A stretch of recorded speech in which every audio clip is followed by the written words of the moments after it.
Hello? Hi, how's it going? Sorry I'm late. I was sleepy. I've got an idea. Why don't you go fuck yourself, Charlie?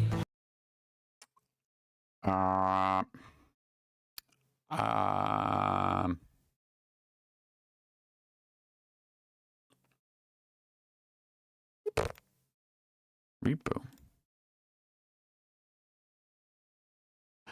Alright, let's go. How are you doing? Ad break. Of course, ad break. Every time I fucking start, why can't they do that 5 minutes early? Huh? Motherfuckers.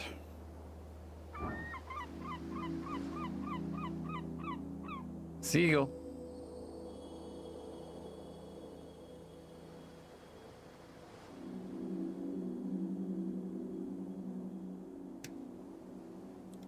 Good.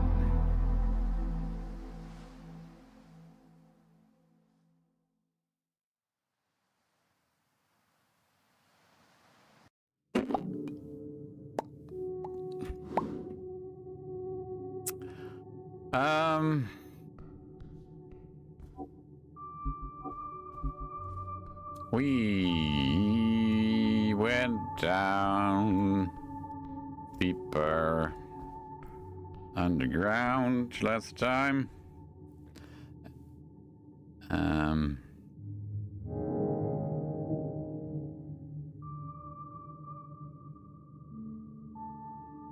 But I feel like I'm still missing stuff that I haven't done properly. I mean, there's a bunch of quests that I haven't completed. It's complete. Oops. I feel like I need to deliver ants somewhere. What's that about?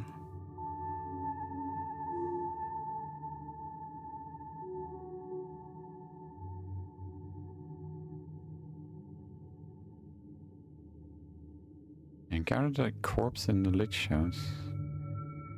Ready for Revivify, though it costs quite a bit of money to bring him back. Oh. Can check that out. Phoenix Folio. They'll fix your prayer book, but you have to pay 250 crowns till next morning. Right, okay, we did that. Class conflict.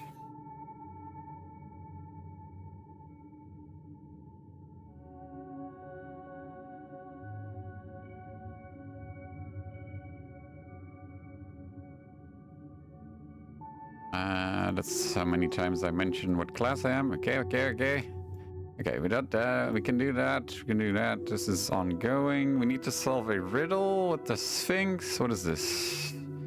Phylogenistic agenda. Women! They're everywhere.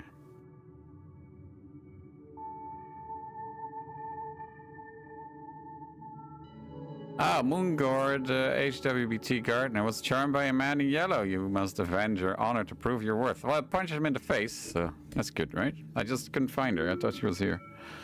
Okay, we did that. Good. I found several of Viscon's helpers. Visit the Lich House after midnight. Alone. Okay. We can do that. Just have to send Deuterino home. That's election. Freelance hag.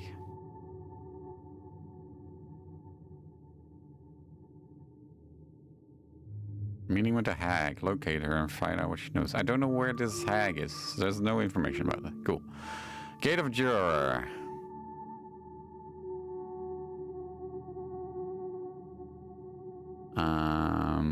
Right. That's the pillar thing. There's still 3 quests that I haven't uncovered. 4 quests that I haven't uncovered. This found a note. Right.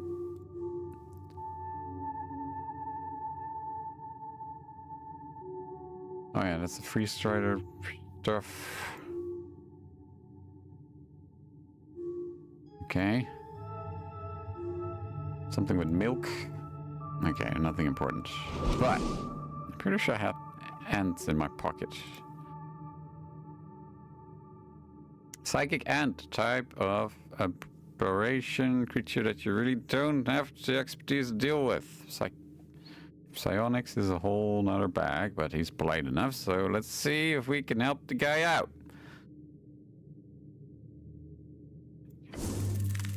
Yo!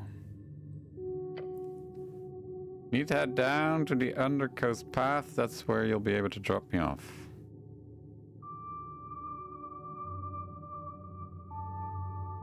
Man in yellow, that's Mariotic, right? The Undergrowth path. Where the fuck am I right now?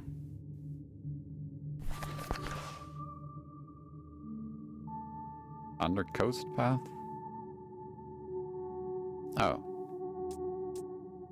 Okay, well let's go down there, I guess.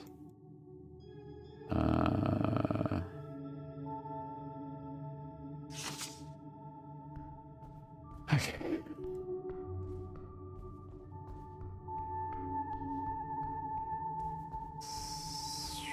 I should go to the lich first, though, because it's almost...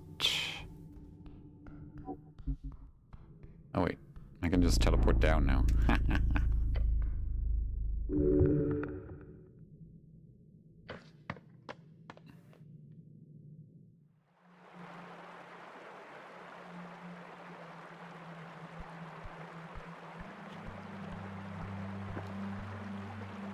Okay.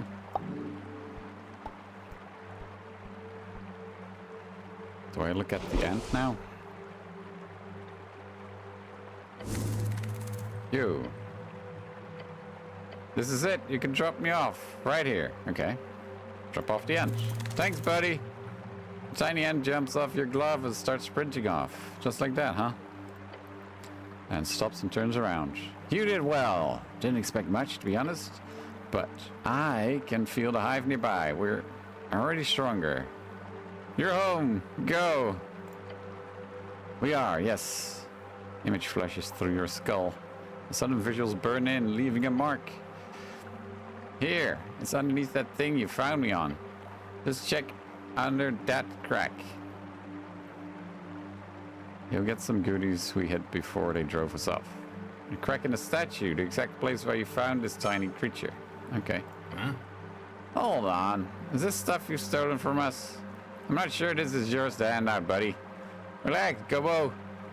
This is a treasure we collected far before you greenskins ventured into the tunnels. Sweet. And rotates around a bit on the spot. Guess this is it. It's been nice to follow you around for a bit, buddy. I've enjoyed it. We have enjoyed it. Okay. Well, if you ever have some time off, feel free to visit. Ha! That's not something we have, really, but sure. You see him wave a very tiny hand in your direction. We will be one once again. He turns and heads off, disappearing among straws of alien grass and cracked ruins. That's that. A fair bit of work for an ant, but I liked him. Good ant. If any. A good ant. Alright, cool.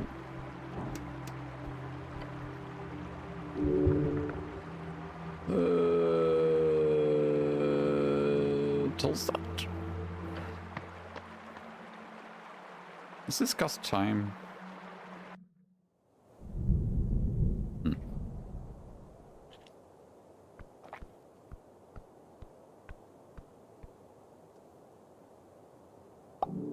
No, it doesn't. Okay. You. Huh? Go home.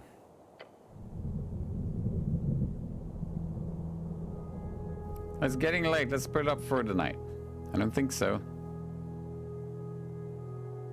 Just for now, I got stuff to handle solo. Uh-huh. And I'll what? Go stand around the garden till you come pick me up?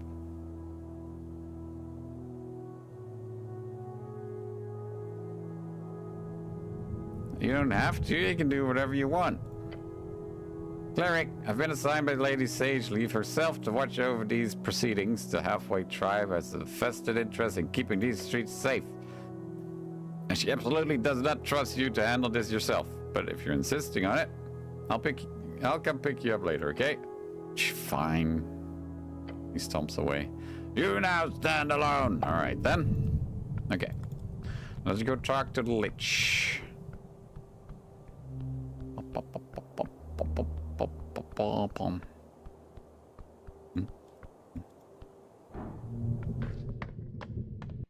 It's technically night, even though it's 5 in the morning. What the heck is happening here? He's here.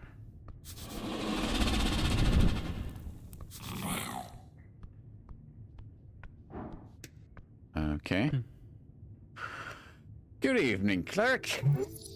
The pleasant words belie his annoyance. They're having a meeting. Crocodile, Dog Knight, Kobold, Goblin. What the fuck? Is this an ambush? Greetings. Cleric is trespasser. Go home.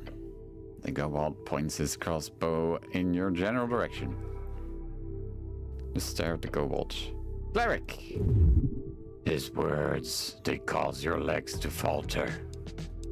I would like to ensure something from you. What would that be? Silence! The pale man glances towards his servants before he speaks. You have uncovered a fair bit of information. I'm impressed. However, I must insist you keep that information to yourself. He shrugs as though he has no choice in the matter. Permanently. He's going to kill you. Oh, that's not great. The Dark Knight lifts his axe to his shoulder. He's tying up loose ends, of course. Make sure you show yourself useful.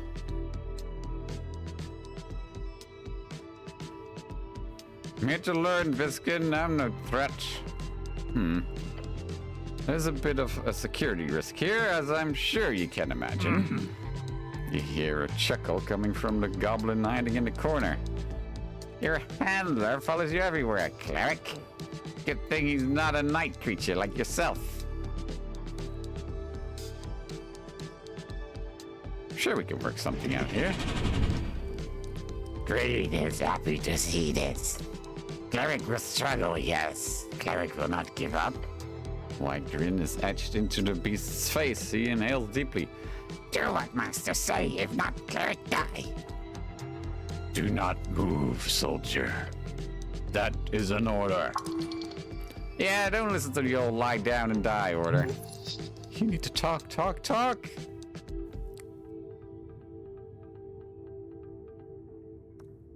Good thing you're all gathered here. I won't have to hunt you down one by one. Trying to sound cool. Good. Greed is ready for blood.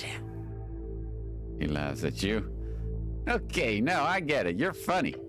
The wretched goblin takes a step closer. I'll enjoy skinning you alive, you filthy human. The goblin lets out an insane, shivering chuckle. No. The skin needs to be attached. Assassins are not good company, even by your standards. You are aware of that, thank you. Cleric gets what's going to cleric. Okay.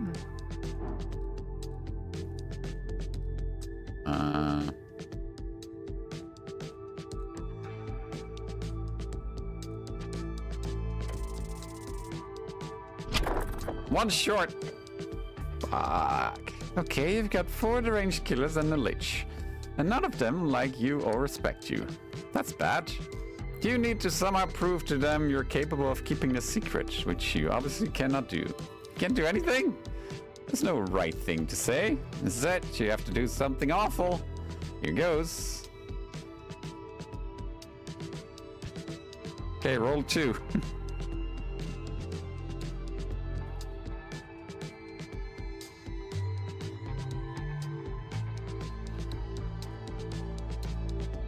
Sperm.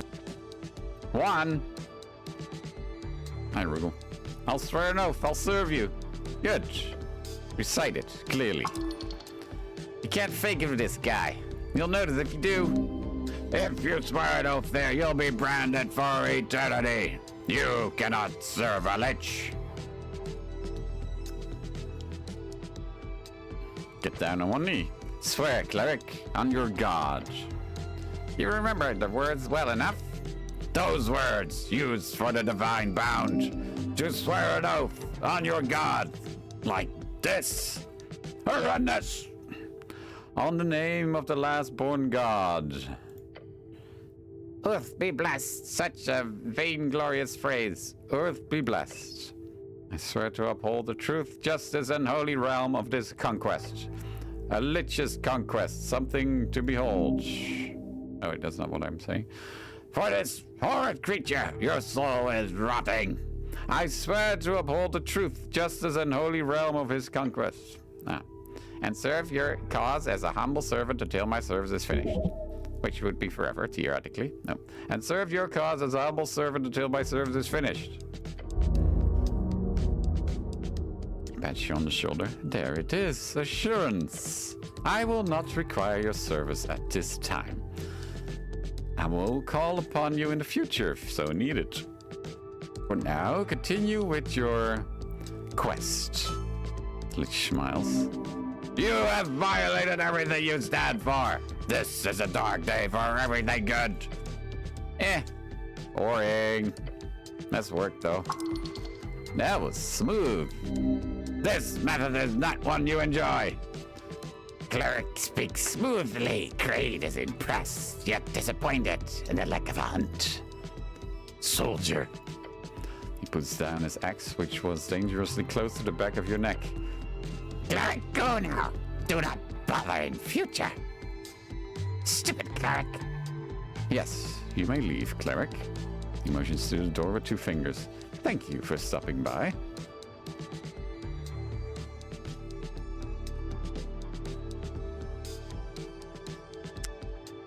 So I won't have to serve you or anything?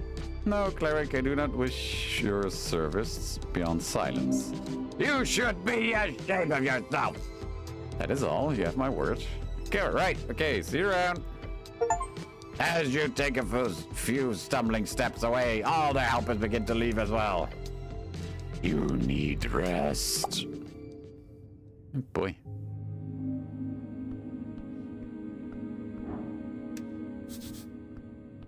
Well, that was something.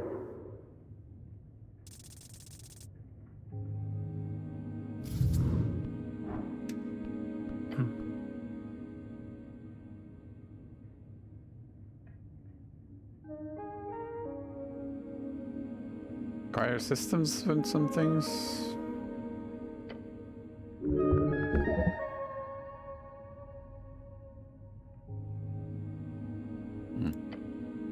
How do I revivify that dude? There was a quest.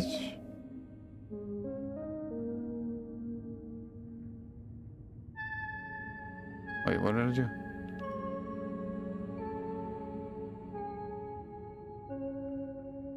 Maybe I will. Okay. I need help entering the gate of Yor. I'm sure you do. Great. Can you help me? He cuffs once. Why not? He says it with such gusto. Gusto? Give him a thumbs up. The pale man slowly lifts his hand and returns the gesture. Oh, jeez. Oh, jeez. You almost thought he'd flip you off there for a second. This is no major secret, however, the method is quite difficult. To enter the Pillar of Yor through the crack left in the gate, you will need astral projection. The 9th level spell? Indeed.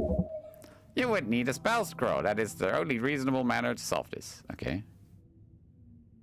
And how about a spell scroll? He nods. Precisely, Jack. Spell scroll of astral projection. An extremely powerful item, no doubt. However, it would not be so strange for one to be found in the halls beneath us. Of course, despite your natural acumen for string manipulation, you do not possess the ability to cast 9th level spell scrolls reliably. If you require one, bring the scroll to me. I will cast it for you. I'll find a spell scroll of astral projection then.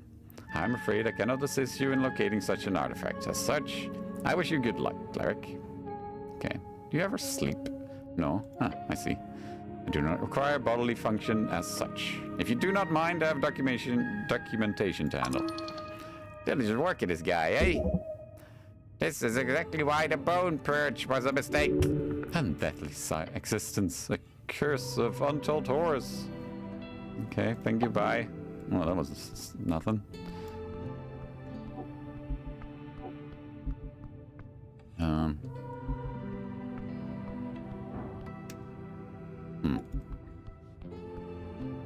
Well. What was the quest for then? I'm confused. I needed to revivify someone.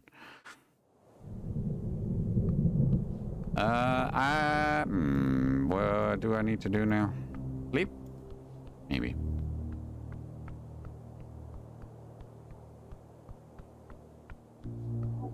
I still need to do the Sphinx's riddle. But it's not right now. Do I need sleep? Does anyone actually need sleep?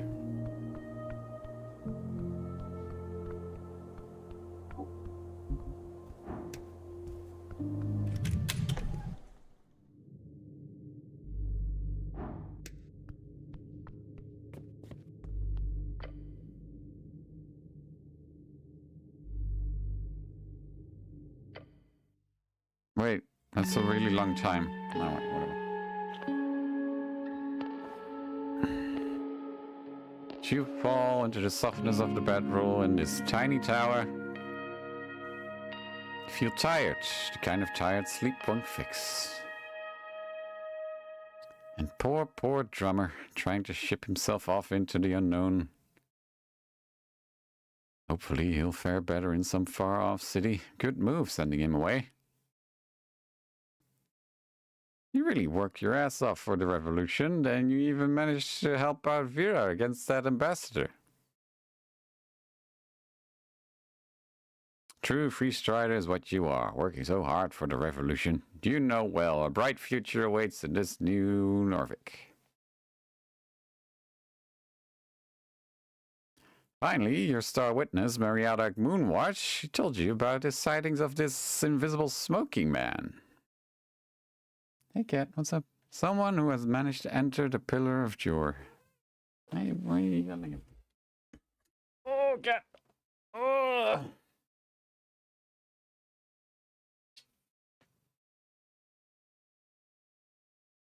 We'll be able, I don't know what it said.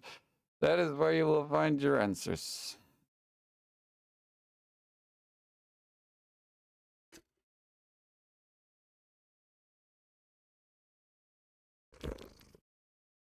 Hmm? Hello. Hey. Hey.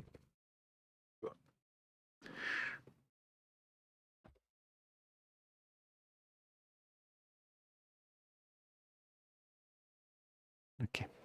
Sorry, everything's fine. I wonder what time it is. Oh, 1:30. That's not too bad. 2 days remaining. Oh, it's not the... I thought it was the day. Oh. I still have time. Cleric? She's still working on detailed notes. Her halo spinning slowly around her head. Shh. Okay. Good day.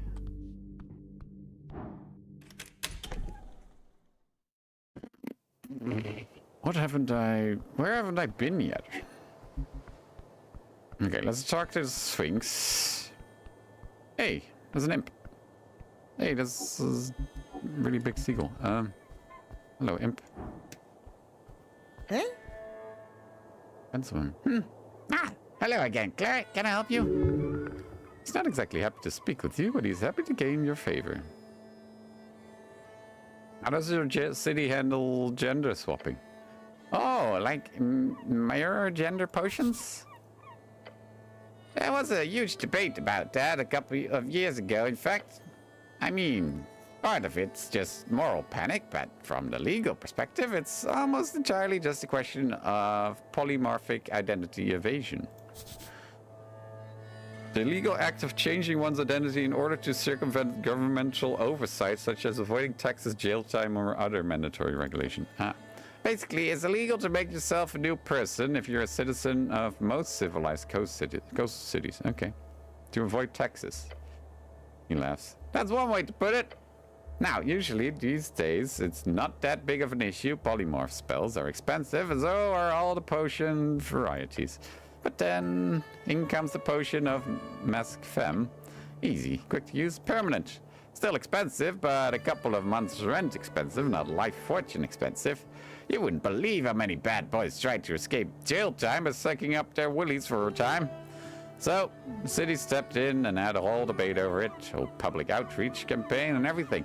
In the end, they only made it mandatory to register if you used one. Oh, and he regulated which sources could sell them. Officially, at least. And there's some discussion around that too, of course. Should the government be able to spy on you? Should you be forced to have a permanent record regarding your original bodily existence or ancestry?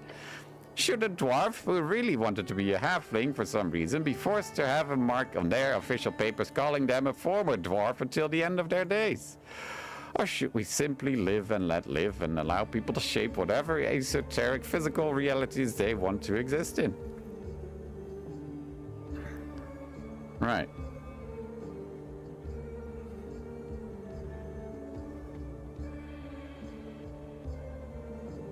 City should not impose itself upon the liberty of its people. Sounding like a true free strider. Either way, it's an interesting question. Norvik views it in one way. Some states are more draconic. Some are more liberal. He grins. Anything else you wanted to ask? What does the law have to say about really powerful magic items? Like what? Generally speaking, magic items are classified under the same stuff as regular spells. That is, cantrip tier effects are free to use. Low tier magic, first or third, require affiliations with certain groups or city licenses. There's obviously a gray zone since some magic items can't be easily aligned with a spell tier, but the city usually looks the other way for anything that doesn't actively disrupt the peace. Has to keep other stuff first and then segue into the necklace question. Do you have any magical items? Sure, I got an ink pot that never runs out. Got some of those nifty papers that fly to whoever you think of when you toss it out of a window. Been thinking of splashing some crowns on the sending pebble, but man, those things are expensive. Ooh, I have one. What about magical weapons? I mean, Norvik is pretty libertarian on the weapons front. At least compared to some cities around the coast. I know citizens can get a license for magical family heirlooms, you know, and my grandpa killed a troll with this axe and now it makes you bleed green and cut down trees in a single chop type thing. Like I said, the city usually looks the other way, even if the law does say you're not allowed to wield any of the really wild shit. What about potions? Ah, yes, that's a great question. Potion is defined as any consumable object capable of granting a magical effect upon the consumer. They are technically magic items as well. However, unlike certain city-states, Norvik does have a list of approved potions. Stuff like Fergeni River Blood, or whatever it's called, or those non-alcoholic ales that make you more confident. It's hypocritical in a sense, in another, more economical sense, it's genius. Norvik has become a home for mass production of potions over the last decade, ever since that list was made. Ever wonder why there's so many hags in Norvik? That's why. Economic incentives, baby! What about the necklace of fireballs? What can you tell me about it? Ah, famous magic item, or infamous. Just to be clear, he says, clearing his throat, I'm not in any way connected to the imp that started the Coast War. But man, did that guy stir some shit, legendary shit. He used NOF when he blew up that airship, you know, for the assassination of Priestess Ilona. That I'm sure you read about in school. Oh, NOF is what we in the business call necklace of fireballs. Lots of places and reads have specific laws regarding NOFs. Arcanians left a ton behind after the war.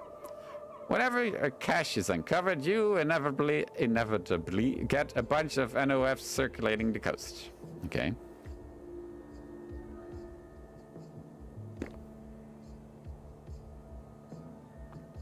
Has there been any case of a 9-beaded NOF being used? He looks away and thinks for a bit. I know NOFs were used in acts of terrorism in the wake of the Free Strider Rebellion, but I can't tell you a single documented case where a fully stocked NOF has been confirmed. It's not very practical, is it? The difference between 3 or 4 beads exploding and 9 is negligible. Human flesh and even iron, it'll melt either way. The size of the explosion will increase with more beads. Only the heat increases, unless you just desperately want to melt, I don't know, adamantine. No reason to trigger them all at the same time. Okay. How rare would a fully stocked NOF be? He laughs, letting out a slow, insidious sound. Very. I'm sure 1 or 2 9-beaded NOFs have circulated the coast in the past years. In the early Arcane era, I'm sure some wizard made fully stocked NOFs. But it's not very practical, is it? To mass-produce ones you'd find on an artillery corps or flight bombers. They usually got 3 to 6 beads. Cheaper to produce that way, from what I've heard. Okay. What spell level would a fully stocked NOF explosion be? 11? Yeah, ridiculous number. Arcanus sure did some wacky shit with spells over 9th back in the day. I saw this one guy once, right? He turned his brain into a library with a single spell. Don't ask me how I got invited to that party, but boy, was it weird to watch. Okay, good. Good questions, even better answers. Okay. If there was an eldritch aberration hanging about underneath the city, would that be illegal? Huh? That's a fun question. Entirely hypothetical, I hope. No, actually, there's a scary monster below. It even runs a cult and stuff. Really? Yeah. Right. So, do you mean the Haggins Hacks, Nothic, or the Sheer Truth Enclave? The what now? Oh, just, you know, those two are usually behind most spooky aberration activity under the city. But you've got a third one, eh? Well, let's put it like this. The city of Norvik does not enjoy any illicit creatures roaming below. But ever since the last big CBC, that's City Below Crusade, there haven't been too many problems, just the occasional pop-up. But hey, if there really is a big monster below, go talk to your patriarch about it. Maybe get another crusade going. Would be fun, eh? Maybe I'll just not do that. You do you, cleric. What would the law say about liches in Norvik? Gives you a thoughtful leer. Liches, eh? Yeah, that's some history there. Obviously, before the Bone Purge, there used to be a handful of liches hired to manage undead production facilities. But that was, what, 15 years ago? After that, the undead, including liches, are not allowed on Norvikian turf.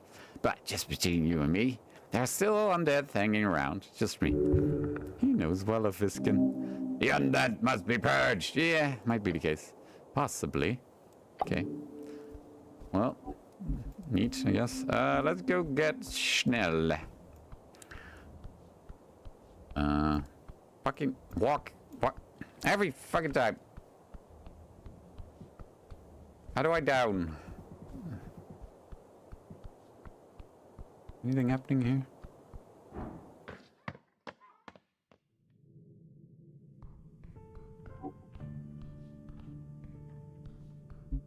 Not really.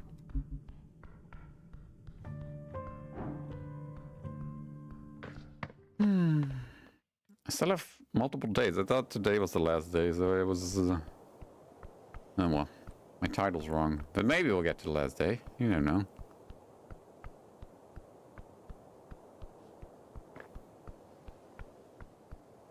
Nothing here. I still have a light on me. Well, let's get thaumaturgy. I don't know. Does this guy have anything new to say? Huh? Hey, it's you again. Buying something? Hear anything about any assassins in Tolstad? Shrugs. Nothing comes to mind. I mean, there's always a bunch of weirdos running around the city below, you know? What about iron masks? The kid stares at you. That's... yeah, I've heard that before. Tell me. It's like only rumors, right? But there's this group of angry people in the city ranks. They wear iron masks, apparently, then they eat against corruption. Technically asking if it's the final day is just a question that's... answer is no, the question itself isn't wrong. True? No, like dark vigilantes. Ooh, Batman. Sounds like a magazine story. Yeah, it's unreal. But like I said, probably just rumors. Or is it? What are they mad about? Texas? No, it's more like anti-freeze strider stuff. They don't like democracy? I guess. More like dirty money, corruption, stuff. He shrugs. Interesting. Thanks for telling. No problem. I don't really need any of that. Thank you. Where did I want to go? I wanted to go to Snell, which is... You have anything new today? It's you. It is.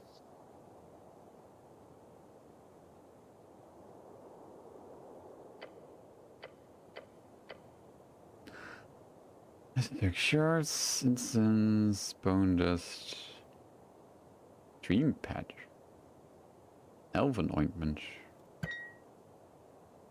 Oh. Dream patch? Oh. That's all for now. Okay. That was just normal consumables, nothing fancy. Can I go one down, maybe? God, I always get fucking lost in this town. Where's that grass patch?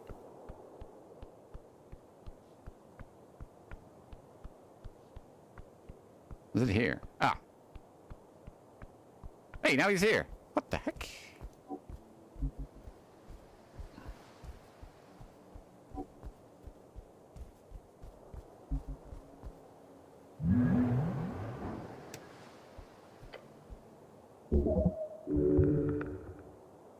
Tell me your secrets. Punch the monument.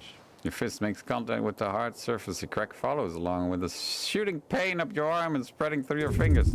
The crack is your bones as well. You're all right, Rock. You're all right. The rock stares at you menacingly, but a piece of it fell off from your violent act. Pick up the shards. You put it in your pouch. How did you actually damage this rock? What strange material is this? Ah, yes. This is a highly esoteric rock. You can find more of it around the city. Collect as much of it as you can. Hey, we got rewarded for punching a rock.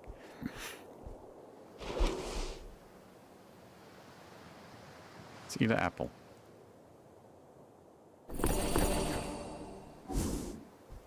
And usual.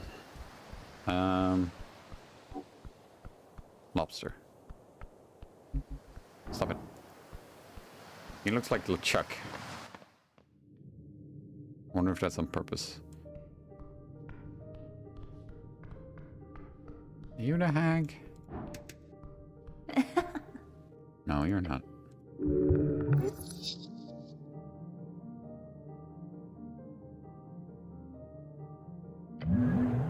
I still don't know what this hag is that I'm supposed to find.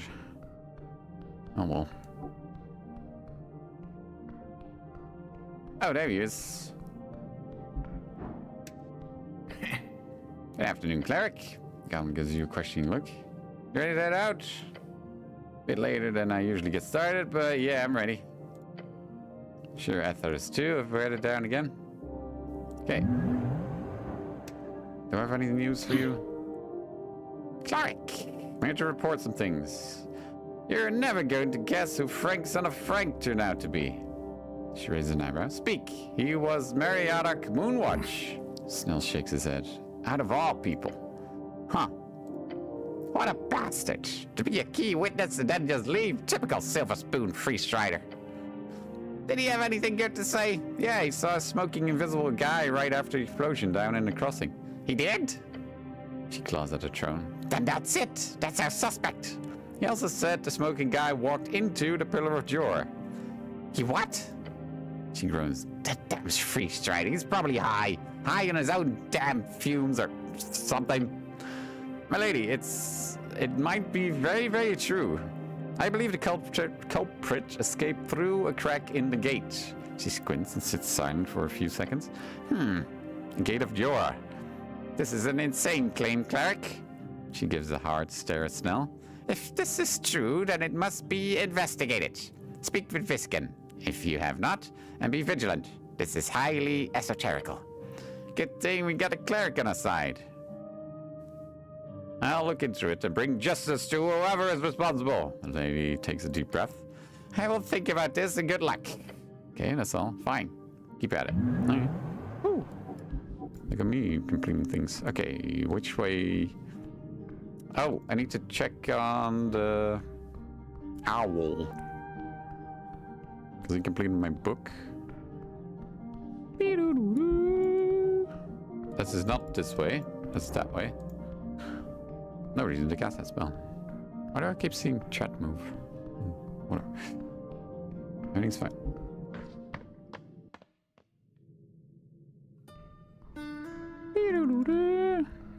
Now it moved.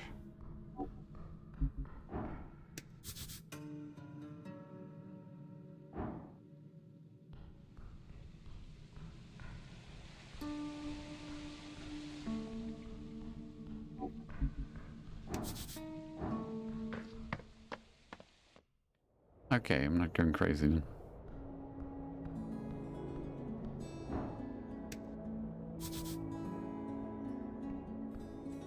It's at afternoon, right?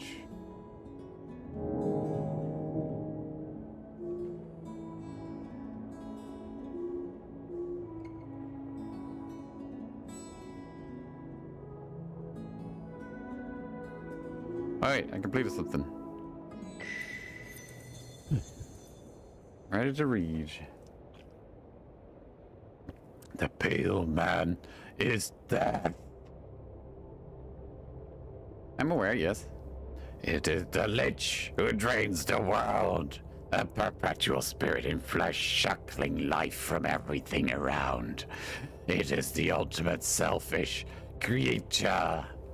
A man built upon the suffering of everything else. The pale man is death. And I am his servant. Oh boy. You saw no way out. It was not your fault.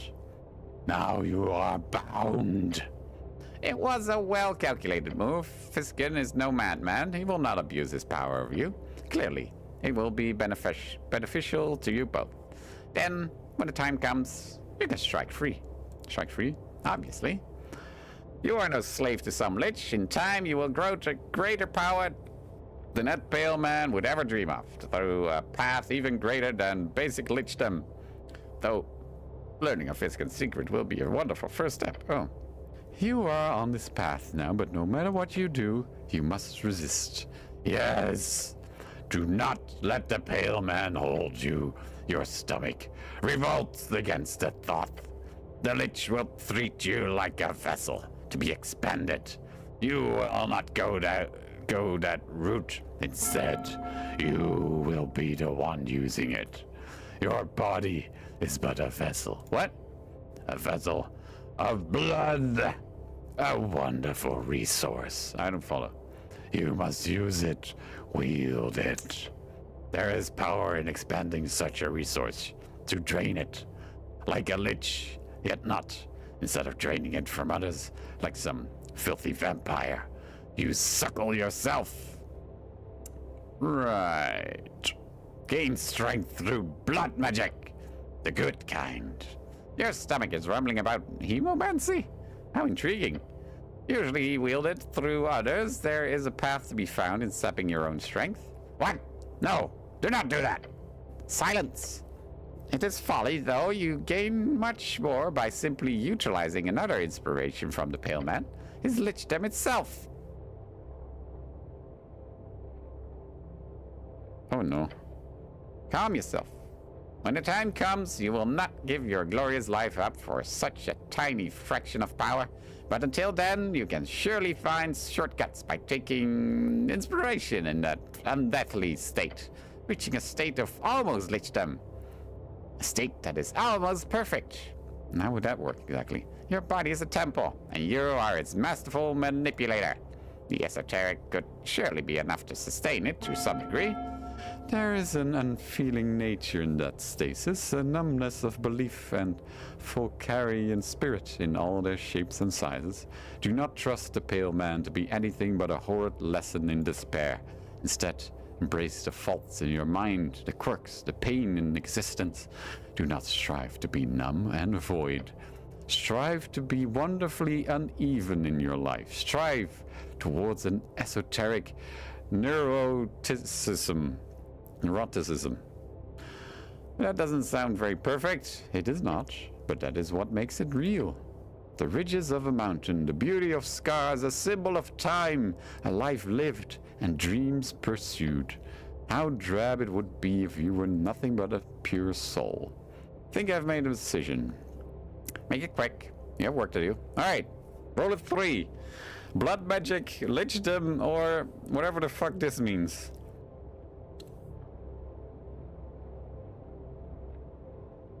Apparently blood magic. Drip, drop. Flesh given in return. A gift. A gift to get you through the end. Feels slightly less grounded. Okay. Blood magic, eh? When you run out of spell slots, you can cast spells with hit points instead. The cost begins at the spell slot level in HP and is multiplied by the amount of times you've activated this effect. The cost resets on a long rest. Okay, well, I can turn that on when I need it. Okay, well, this is closed. Is this a book thing? Yes. Why is it always closed? Is she gone yet? Nope, she's still there. Amazing. Wait, do you have anything new to say? I need to look behind the mirror, but I'm pretty sure because she's working through some papers on the sofa. She barely looks up at you. Hey! Jill says she notices you. Oh, hello, Cleric. I didn't even notice you come in. She gets up and places documents in the drawer. Oh, shit. I should have done that when she was sitting there. Oh, fuck. Did I fuck it up?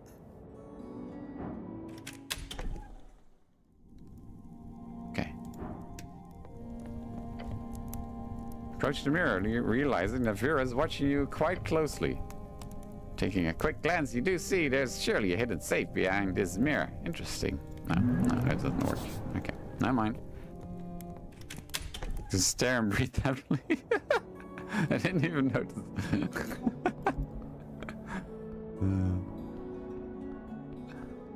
Okay. Hey, there's a little dude there.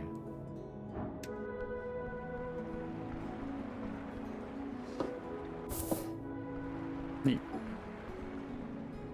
Okay, but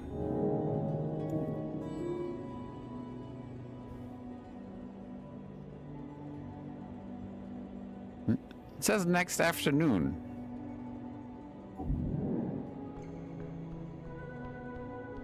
I'm confused. It's 2 o'clock. Alright, let's check up on the Sphinx again, I guess.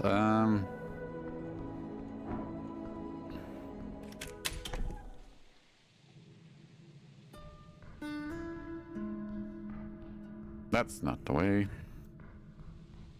Nope.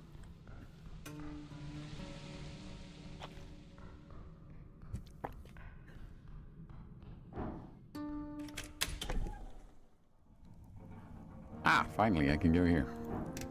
As you enter the sweaty apartment with the ink cartridge in hand, you encounter a rock in a hard place. The rock being a red-faced dwarf, and the hard place being the unyielding stubbornness of a teenage girl. You'll ruin a decade's worth of goodwill. The dwarf slaps the newspaper page against his massive forehead. For what? Forehead slapping is a dwarven national pastime. The girl snatches it from the dwarf's hand. Show me a single thing that's false. I dare you. It's not truth or falsehood that matters. It's the content, the message. It's fire a hell weapon. The dwarf mutters to himself, noticing your approach. Mr. City Man. I got your special ink here. Great, thanks. She takes a step towards you and quickly grabs a set of ink cartridges. Look, Alphonse, the cleric just allowed us to reach the entire city. Shows up the paper to his rocky face. They need to hear this. Got access to the warehouse. It was pretty hard. I had to. Do you know how much the palace would love to see an article like that? Do not put me in a position where I have to tell the foreman to denounce the chant. Or folk. Ah! For fuck's sake. Step in. Solving this conflict will be a good finish to the fetch quest. I feel like I need to step in here. Do you now? The dwarf growls. He then takes a deep breath, rubbing his eyes. I apologize. We're having an issue. I'm just trying to, he mutters. Mr. Cityman, please enlighten us. What does the law say on criminal incitement, specifically in print media? That's a maze of rules, few of them well written. Practically, it's always it depends. Depends on who enforces it and who gets enforced. Ah, and I suppose that gray zone would be a wonderful place to die. Look, Alphonse, look at where we are. I'm in a closet. This goddamn esoteric mess of a machine blowing hot air up my ass. The city already guts us at every turn. The protests at the towers, your PPG problem, that bullshit with the Silkers Guild. They will never work with us. Now's our only chance. We have the people's attention. It's time to drill it into their heads that they have the power here. You're missing the entire picture, girl. She's clearly being unreasonable. Ah, He crosses his arms. you're correct. The people have power here. And we will use that power responsibly by creating lasting, lawful change. If you keep writing about violent revolution, the average person will think you're crazy. And even worse, if you push for all this other socio-relation crap. Crap! What? Is feminism also just an ignorant reworking of Asgal's ideals? No, it's... The dwarf takes a deep breath. You know, I am very much in favor for pressing down hierarchies, but to put such a threatening stance on the way people have lived for centuries, it's not wise. It's not wise to tell women and oppressed minorities that they should have rights. They have rights. We have universal suffrage. Norfolk is the most egalitarian city on the coast. We've spent decades working for that. Universal suffrage, sure, but 9 out of 10 guild leaders and business owners are human men. She taps her fingers to list her talking points. Women earn lower salaries across all work sectors. Citizenship is withheld from other folk types on the basis of so-called monstrous traits. Halflings are constantly extradited to the Horde, while every major faction ignores their pleas. Mind control being used somehow as a legal tool of the state. And despite the outcalls over and over again, none of the folklore have even begun to address any of our core demands, and don't even get me started on the rights among MGIs or the Fembeard debacle, or your refusal to stand by all of our... She taps her index finger against his chest with every word. Cross. Folk. Attraction. Couples. Stare at them both. We have toiled, Medusa, He mutters, his voice weak and dry. decades of work, all to reach this point. You'll throw it all away if you try to play their game. You know the party is not behind even half of these ideas. The party doesn't have vision. That's why we're not winning. We have as many voters as the Free Striders, potentially for more. You'd think the numbers matter after all you've seen. They don't care. We will make them care. The dwarf takes a step back to catch his breath. All the other workers in the apartment just seem to go along as per usual. This must be a common occurrence. Figure out why Medusa really won't tone it down. Nope. She hates them.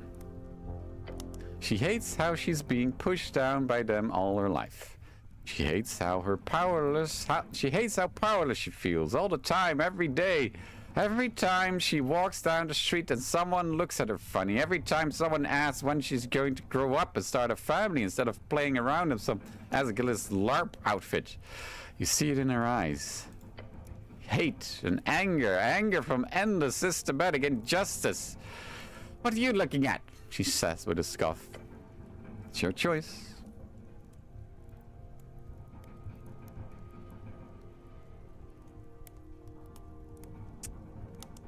You're on the right track. Keep it up. Keep it up. Give it a thumbs up.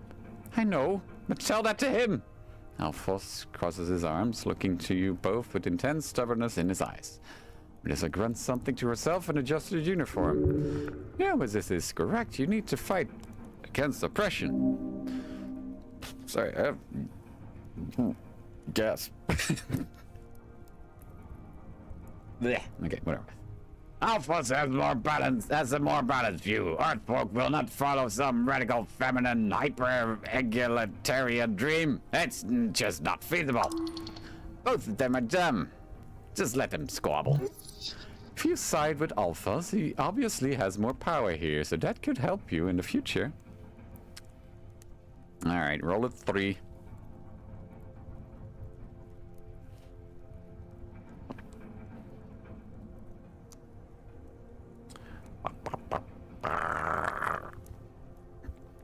If there's anyone to roll, thank you. I'll leave this up to you. Ah, and I'm saying it's final. Medusa, you have to change the article. I won't tell you to gut it. I simply need you to compromise here. Foreman gives the younger Asgal a sad expression as she lowers her head.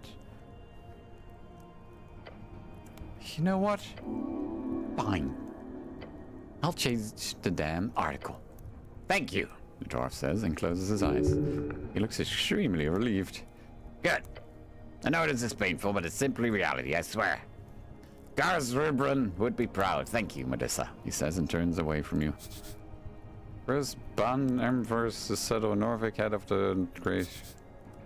one of the big clan dwarf clans. Printed anyway. Oh, roll a 2, roll a 2. We still have a choice. Print it anyway. Huh? Don't change it and just print it anyway. You probably won't notice until it's too late. Her eyes gleam.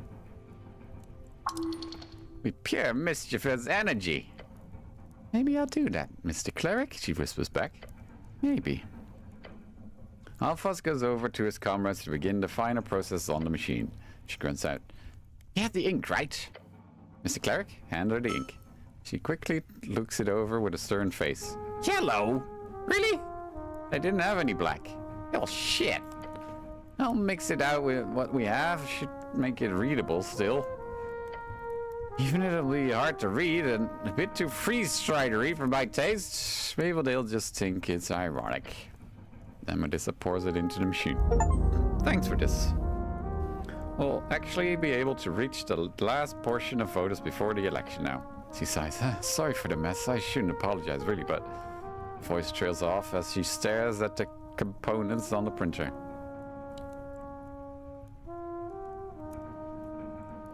It's an ideological battlefield. Keep fighting. She keeps working on the machine. Okay. That's all. We did a thing! We're a feminist.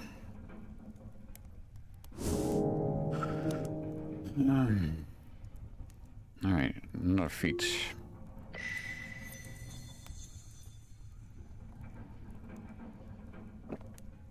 The heart pumps blood to all veins, a fully interconnected series of stops, each necessary for survival of the whole. All stops must accept that blood. They can never be cut or clogged, or the system collapses in an instant. This is the weakness of the egalitarian dream, as well as its strength. Unity and spirit at both rise and fall. What a beautiful idea. Truly lovely. Escalism was born under the conditions of twos. First, a literacy of the masses created in various forms across different cultures during the Arcane era. Second, a deep enough divide in wealth between the masses and their masters. Feudalism holds deep and fast due to the inability for its serfs to understand the functions of their system, to see their own shackles, and how to break them.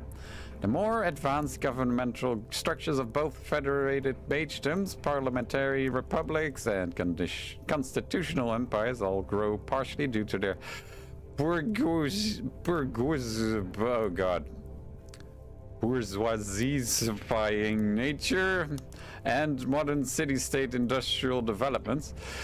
In this, some states hold out better than others. Some floating cities in Old Dimenor, specifically that of the Shadow Lord, would grant access to magical food to all lower classes. Others would offer free education for all children, no matter their birth, in order to find those gifted in the art of the esoteric.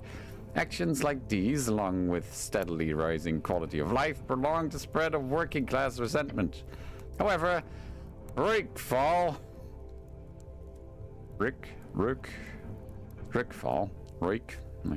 Empire had no such luck. The kingly line had sat on the forged throne for hundreds of years. Their monarchical, Jesus, these words, autocratic ways were roughly buried into every cavern and fungus farm, and their population, whatever. Through developments of Arcane Era, trickling down through the cracks of the earth, the already massive dwarven populace exploded. Within a generation, it doubled. Approximately 30 million dwarves lived in the Empire by 440 AE, the vast majority of them living in absolute poverty. Starvation was rampant in times of rot and conflict. Heavy taxation mixed with little to no protection from monsters or raids meant that life for the serfs was hard and rough. It was in these conditions a man was born and raised, his dreams filled with one thing: emancipation, the right of every dwarf to his own hammer. That man, Asgal Ashmask. What a story. This technically goes back even further. What Asgal did was gain access to books by banned dwarven scholars, gnomish thinkers, Anuran philosophers, all pointing him towards his own brand of radical egalitarian ideology. Asgalism exploded with blah blah blah blah blah. So Asgal was a god then. Asgal was a man blessed by a divine force. He was no god. Okay. Oh well. Jesus fucking Christ, shut up. Too much. Boring. That's way too much text.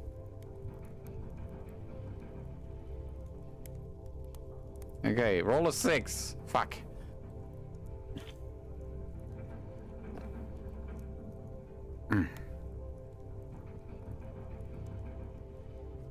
We need to argue among ourselves for another decade or so before we're able to do anything productive, I think.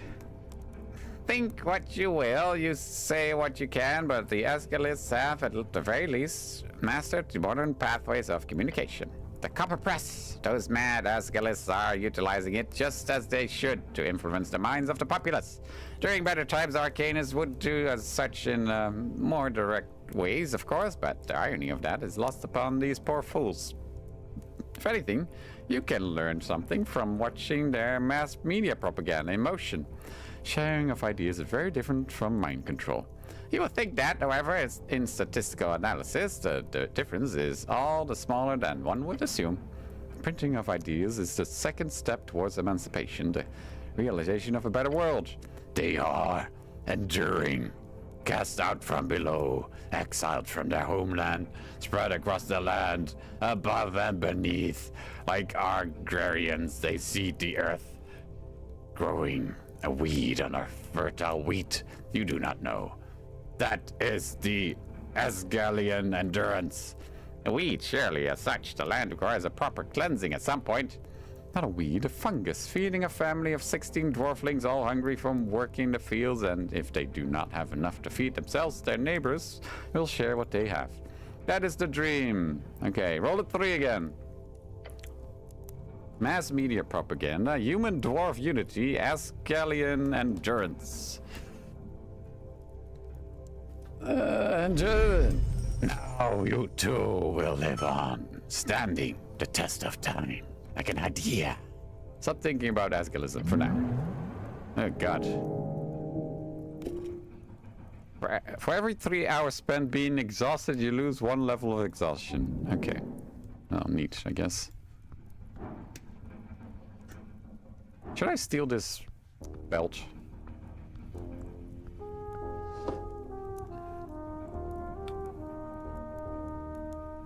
Advantages against dwarves. I don't think I will encounter many more dwarves. Oh, good. I don't need it. Alright, what was I? I need to find the fucking Sphinx, because I forgot the fucking poem again. Riddle, whatever. I need to go down to Goblin Town. Wait, was it here?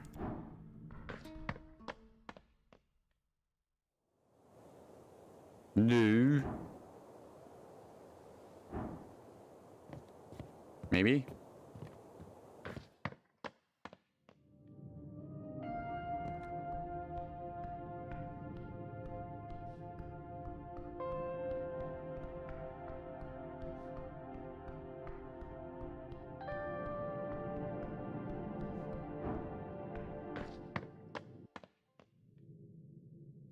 Oh yeah, here it is.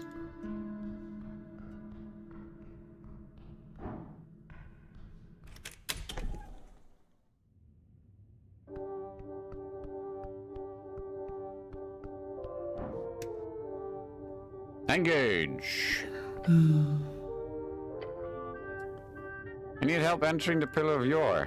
Now, that was not a request I expected today. Might I ask why? It's got to do with the tea shop. I see. How mysterious. Sphinx ponders your request while sipping on her wine. This is no small request, cleric. Tell you what, complete the riddle first, a difficult one, and perhaps I will consider it. Hey, what was the riddle again? Found within the arcane flare.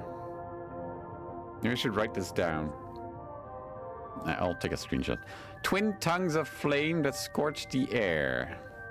Within the arcane flare, twin tongues of flame that scorch the air. Okay. Burrowed deep within the earth. Okay. Primal string to show your worth. Folk and gods in thronging herds, a man divine alone howls his words.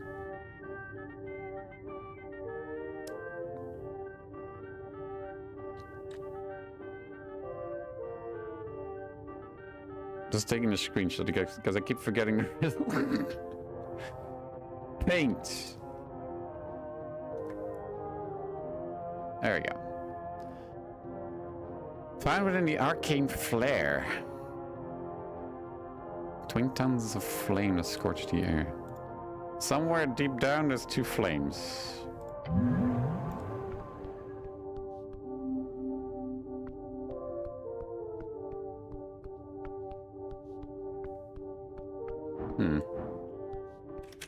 I don't know.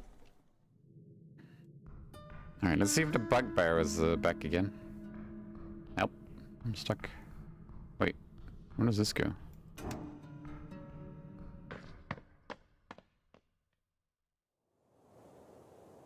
Oh. That's not it. That's not it.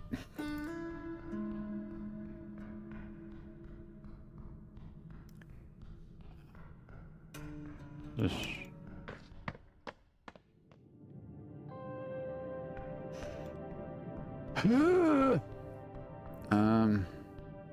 Here? Oh, that goes out as well, right? Squeak, squeak. Wait, was the revivify for this guy? No, this one was cursed.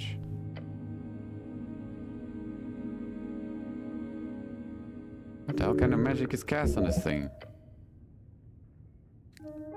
Feels like a gentle repose at first glance, but that necrotic energy, I guess would be an advanced animation ritual, but you have no knowledge of such dark spells. Perhaps you could learn more. Whatever it is, do not touch it again. Okay, just stop bothering the corpse.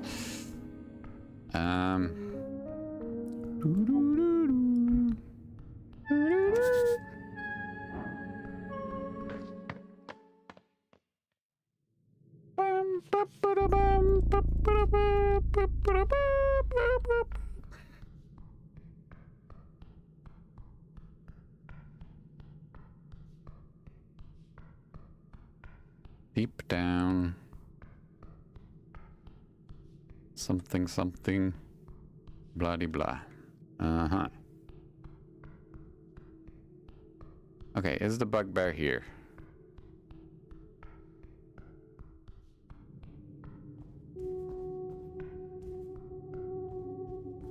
There she is.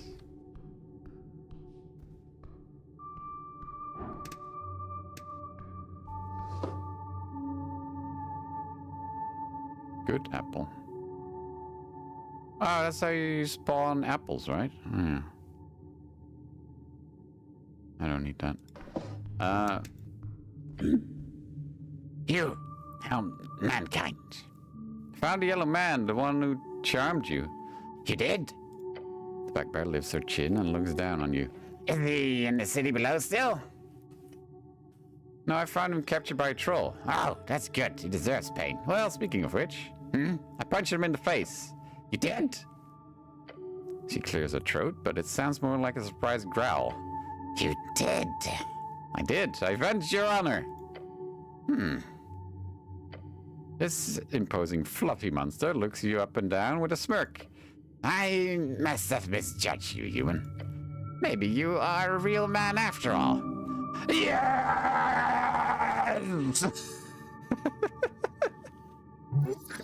Careful now, real smooth.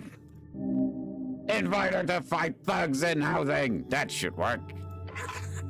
Meek is happy for master. Meek did not know human need proof. Humanness. Very good. Hairy woman trust master now. Quiet, I'm trying to score here.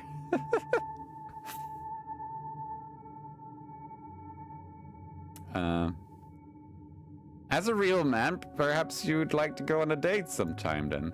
No. No! But she gives you a nod and a grin. A sparring match in the garden. After the election, of course. I'm on duty until then. A physical meeting with this handsome woman?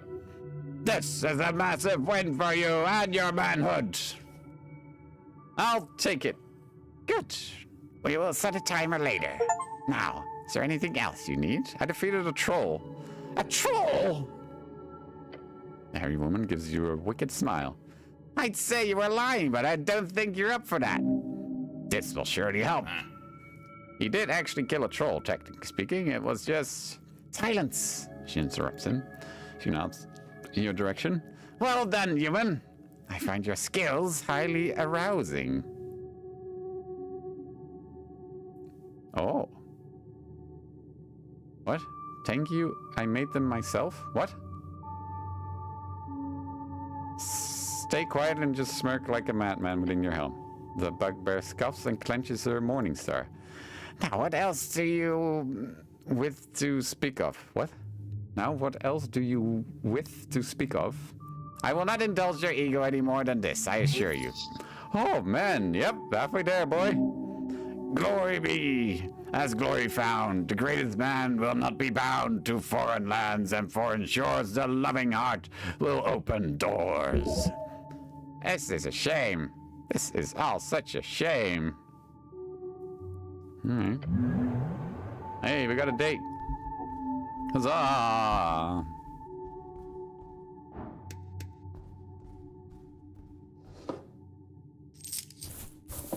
Wow, that's it. Okay. Okay. Flame. Something, something, flame. What was the text? As many times... Okay. Found within the arcane flare. Twin tongues of flame that scorch the air. Wait.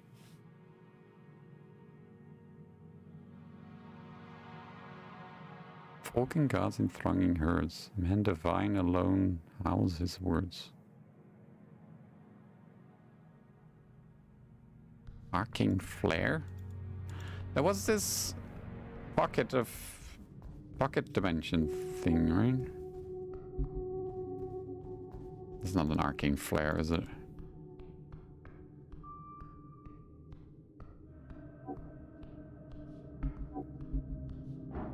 Wait, what can I interact with the tooth? Oh, damn! Every day you get to see something like this. Tucked away in the remnants of an overgrown and most likely esoterically shifted apartment, stand before the skull of a dragon. Not just any dragon. Size of it indicates a formidable age. What the fuck? This is an ancient dragon of the Fade era. Or it be slain by some great hero of old. Look around, you can feel it. This is not some regular chamber. This is a place outside the material. Is this an esoteric pocket? Yes, this entire ruined apartment exists within one. Rather stable one at that. Oh, wait, I can talk to the skull.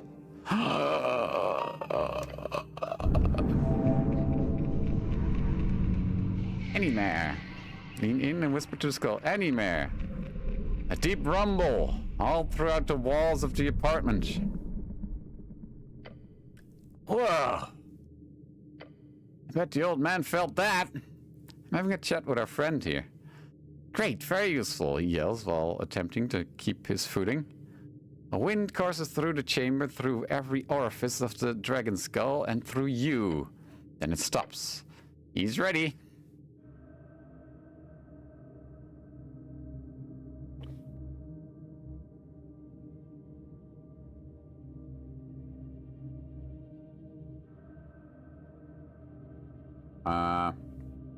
What color are you? I don't mean that in a weird way. It's just, you know, dragons tend to be pretty different depending on the chromatics. That's saying you're an asshole just because you're not a golden dragon or anything, but I mean, it would be probably make things easier.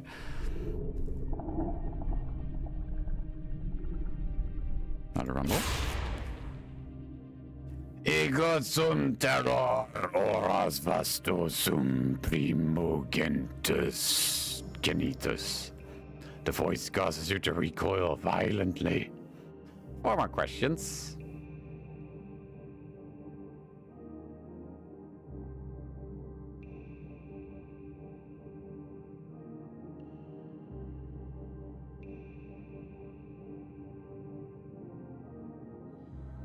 Should I? No reason to cast that. Sorry, I didn't get any of that. Calms down, but the wind continues. I am the master of Xerkamut, the first flame. I am Primordax. 3 more questions. Okay.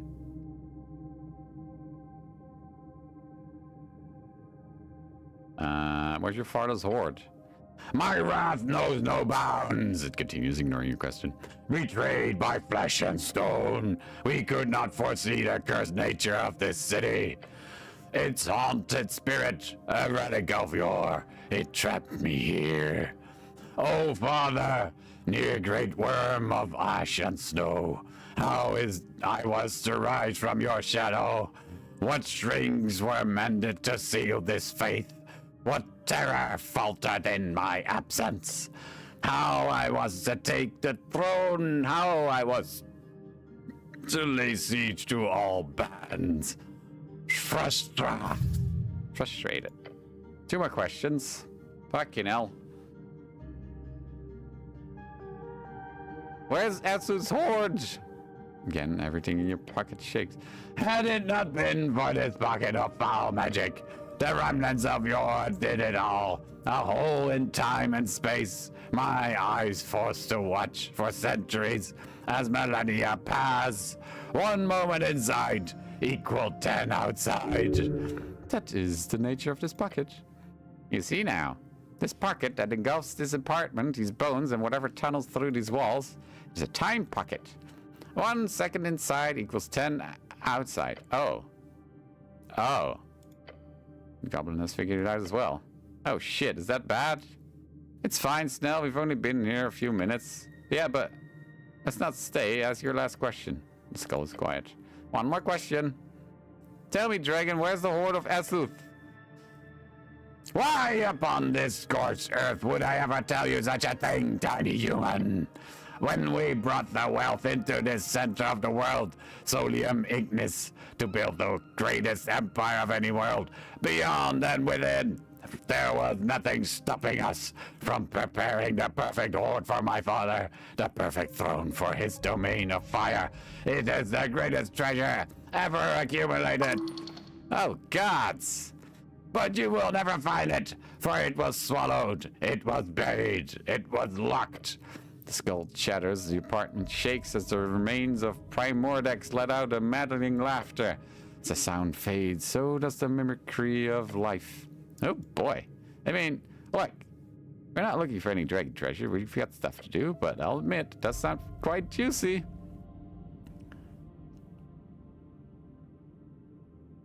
Dragons, they sure love mocking us. Sure do. Hey, anyway, it'd be a hassle to have that much money. Now, let's get out of this pocket before we waste any more time. It's been really, what, 30 minutes outside? Yeah, let's go out of here. Okay. Well, that didn't help. Oh, yeah, my time actually went ahead. Has the snail moved yet? No.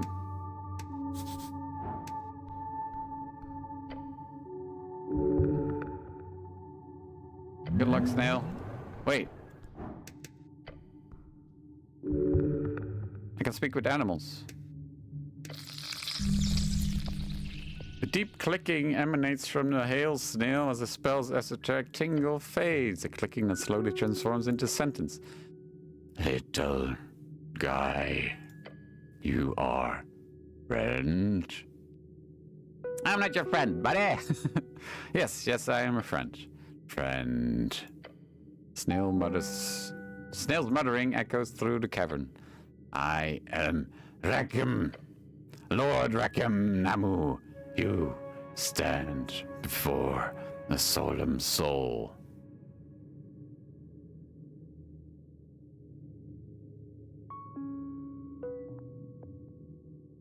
How did you end up here? I fell asleep in this hallway months ago. When I awoke, I was growing larger and larger and colder and colder. The esoteric cold, it feeds on itself. Now I cannot move, cannot warm, cannot wake. Tragic loop. His own magic trapping him. You might be able to help. If you understand esoteric pockets well enough. Okay, your solemn soul, why? I am trapped. The cold, it holds me. I sleep, but not sleep. Esoteric ice binds me. My children, they sleep too. We cannot move. Half hibernation. Lord of what? Lord of my escargotoire. My children, 6 in number. They are small still, but they will grow as I have grown.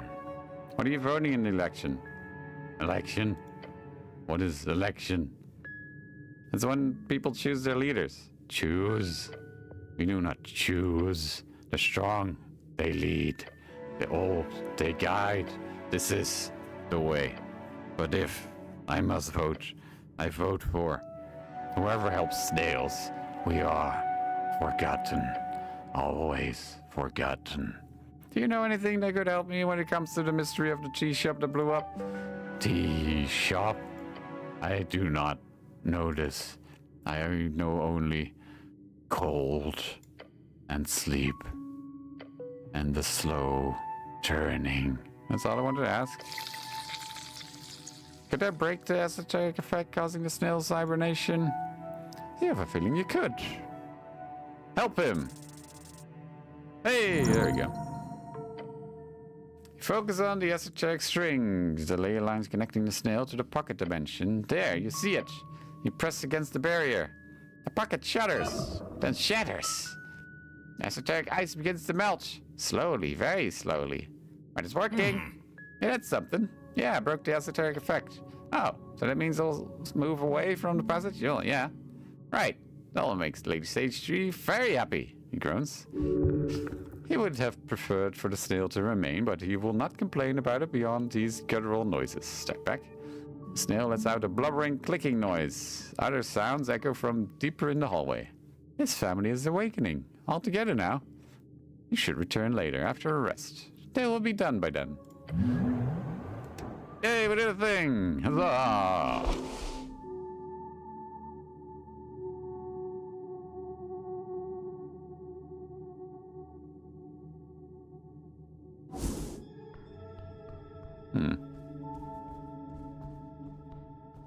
Okay.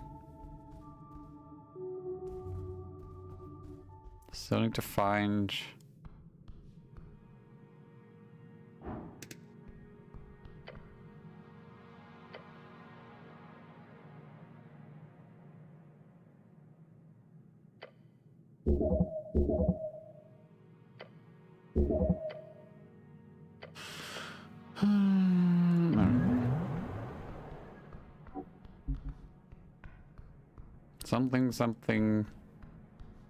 Something. Wait, did I complete something? Nothing important. Lights.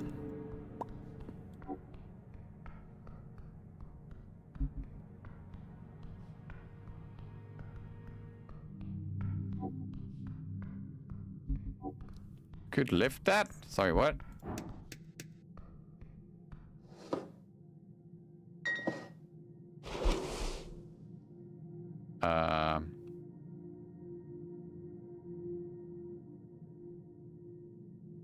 I'll take that.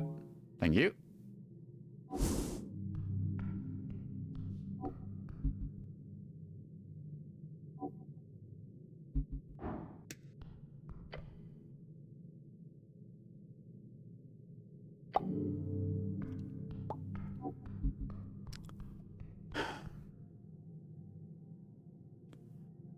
Found in the arcane flare. What the fuck is an arcane flare?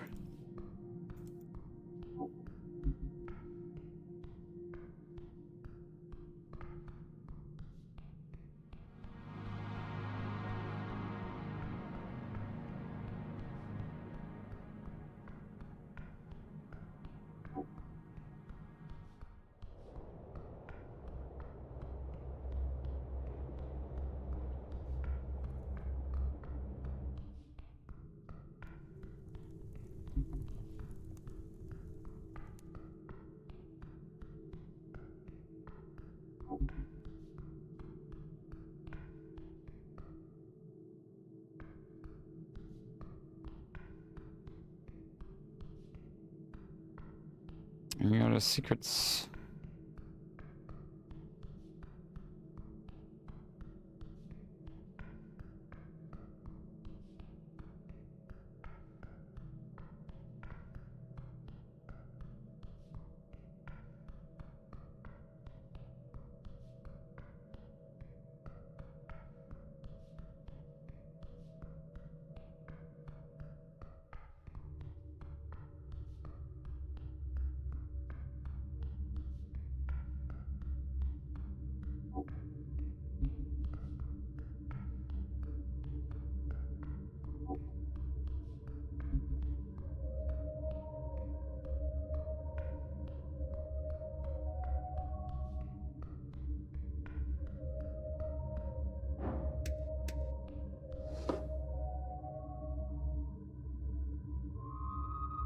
Should probably not steal from a lich. Nah. Cleric. So loud. Hear that?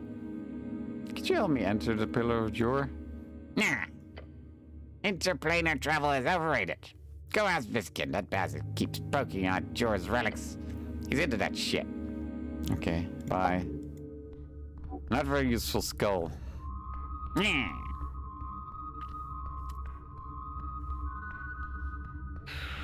Arcane flare.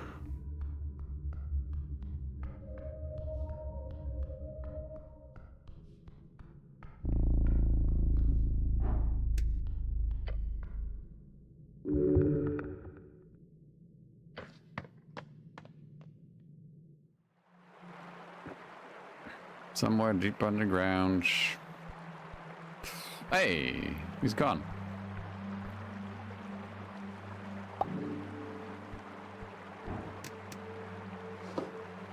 Speak with plants. Already have that. Why, hello there, cleric. You approach the elf as she tips her cap in your general direction. Tip cap. I received word of your precarious delving.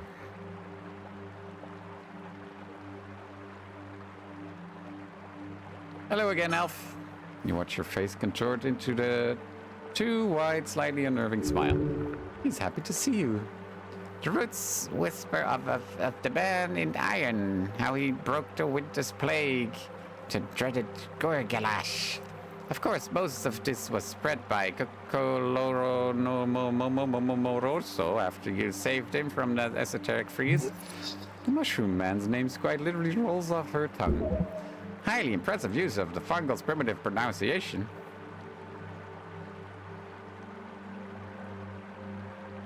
It was nothing. Feel proud on the inside. She leans on her staff and tilts her cap to the side. So, what will you do now, cleric? Good question. I got some good info from that free strider fellow that Gorgalash had imprisoned. Oh? I think I need to travel to another dimension. Oh! Her eyes light up. You speak of, she mutters and glues her gaze onto the pillar rising up into the mist.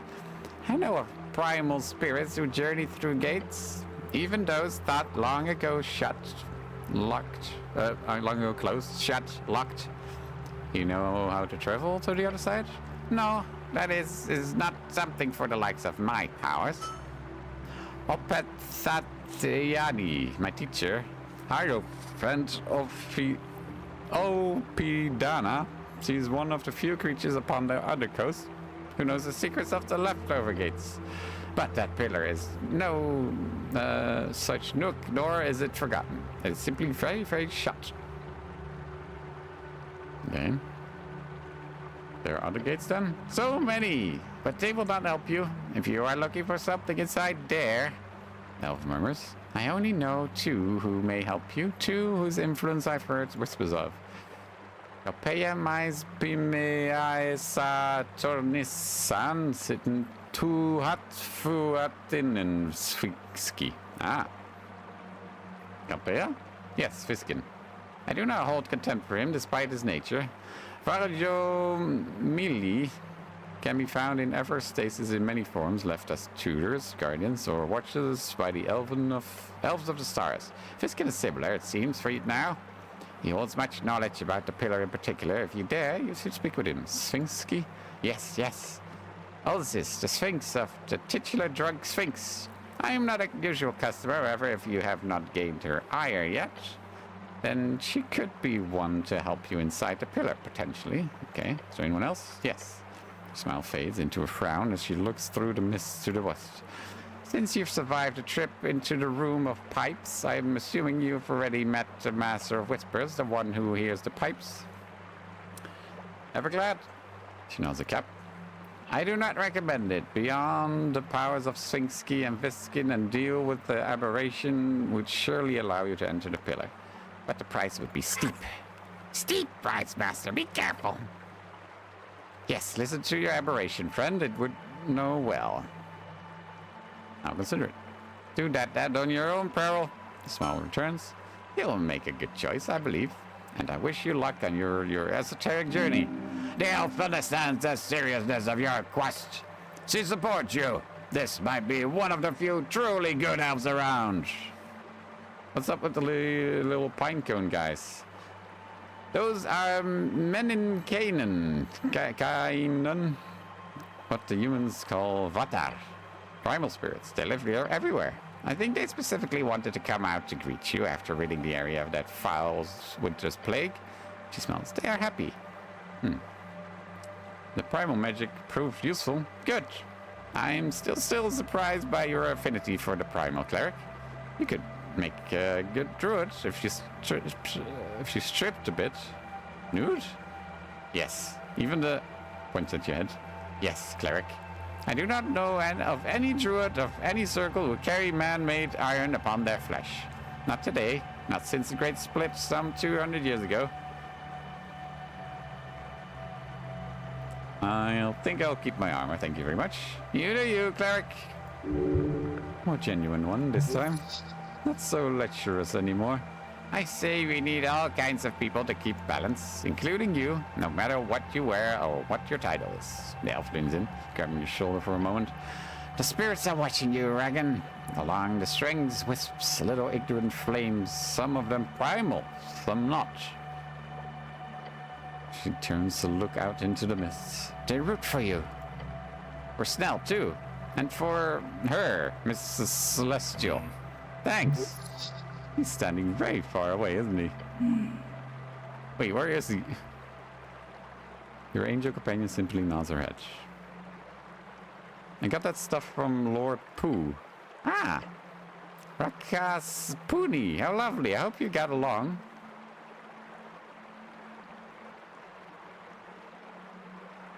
Yeah, though, I gotta ask, like, really, what's your relationship with that tree? Fine, I'll admit it. I might be stringing him along a bit. Oh?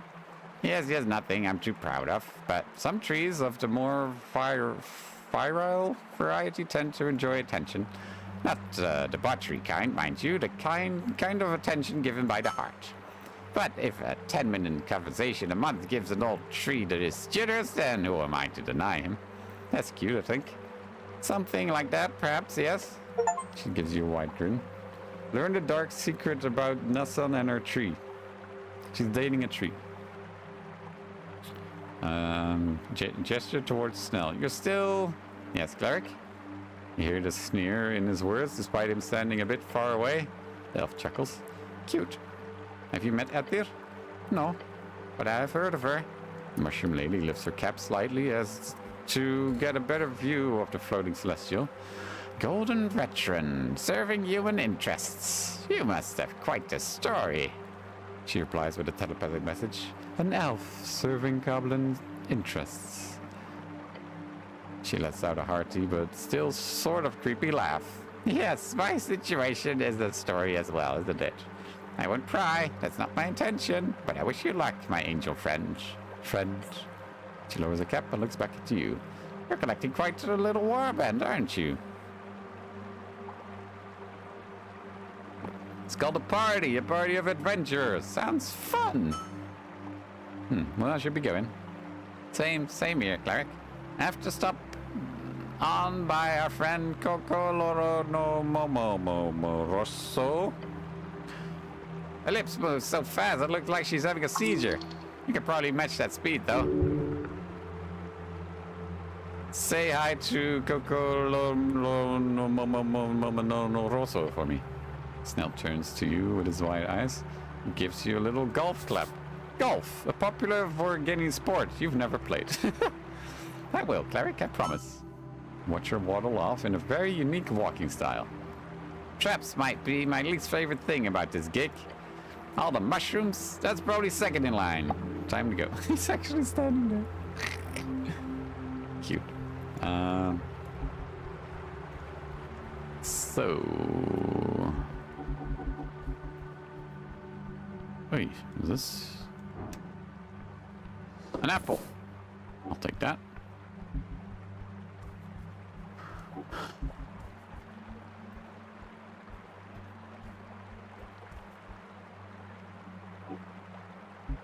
We've been here. Is there anything in the tunnels that might point towards the riddle? I feel like I need to complete the riddle to continue the story. So, something with flames. Is it these flames?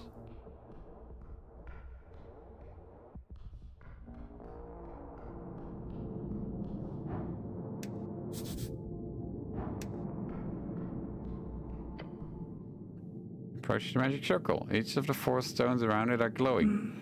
This is the place. Goblin looks around. Looks clear, I think. Isk Urum. It is broken. The seal is unleashed. Watch the light rapidly expand. Oh. Okay. Oh shit! It's a snail. It's a snail. Yeah, that's what I said. Snail takes a few more steps back. Uh-huh. Hello up there. Oh shit. You then watch as the snail folk of a bygone era slams into the ground. Sarah did. You watch the creature shake and snivel, its flappy skin moving about freely, its glistening surface reflecting the light. That staff. It holds immense power. Look at the staff. It gives off a faint glow in the dark of the temple. Gate era artifact. A magic staff befitting for a wizard such as yourself. Holy shit, that stick would go for a fortune on the market. Could you imagine? Pristine staff of great power left in stasis for millennia? What a payday. Look at the shell. It's covered in trinkets, books, files, and all manner of esotericals. There's no doubt. This is a wizard of the highest degree. Okay, prepare to approach this strange snail. Is this the riddle? Did I just not... Oh, can I steal the staff? Hold up. Whoa!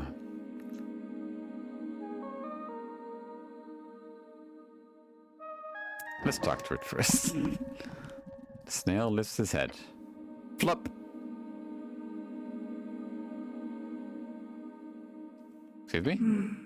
So this is what Tulin Cattle look like. Yalu. Snail holds up his open hand, forefinger stretched. Then he twists them with a snap. There we go. That should be better. I always keep a tongue prepared for this specific situation. Nothing as awkward as dealing with the foreign dignitaries when you've run out of your slots. I am Itzkurum, court puller of the Tulin Empire, master of the path, servant of Yor, lord researcher, and diplomat of peace. He lowers his soft head all the way to the ground. I am Dragon, greetings. By Yor, do not worry, Mr. Dragon Cleric. Oh, Buttercut. I am not poisonous, nor do I hold any ill will. Beware, he's reading your mind. Apologies, I cannot help it. What? That's not the kind of phrasing I'd use, but yes. Snail squints and stares at you both. Hold on, is this some kind of wizard thing? Green one, you do not appear to be as loud on the strings as your iron friend here. The snail leans upon his staff. I cannot help but hear everything you think, cleric. It was cleric, was it not? It is. And greetings, Tulin. Ah, a celestial, grand! You spirits sure do come in all shapes and sizes. Now, what a fascinating meeting we have here. Now, The snail man looks around, leaning on his staff. My mind seems to have slipped a bit. You couldn't care for some exposition? Be careful what you think. He'll hear it. He hears it. He hears this right now. Okay. What's the last thing you remember? His eyes retract close to the base as he mutters. Oh no. I was on a trail. I was on trial. What? Wait, is this the husband that they were talking about? Oh, that's why. Okay. I doomed us all to the flames of Asuth. It was entirely my fault. What did you do? I made a deal with the red one. He mutters to himself, trying to remember. It is difficult to read his body language for obvious reasons. However, you get the feeling as he recalls more, he grows more shaken. Asuth, the great dragon of Tulam, our band. I was the diplomat who enacted the plan of peace. We invited the dragon for an exchange of knowledge. Truth is, I was greedy. I wanted those strange draconic techniques, the power words. Dragons use magic through speech alone. The spells you cast are derived from those same methods. I was not alone in my hubris, nor did I set this plan in motion myself. But it was me who put it in motion.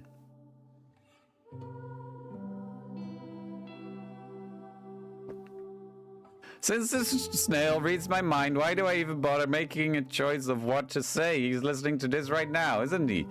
Blah, blah, blah, blah, blah, blah, blah, blah, blah, blah, blah. Please stop. That's fun. Now you can annoy someone with your mind.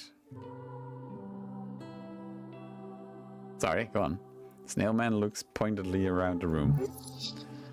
Or at least you think he does. It's more of a gurgling sound. I am personally responsible for the deaths of approximately 50,000 to 100,000 of my kin. Stare at him. The destruction of Tulin Cathal. Yes, that is what it was. Asuth went back on his word. He used his unauthorized magic to disrupt our many, many mages. Then he burned the entire city. Towers fell, the screams, the hate. So like the thing that ruined all the bases of Norfolk, yes. The goblin also stares at the snailman. How did you survive? All the same way the rest did. We were, as they say, lucky. We were not close enough to his anti-magic, and I couldn't resist his stunning shriek. We fled downwards as Asuth claimed our city as his new throne. We fled even deeper. Few thousand of us, the ones who remained, we hid in, taps his staff onto the tiles. This place, it is where we kept our foulest prisoners. It became a base in which we organized resistance. Although some were not so keen to work with, someone like me, a traitor. Okay. I believe you've been imprisoned here for a very long time. How long? His eyes retract as if he does not want an answer to his question. When were you imprisoned? I'm assuming an era of dragons occurred after our reign. However, we ruled in the aftermath of the shutting of the gates. It had been 211 years since then, the year when our city burned. During the Fade era then, not very long after the gates had shut. That is exactly 1,016 years ago. Grips his staff. You can hear it creak. Millennia?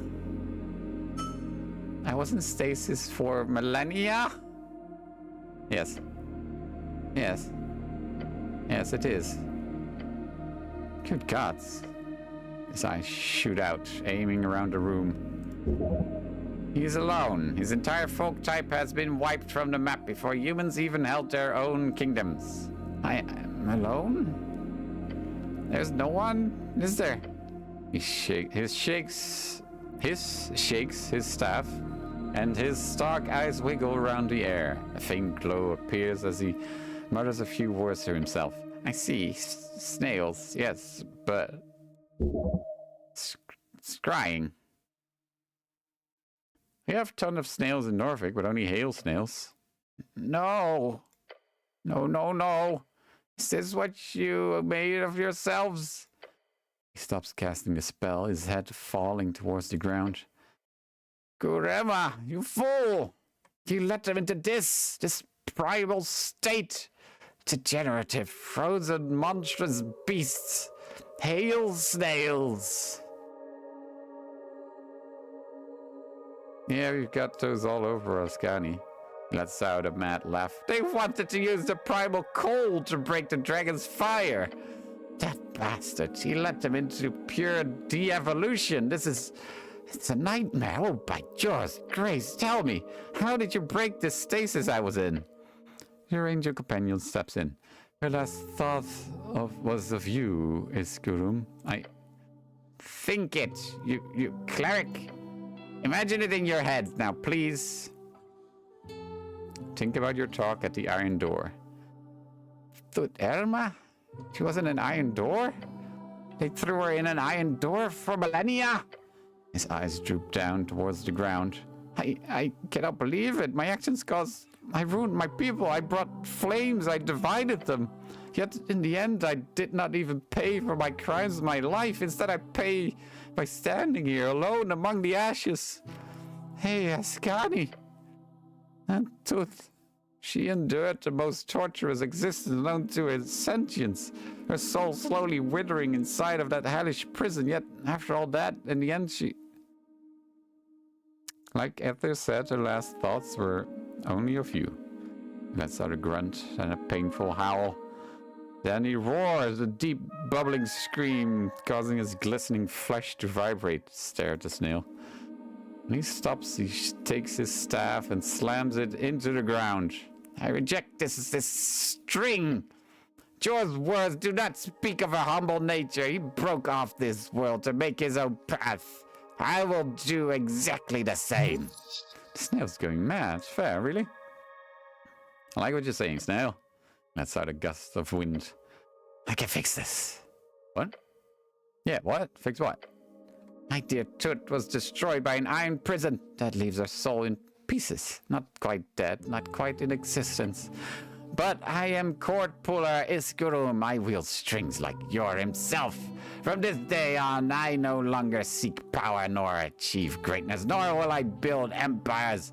I will only perform one miracle. I will resurrect her. Then I will pay her back 1,000-fold for her unyielding love and devotion. Yes, the Celestial clenches her fists.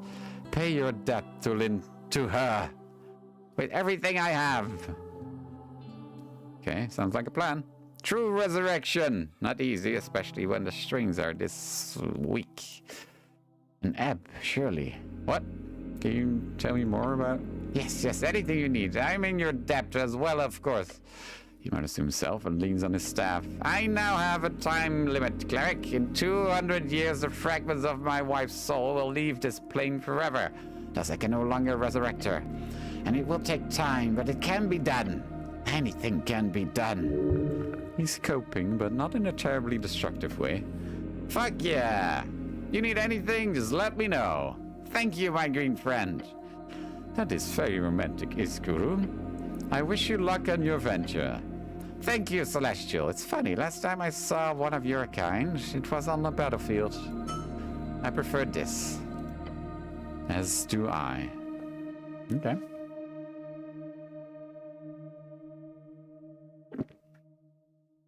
Do you know how to enter the pillar? Oh! You wish to enter a closed gate. That is bold.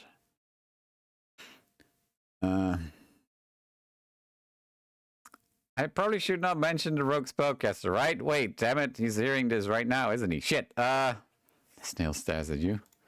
I heard nothing. But if you need to enter a closed gate, that is no small feat, of course, but it's possible. Very much so.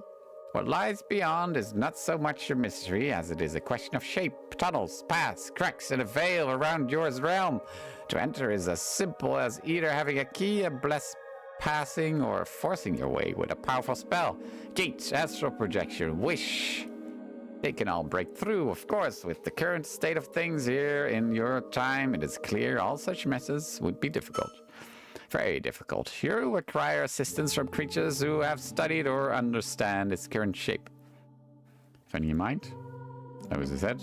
That was a genius on planar travels. She could help. I've helped you.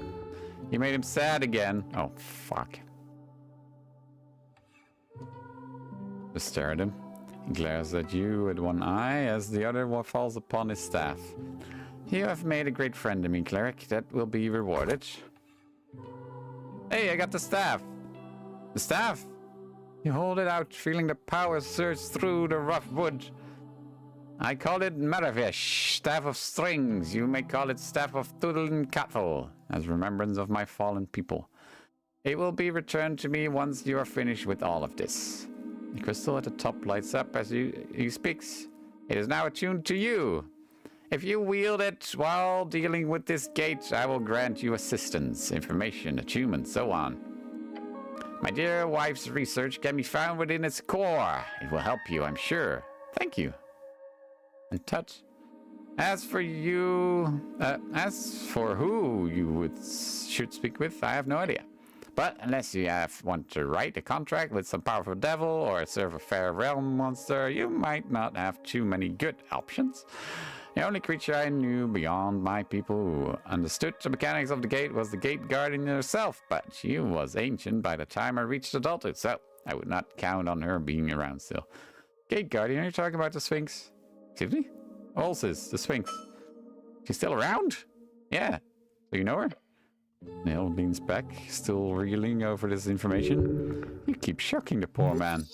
He's got an old friend in the city then. Good for him. I'll have to visit. So she's still in the lair? It's a tavern now called the Drunk Sphinx. This is a strange area you've built for yourself. I can't say I dislike it. In that case, I highly recommend you go speak with Ulzis. Unless you've made a fool of yourself before her, she might be inclined to help getting you into the gate crack. Flashback to when you spoke with Ulzis last. Oh, I'm sure with Metavesh it will be fine. And if not, then maybe there's some other dark and oppressive magical creature you can persuade.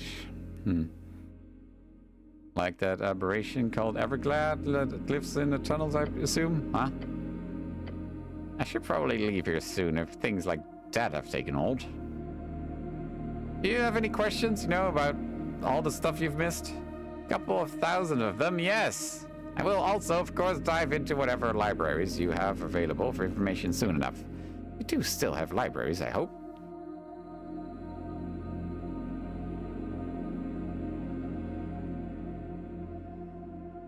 There's a living library hidden in the tunnels under the city. You could check that out, maybe? Hold on, here? You don't mean the living library of Thulinkatl? I don't know. It was a library and it talked. And it survived. Oh, how wonderful! The living library is one of the greatest creations of our empire, or at the very least the most practical. You made that thing? Not me. It was made by the great Hick Lash. I don't know who that is. Lady. A lady, she was. Before my time, a great wizard of... Sorry. What? I didn't say that out loud. You pissed it off? Did you not go through with an equivalent exchange? Oh boy. I think about your encounter with the living library. I see. Well, that is unfortunate. No matter. I'm just happy it still exists, and now I know where it's hiding. I will be investigating it soon-ish. We have the Darrowian library just south of here. I can get you access if I put in an application. Oh, grand. Please do. Is that your local government, Darrow? Technically speaking? I see. Also, I need to ask, what is this south? South? Yes. South is south. Ah. This must be some common knowledge. Please elaborate. It's a direction, downwards on the map. Interesting. Do you not use inwards and outwards? With and against? The scholarly version is seaward and inland. Which one's forward in your case? With is when you move along the coast with the movement of the sun. Against is against the sun's movement. Ah, we use west for with then, and east for against. I see. Do you know the etymological origin of those words? I find your use of them quite fascinating, especially the fact my tongue spell does not localize them. Well, north is up, south is down, east is right, west is left. Interesting. That you base your directions on a map is very different from our way of navigation. Later, I will very much love to pore over your findings and documents, especially those maps. Oh. Seen books all over the place. You always just go around and ask to check them out. Interesting. So your people are very open-minded then. Sometimes that pale man looks like an interesting spellcaster. You'll see how they react. Is your people anti-snail? I suppose they haven't been given the chance to be anti-snail. I don't think anyone will actively hate the idea of snail folk. He nods and his eyes jut out. Interesting. I'm looking forward to navigating your society. So, what do you want to ask?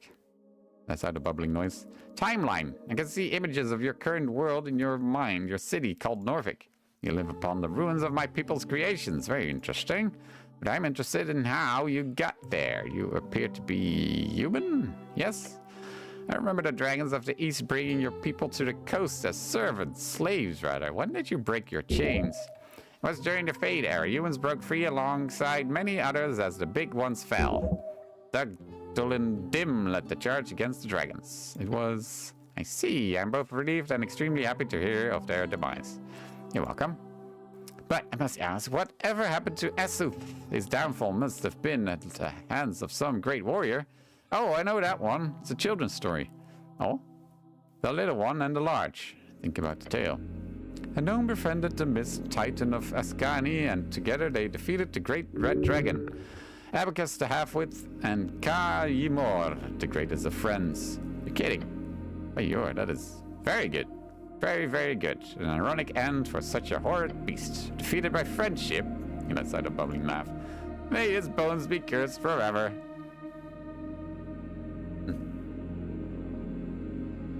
We stole magic from the dragon's thought ourselves. Hold on, let's see. The snail retracts his eyes and goes quiet for a while as he listens to your thoughts. You go on. The Fade era after the Gate era lasted about 1,000 years. Ah! You're at the start of a new era then. What do you call it? The post-war era. Oh, the Arcane era brought with it a most foul war then. I could only imagine. Myself, I too was born in a time of after war, the Gate War, but my father saw the end of it in his youth. I will make sure to read about it more, but what caused this great war?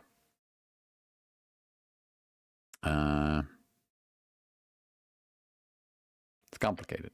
Yes, I can see that. I can similarly not in any way tell you the real reason behind the Gate War.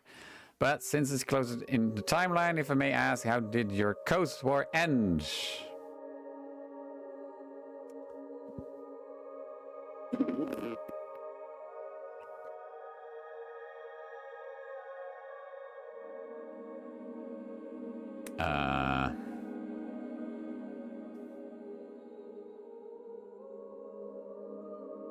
Arcane was simply too powerful, the game was rigged against them and thus they lost. Fascinating. It's understandable that there is no clear answer to such a complex conflict. As per usual, the victor will write the notes on history, however. So I will be sure to read with critical stock. Stock? Ah, I stock. And your people then? They fled to Arcanus during the war? I seem to get that impression from the images I keep seeing. I hope you can't see me naked. Try your best not to imagine yourself naked. Nothing too personal so far, thanks, sure.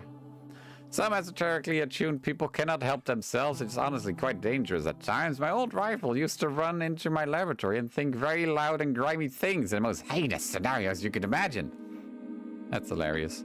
You're quite a afraid fellow, aren't you? Yes, I am. His eye stalks glare at you in silence. Case in point. Can you teach me magic? Oh, teaching. That is not my specialty. If you have any questions, I can always share my knowledge, but beyond that, I'm afraid I can only offer some spell scrolls. Okay.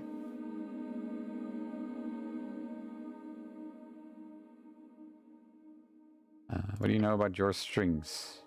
Holds out a hand and casts prestidigitation. When Yor crafted the coast, he did not make it from scratch. Dazzling lights spawn out of his palm, forming a collection of gleaming lights. He based his design on others, the landscape, the water, the wind, the biome, as well as the magic. In most other realms from our history, what our history teaches us, ley lines, as in the thing we channel magic from, should be formed as a web, a network, a weaving, a series of nodes connected. This design was fundamental and solid. It connected so many material realms to the outer ones. As in, they were not just one. There is a solid world of mortals on one side, the worlds with all the angels and demons, and non-mortals on the other, a magic web interconnecting them. Most anti-Sepalians will tell you the same thing. The world of mortals and non-mortals were separated beyond Yor's realm. Okay. Right, before the gates closed, we were separated. You did something different. You created the strings. Instead of having a series of nodes with the connections between them, these ley lines were simply just nodes. They contain sort of esoteric vector, intensity, delta, rush, tone, some call it colors, various difficult to parse parameters. Instead of being interconnected, they simply bump into one another physically. That is how they interact. They put it in a simple metaphor. However, you ordered something ingenious here. He took the design of those interconnected webs and repurposed them, not to connect to another, but to connect with themselves over time itself, connected from the past through the present to the future, straight line, a chord, a string. Remember, he's reading your mind. Every option you think of will be presented to him all at once. Okay. All right, thank you. That should be every question I have about the strings. Okay, there's a lot to take in all at once. This mind reading makes conversation highly efficient and boring. I'll take your questions one by one if that's okay. Oh God. Okay. You know what? It's fine. I believe you. Jesus fucking Christ. Okay. Thank you. Do you have any spell scrolls? Oh, only a dozen or so. They're deep in my shell, and you're interested in? I can dig in and get one for you. He retracts one of his arms into his shell. Ew. What about the scroll of astral projection? You have particular taste. That is not a spell you are even able to cast, not without a great unreliability.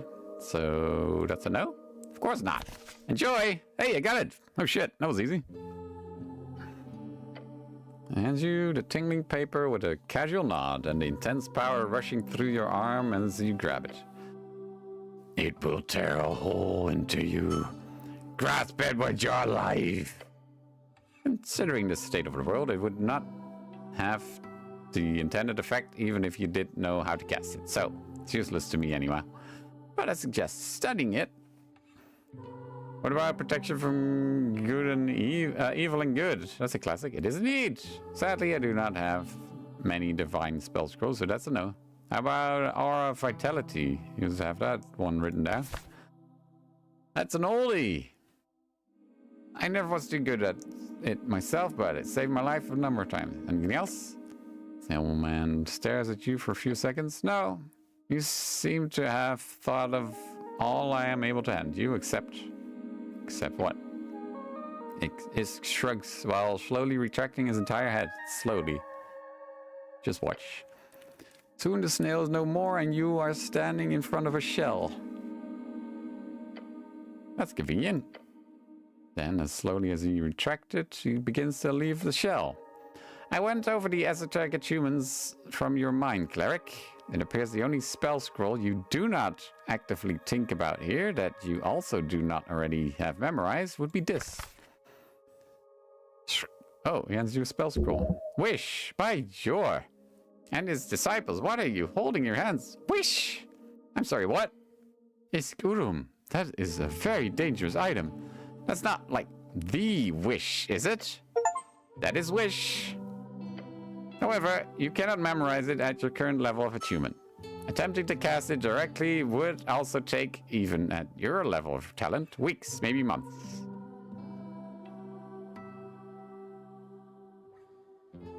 But this is wish. I could just wish for anything. Wish is one of the few non-epic tier spells that can wildly shape reality. It is arguably the most powerful and versatile of all 9th level spells. It is so powerful, in fact, that it can easily cripple anyone who does manage to cast it. The only truly safe usage of Wish is to use its power to ask for the casting of another spell, 8th level or lower. You could also ask for a weaker effect, which have been proven to be safe at times, but if you word your wish poorly and the effect is broader than you intended, then you are, as they say, screwed. That sounds awesome. Snailman lets out a blubbering sigh. I received a spell scroll from a djinn I fought alongside during the war. It was a reminder to stay humble. For those who used it for personal gain, use it as a shortcut to greatness. Always end up in ashes. I did not always listen to such ideals, but when it comes to that spell, I have respect for it. One of my teachers, the great Rit Eos, used its power to shatter the hearts and souls of hundreds of ice devils. In the process, her entire being turned into a permanent esoteric pocket. Okay. I'm giving this spell scroll not to use, cleric, but as a reminder of your mortality. Okay. I thank you for this, Isk. He makes a peculiar mouth movement. A grin. I like your fire. It burns bright. Anything else? I'm good. That's all I have to ask about wizards for now. I'll see you around. Okay. Cool. Cool. We have Aura of Vitality. What does that do?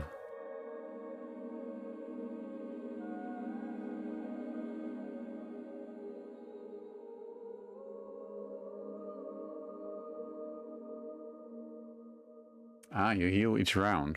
You gain 20d6 hit points. Okay. Interesting.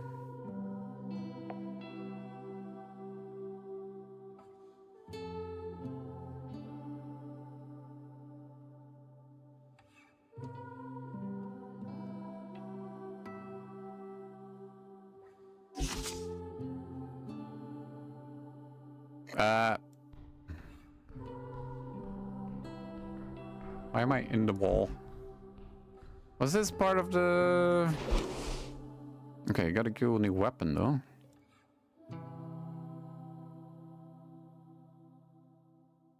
Got 2 scrolls. I think both can be used to get into the pillars, so that's good.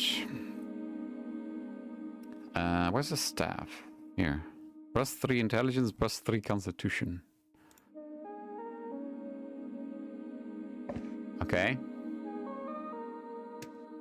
That's good.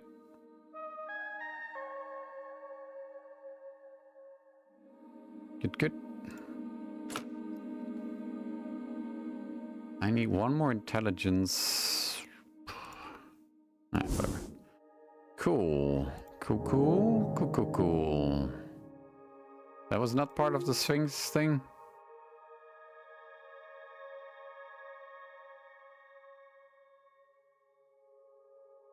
This was not the riddle.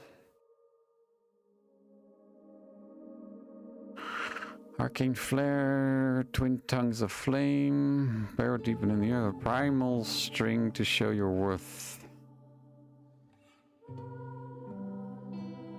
Man divine alone howls his words.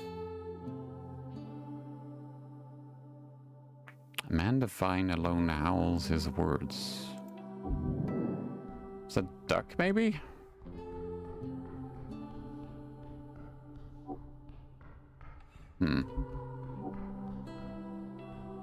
La la la la.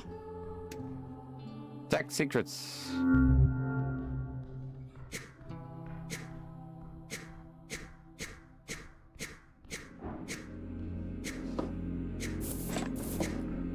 Just junk.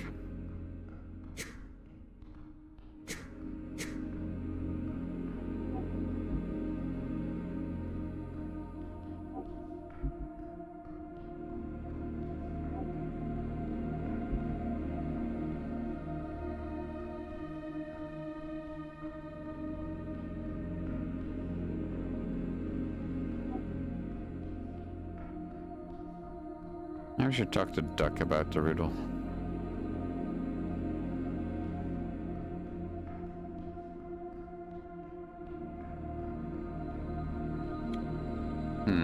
Well, we made progress. I think we could finish the game, but I want to solve the riddle.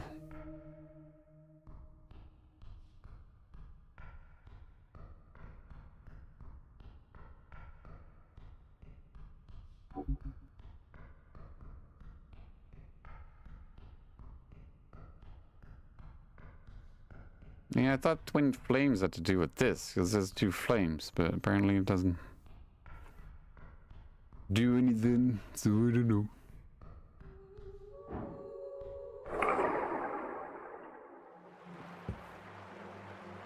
I don't know.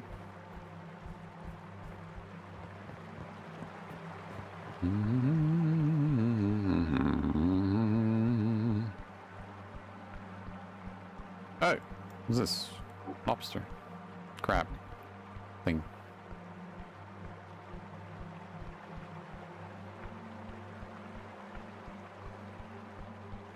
Ugh.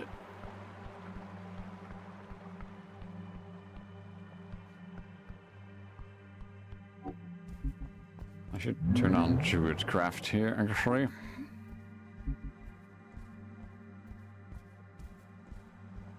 Hello.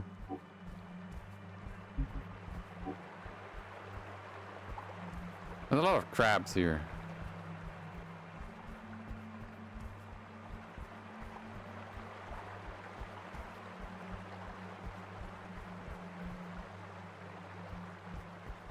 Lobster.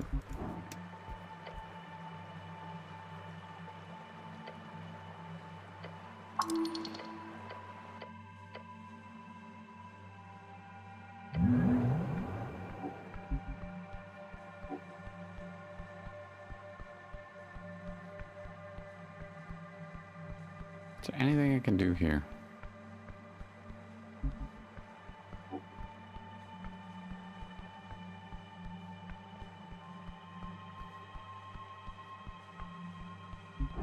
No.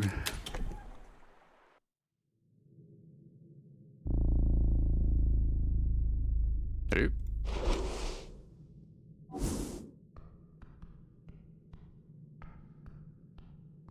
Oh, here we are. Weird. Uh-huh. And we're back here.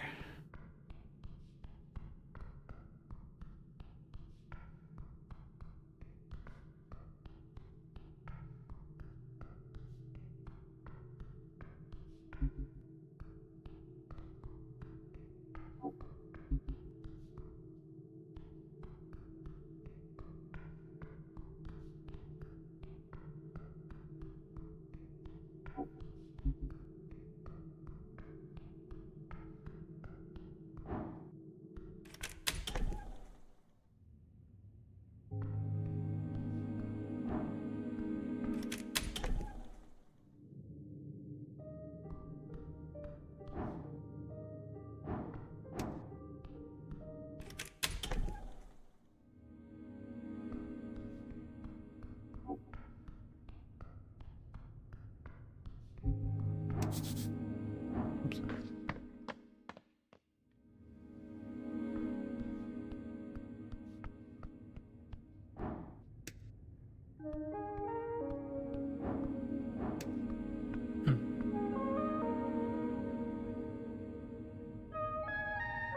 Could you use a scroll of wish instead? Scroll of wish. He looks up from his desk. Oh boy, that was a fast reaction. He is once again absolutely shocked at your inability to stay out of esoteric trouble. Yeah, show him. He only glances at it. Do not cast this, cleric. Why?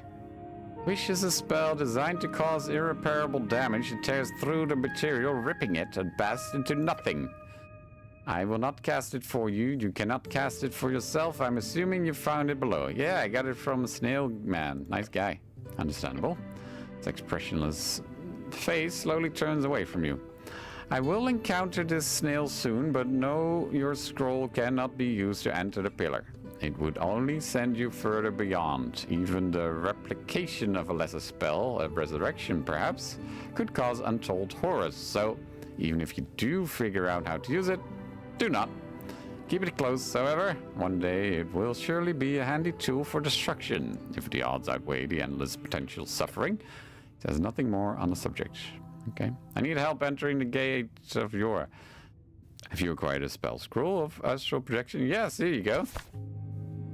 He grabs a scroll with deliberate movements and reverence. Wonderful. You are full of surprises, cleric. The pale man opens it, taking a few glances over the ancient text. A scroll of Tulinkathl. This will do fine. Puts it away and gives you a slight smile. There is an illusory wall in here, over by my book collection, he says, and gestures towards the shelves on the western wall. Of course, you already know that, but I hope its contents have proved and will continue to prove useful. Oh, thanks. You're welcome. When you are ready, call for me at the pillar. I will cast it on you and any party member you wish to bring into the darkness. Will do, Fiskin. Okay. Thank you. There's a magic gate.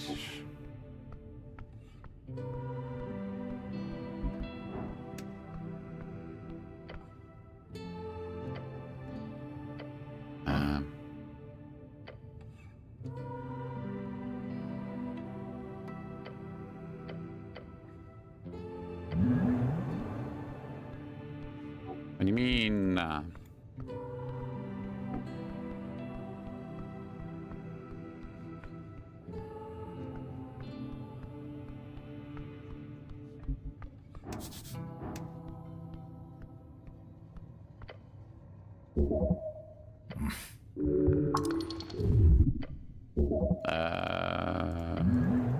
Everything's fine. I don't know what he meant with that. Oh, I completed the gate thing.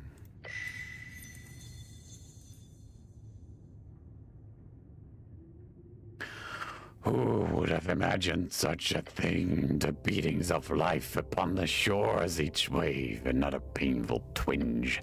The heart laid square, blood in veins, fear in glands, peace upon the earth. The smoking man in the pillar. I have the key, now I'm ready to dive in. Diving is down, this is up.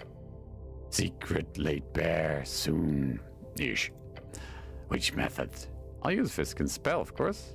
Spellman, his pale face twisted into nothing, hollow soul, breathless bearings. A creature of pure evil with nothing but intrigue as guide. The path forward lay clear nonetheless, as her journey comes to a close. But, who is the man? The smoking man?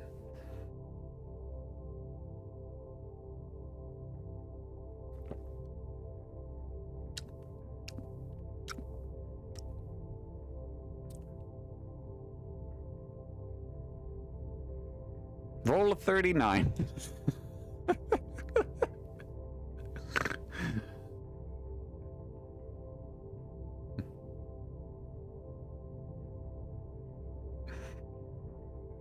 I have to put my seed into this thing now. Quote from It's Vista. Nick.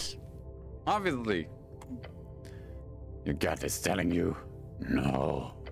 That is untrue. Not the case. False. Yeah, I was just joking. A joke, a jest, however.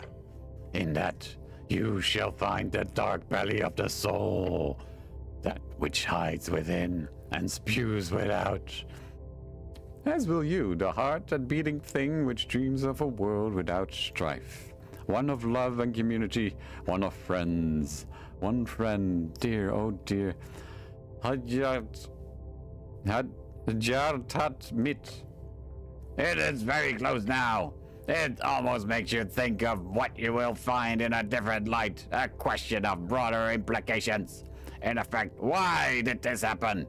And what is this burning stake of a quest drawn into your flesh? What's it actually about? Is it so simple of a question? That thought that causes your muscles to tense up and cramp? The question you've been asking yourself since you were 5 years old. What is a good man? And does it seem they are all dead and buried long before your time? Okay, roll a 3. Beckon the storm, carpe tenebras. Pick dark belly of the soul. Pick Hadjat mit. Pick a good man.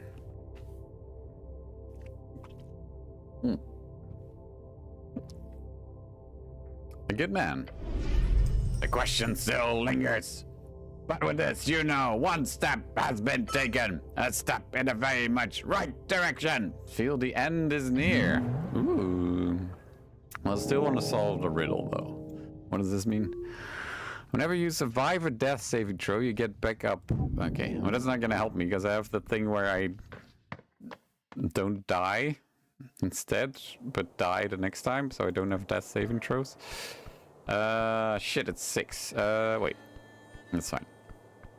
Okay, let's talk to Duck. I wonder if the paladin has something to do with the riddle.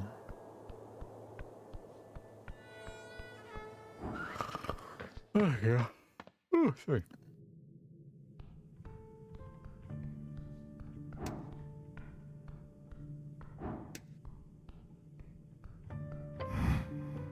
The Duck. The Iron Tin Can Knightsman dude does not acknowledge your presence. I took this key from you. Where does it lead? Crypts. He doesn't seem too mad about you taking the key. Strange.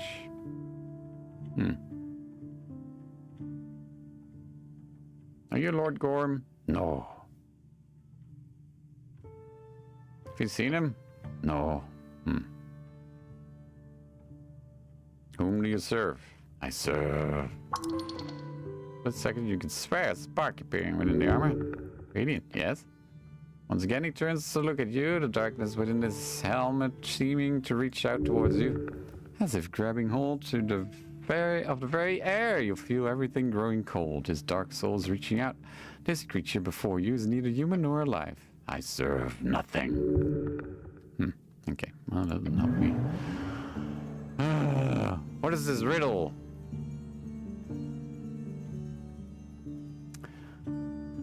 Arcane flare. Twin tongues of flame.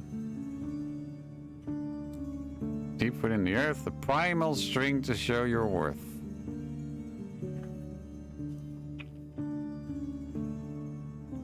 Folk and gods in thronging herds, a man divine.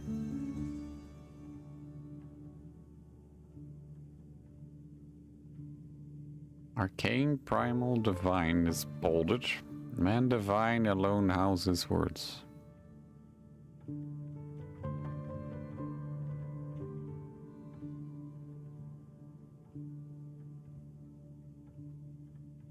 I don't know what it means.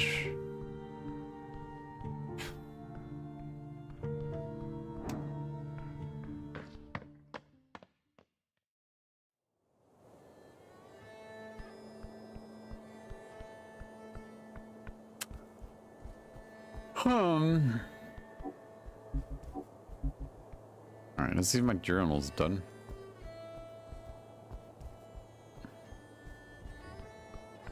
I'm lost. Where am I going?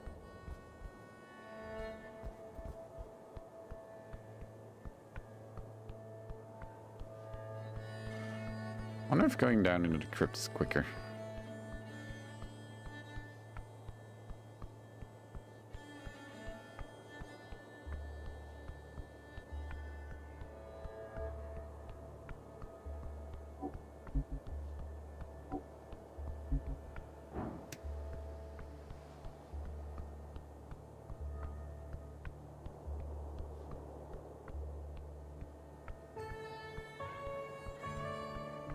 Is it down there?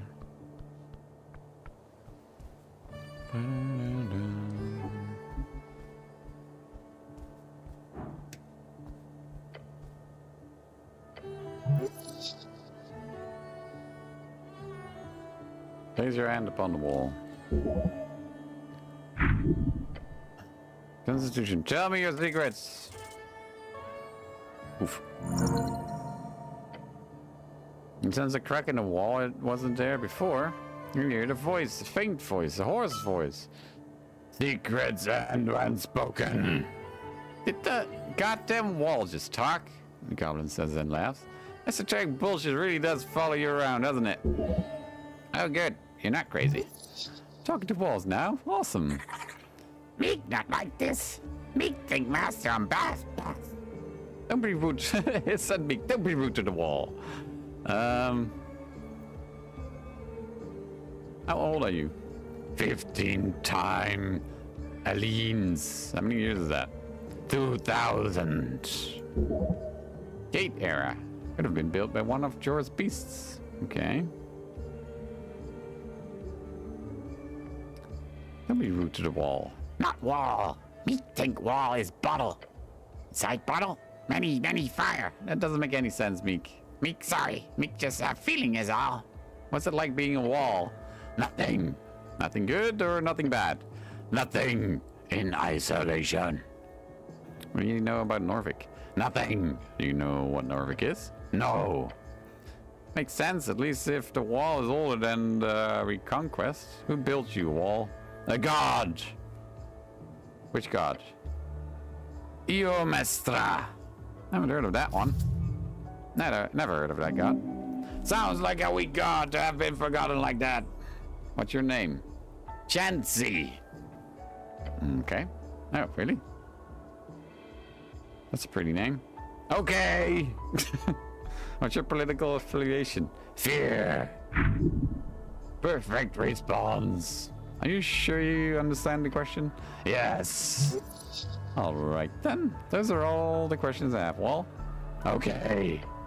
Crack disappears as quickly and silently as it came. Then silence. You really have a knack for getting info out of anything, cleric. That was surely an esoteric event, or else you're turning mad. Nicest wall you've ever met. The walls of this place hold more spirit than people. Bow to Wall, thank you for your time. Thank you, Wall. Very kind. Talking to walls now. Okay. You can go to the Twin Flames. I don't know what I mean. Nah.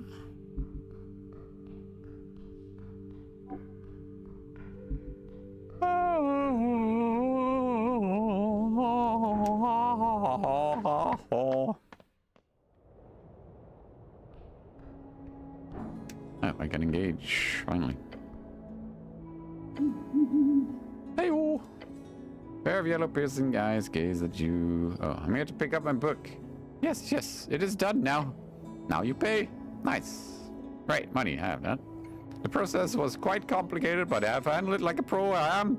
The final cost is 250 Norvikian crowns. Oh boy, that's a fair amount for you. Pay now. You could purchase a basic spellbook for 50. Make him lower the price through pure charm. Ah, look at that. 21. You gotta comb his feathers, you know? Just say, make it 100 and I'll owe you big time. Wouldn't it be nice to have a cleric in your debt? True. Okay, pay 100, then you get your book. Nice. That's a big discount. Great. Pay 100. Toss in all 100 crowns from your pouch of holding, and out of the slot in the door, you see the end of a paper-wrapped book. Take it. You open the wrap, discovering a wildly bound book. Its paper smelling like a fresh, damp forest. Yet it is easy to use. Opening it reveals a series of primal patterns. It's quite frankly a masterpiece of esoteric delight. It feels tingly to your touch. Extremely esoteric. You are happy. I can see it. Yellow eyes tilt to the side as they peer at you from the slot. Now be on your way and mention my services to your clerical friends. I am the best, you see. That is to be known. Will do. General, start your new book. Anything else before you leave? No? Thank you. What did I get? +2 wisdom adds your proficiency to your max prepared spells.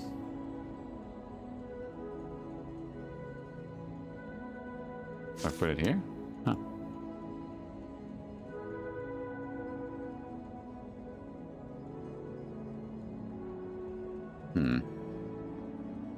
This lowers my constitution.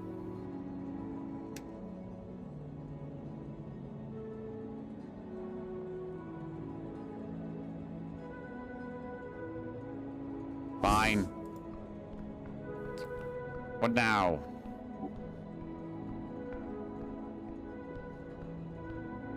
Wait, there's a door here.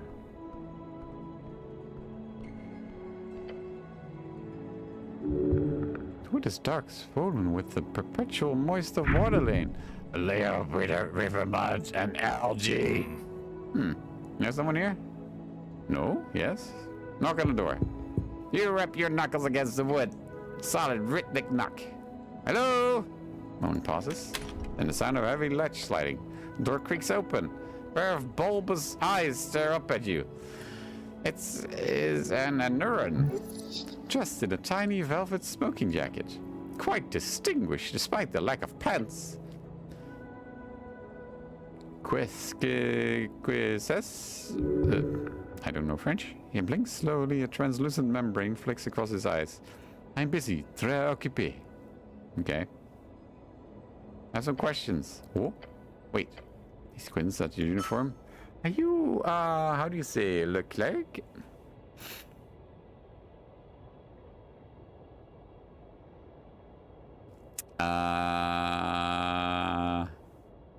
That doesn't sound like U's tongue. Wait.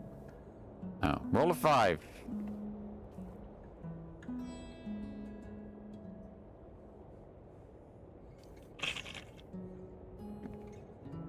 You know what? I'm just gonna finish the game after. I like to see myself a dashing rogue, personally. A dashing? No, you're clearly a cleric. So dismissive. Sees right through you. Danuran peeks his head out behind the door. Tu veux quoi? As for contribution to your cause.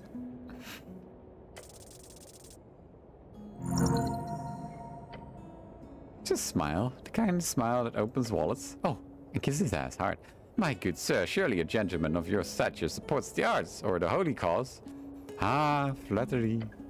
He sighs, his throat pouch inflating slightly. Told you. You are charming, sir, and you? And you? And you? He reaches for something on the other side of the door. Take this now. Au revoir. He shoves a fancy bottle towards you.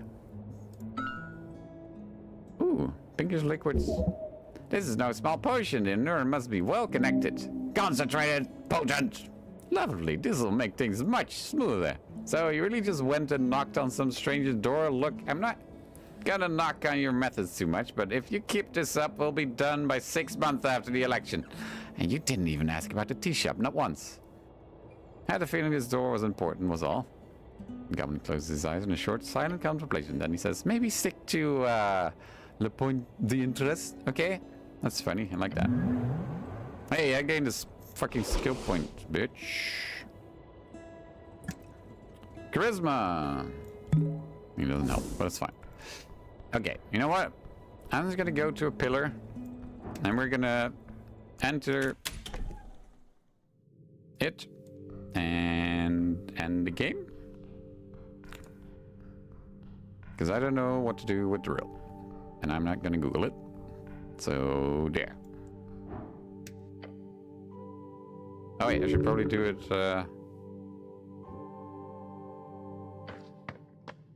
at the top.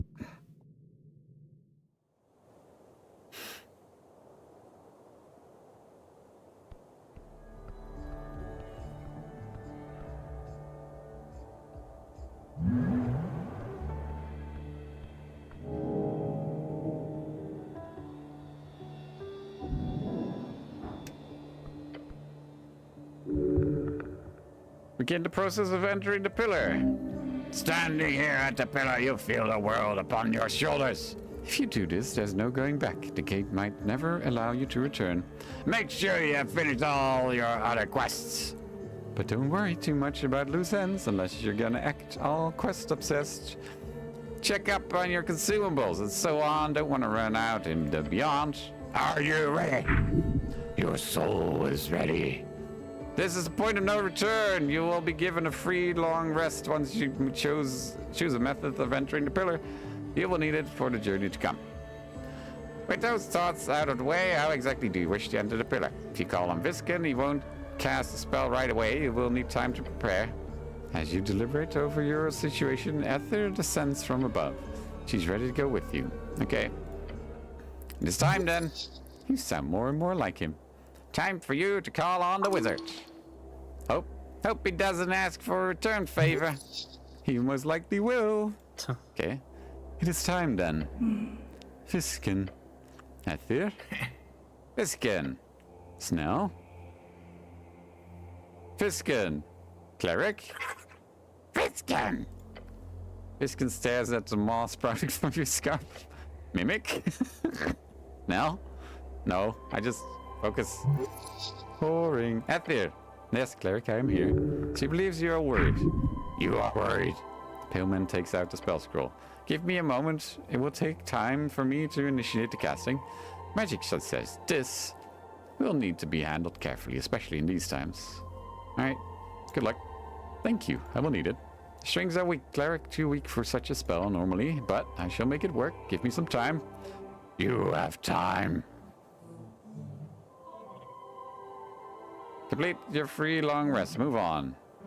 You close your eyes. You feel the pillar rising up above the clouds beneath the earth, piercing the veil of something beyond. You are ready. Snell takes a deep breath. Ether's halo is spinning faster. Oh shit. Fucking drums. The pale man lifts up a scroll of astral projection. A faint blue line is drawn between it and the closest surface of the pillar. It is ready, cleric.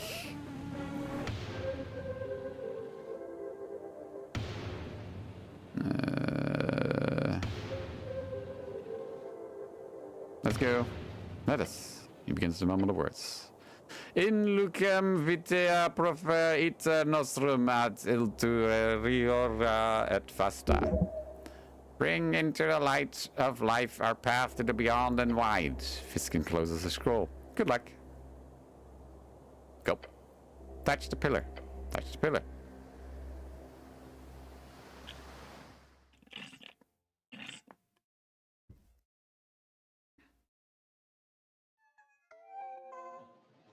Very bright. Oh shit.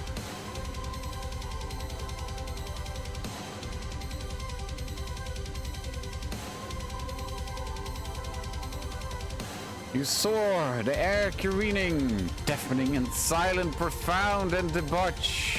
It does not stop to anything. Roaring of the pillar, and you join in further. Attempt to move in the direction of out. Try to scream, but the force is too loud. Treble, drilling, catching, burning. All senses alert, no chime to guide. Chime, reflection of your esoteric insight. Now, try to think about your party. The scarf grips you. An angel's close. A goblin clings to life. You are on a path, carefully closing, quickly cutting, violently pressing. Keep your aim. There is a calming pressure rising. Huh? Your earthly organs compromising. Ugh. Each orb and lobe so gently breathing. You are dead. An interconnected disbelieving. Blindness eternal. Just like a bell begun to ring. Oh no. This path of yours is just a string. Until one. Ah! Enter the beyond. Very twitchy.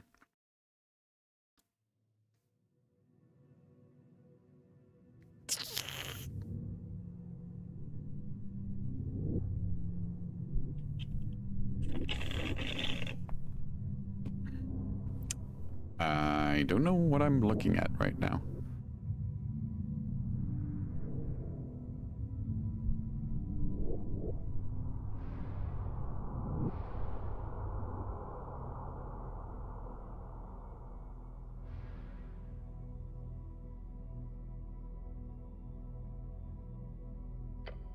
Endless. Look around. There's nothing. Look below. Water? No. It's an esoteric substance. Look at yourself. You are whole. But shaken. Pure disorientation in this dark place. What did Master do? This is...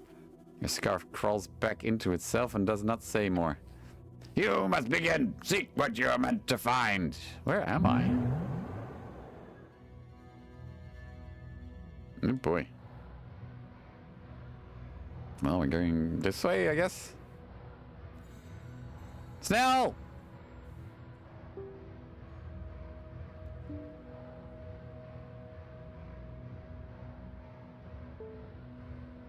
Ethir!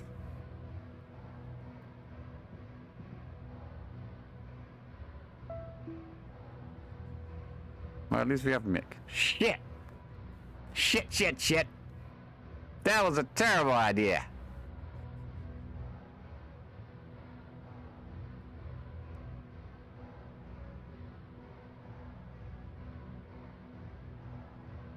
Focus. Whatever's out there, you can negotiate with it. Everything wants something. There's always a correct choice.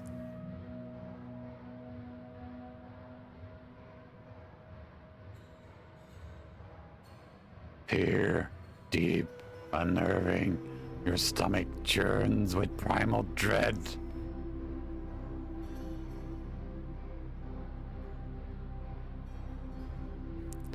Senses pick up nothing. It's confusing. Your mind can't quite grasp it.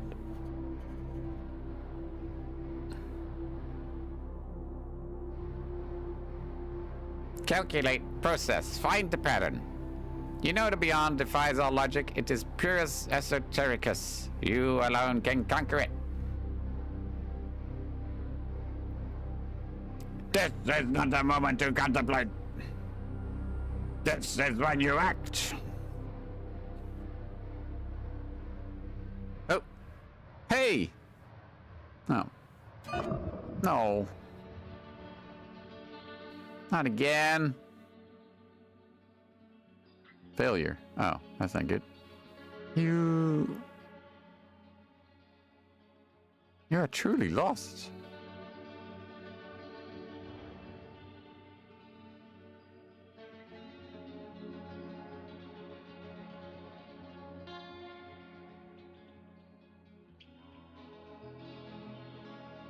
Excuse me?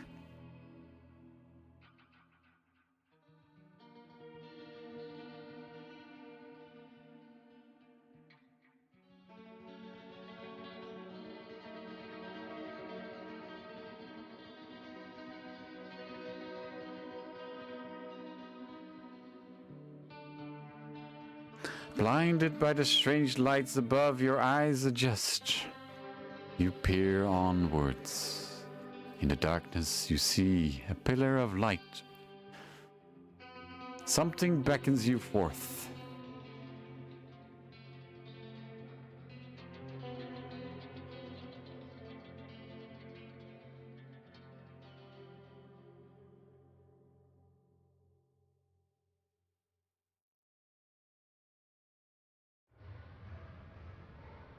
Maybe there's a way out of here after all.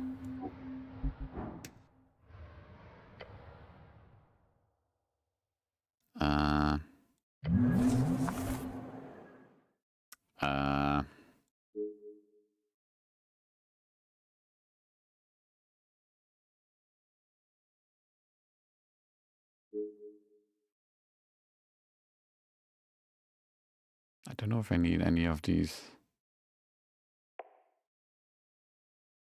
Oops.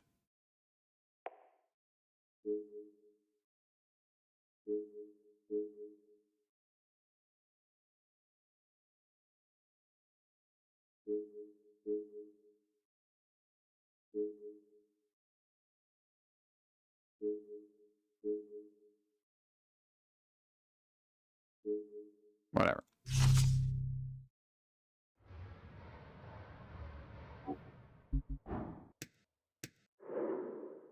The cobbler.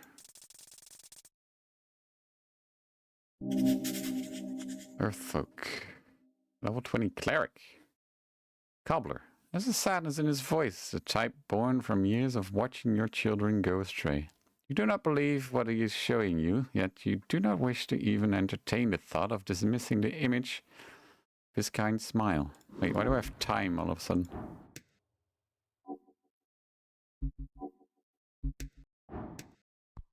Oh.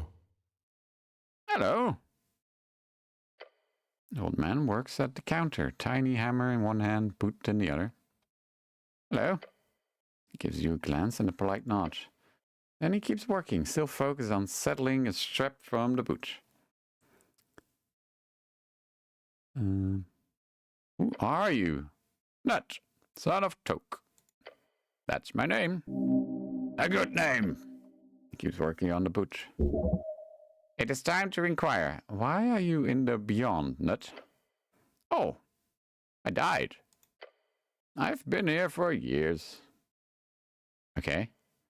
Everything here is not so material, you included. If you stay too long, he holds up the boot, looking at its bottom with one eye closed. It's a tunnel. The right-going way heading straight outside. I've been left behind for a bit longer, though. Just a bit longer. So that's why you're so ominous. He lets out a coarse laugh.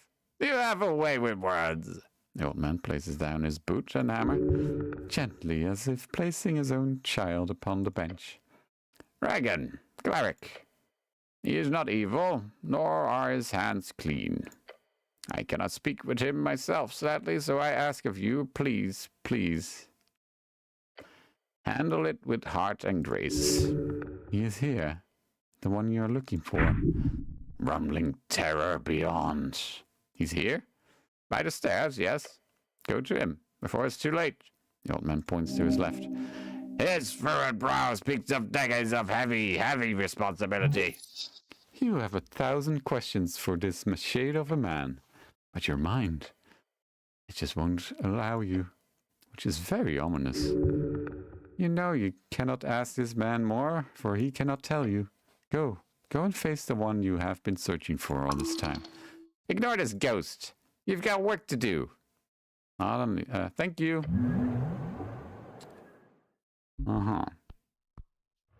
It's on the right, though.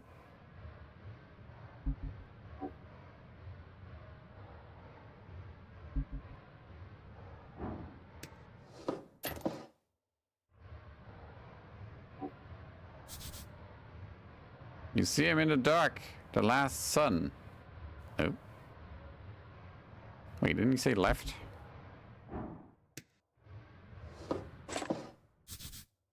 To the beginning, is this all just a memory? That's his right. Whatever. Uh-huh. What? Enhance ability.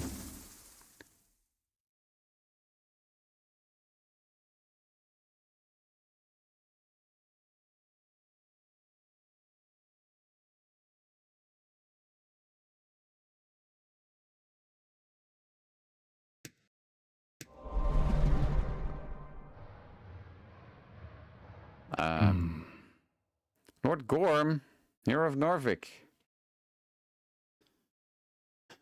Greetings. He bows before you. My name is Gorm Skaldaman, loyal servant of Urth. I need your help. You see the writhing corruption upon his arm. It causes him to shake. Lord Gorm! Touched by the void. He appears sane enough somehow. So that is how it is. Wasn't a rogue spellcaster, rogue paladin. You need my help? I do. Paladin performs a perfectly executed fist on chest salute. As he does, you notice the long sword sheath at his hip. The Flame Tongue! One of the great swords of Norvik, passed from paladin to paladin. The state has fallen, brother, he says, and lets out a cackling cough. In my grief and anger, I have made some egregious choices. Wait, the state of Norvik? Yes, our father's legacy. The broken man lifts his helm, revealing a rugged face covered in layers of sweat and ash. Gods, he says, pressing his not as ruined hand against his brow. It should never have come to this. Sorrow in his eyes, meeting your gaze. How many years have you served? 5 at the towers. Then you know well the particulars of Urthgard politics. Akasam was struck by a feeble mind spell over 3 years ago. What? What? How's that possible? I agree with your outrage. But he has been hidden away all in his palace manor. For all this time. The Lord Patriarch is a puppet?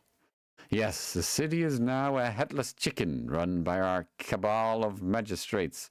On a cursed evening 3 years ago, the leader of Norvik was as good as assassinated. They decided to keep it a secret. Their reasoning was simple. It was for the security of the city. Without Urth, we have no protocol on the transfer of power. None revealed to the public, at least.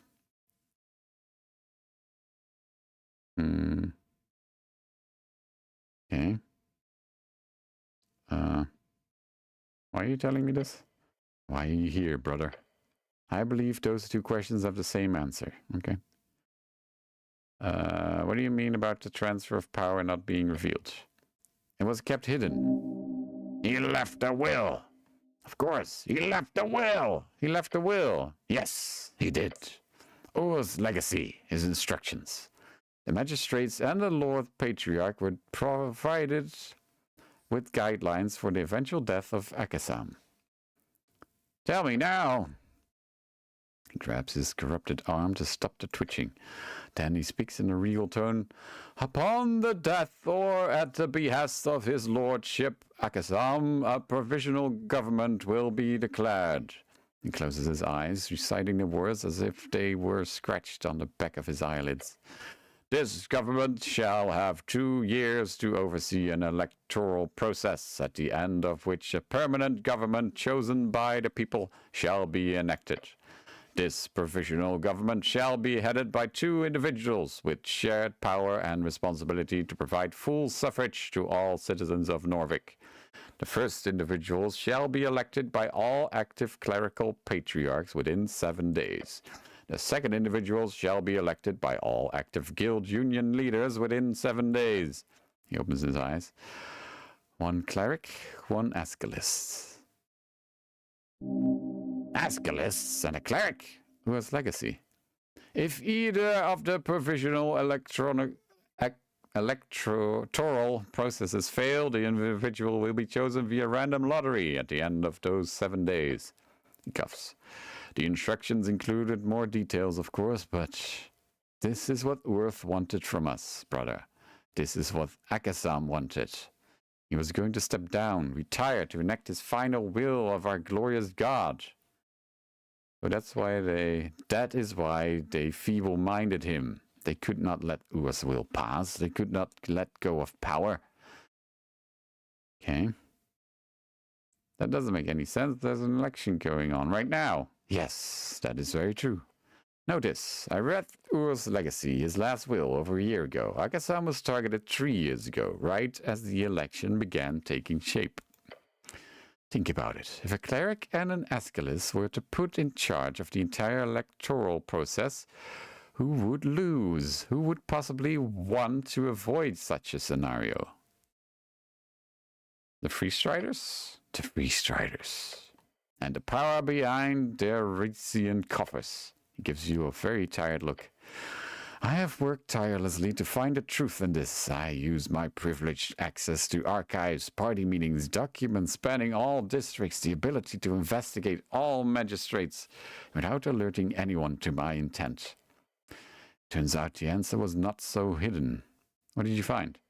All magistrates have deals with the Ascani Reeds Trading Company.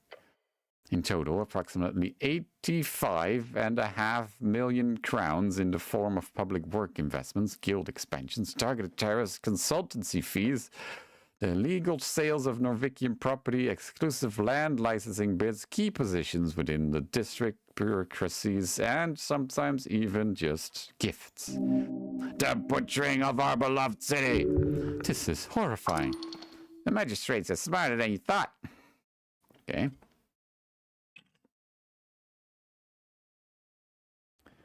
What exactly does any of this have to do with the tea shop? He lets out a tired sigh before once again grabbing his shaky mutated arm. Yes, I'm getting to that. Brother.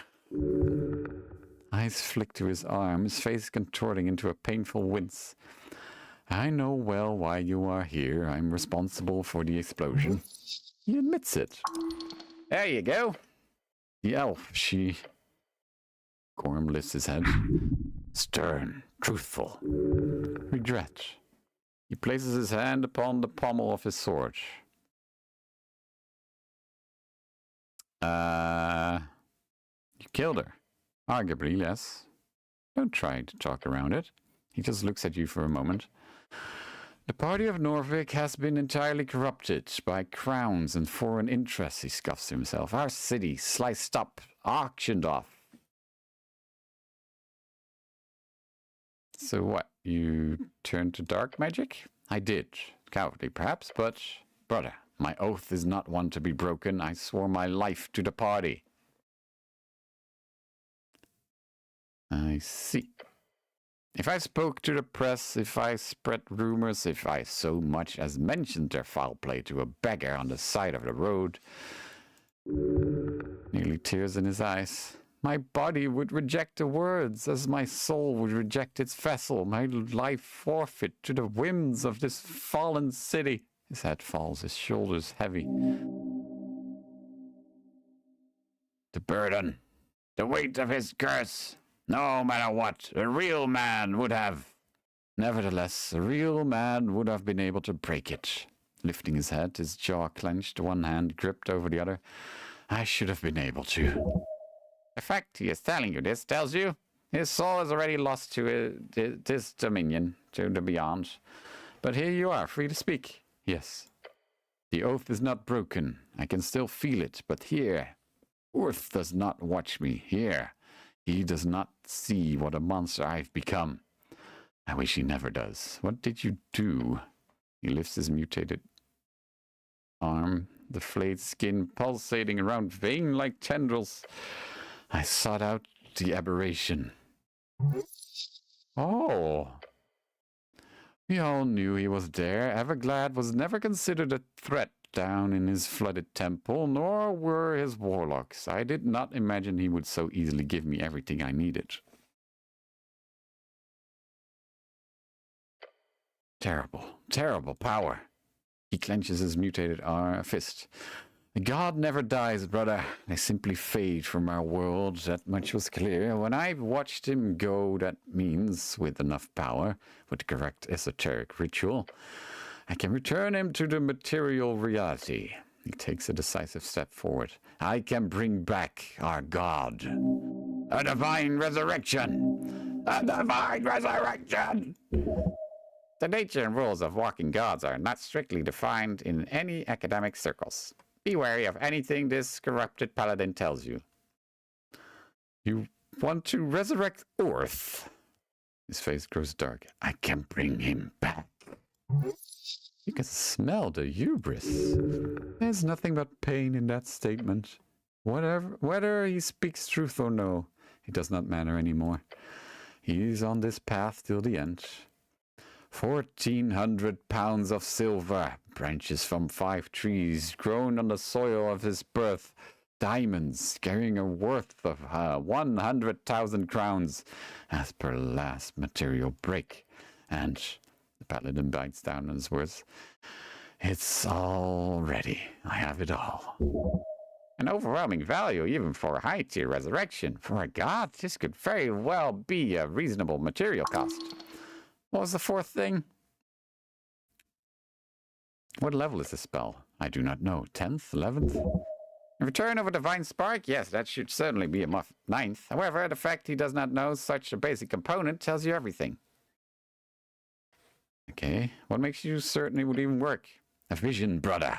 I know this is far-fetched, but here, and it is beyond. There are no limits to spellcasting. The rules are different, wilder. There's an esoteric freedom. I have seen into the depths of this place in all this time I've spent here. I know I ask much of you, brother. I ask for your faith in this spell and in me, but I swear Earth is here, somewhere, close. I can feel him watching me, giving me these visions. You don't sound like you know what you're doing. No, I realize that. I both look and sound like a raving cultist. He flexes his mutated hand with another wince. The pain is familiar to him at this point. He seeks it out as much as he wants to avoid it. So I have given my body and soul, why not my dignity as well? What's this spell called? I do not care to name it. It does not deserve one. Why? Why this reservation? A spell needs a name.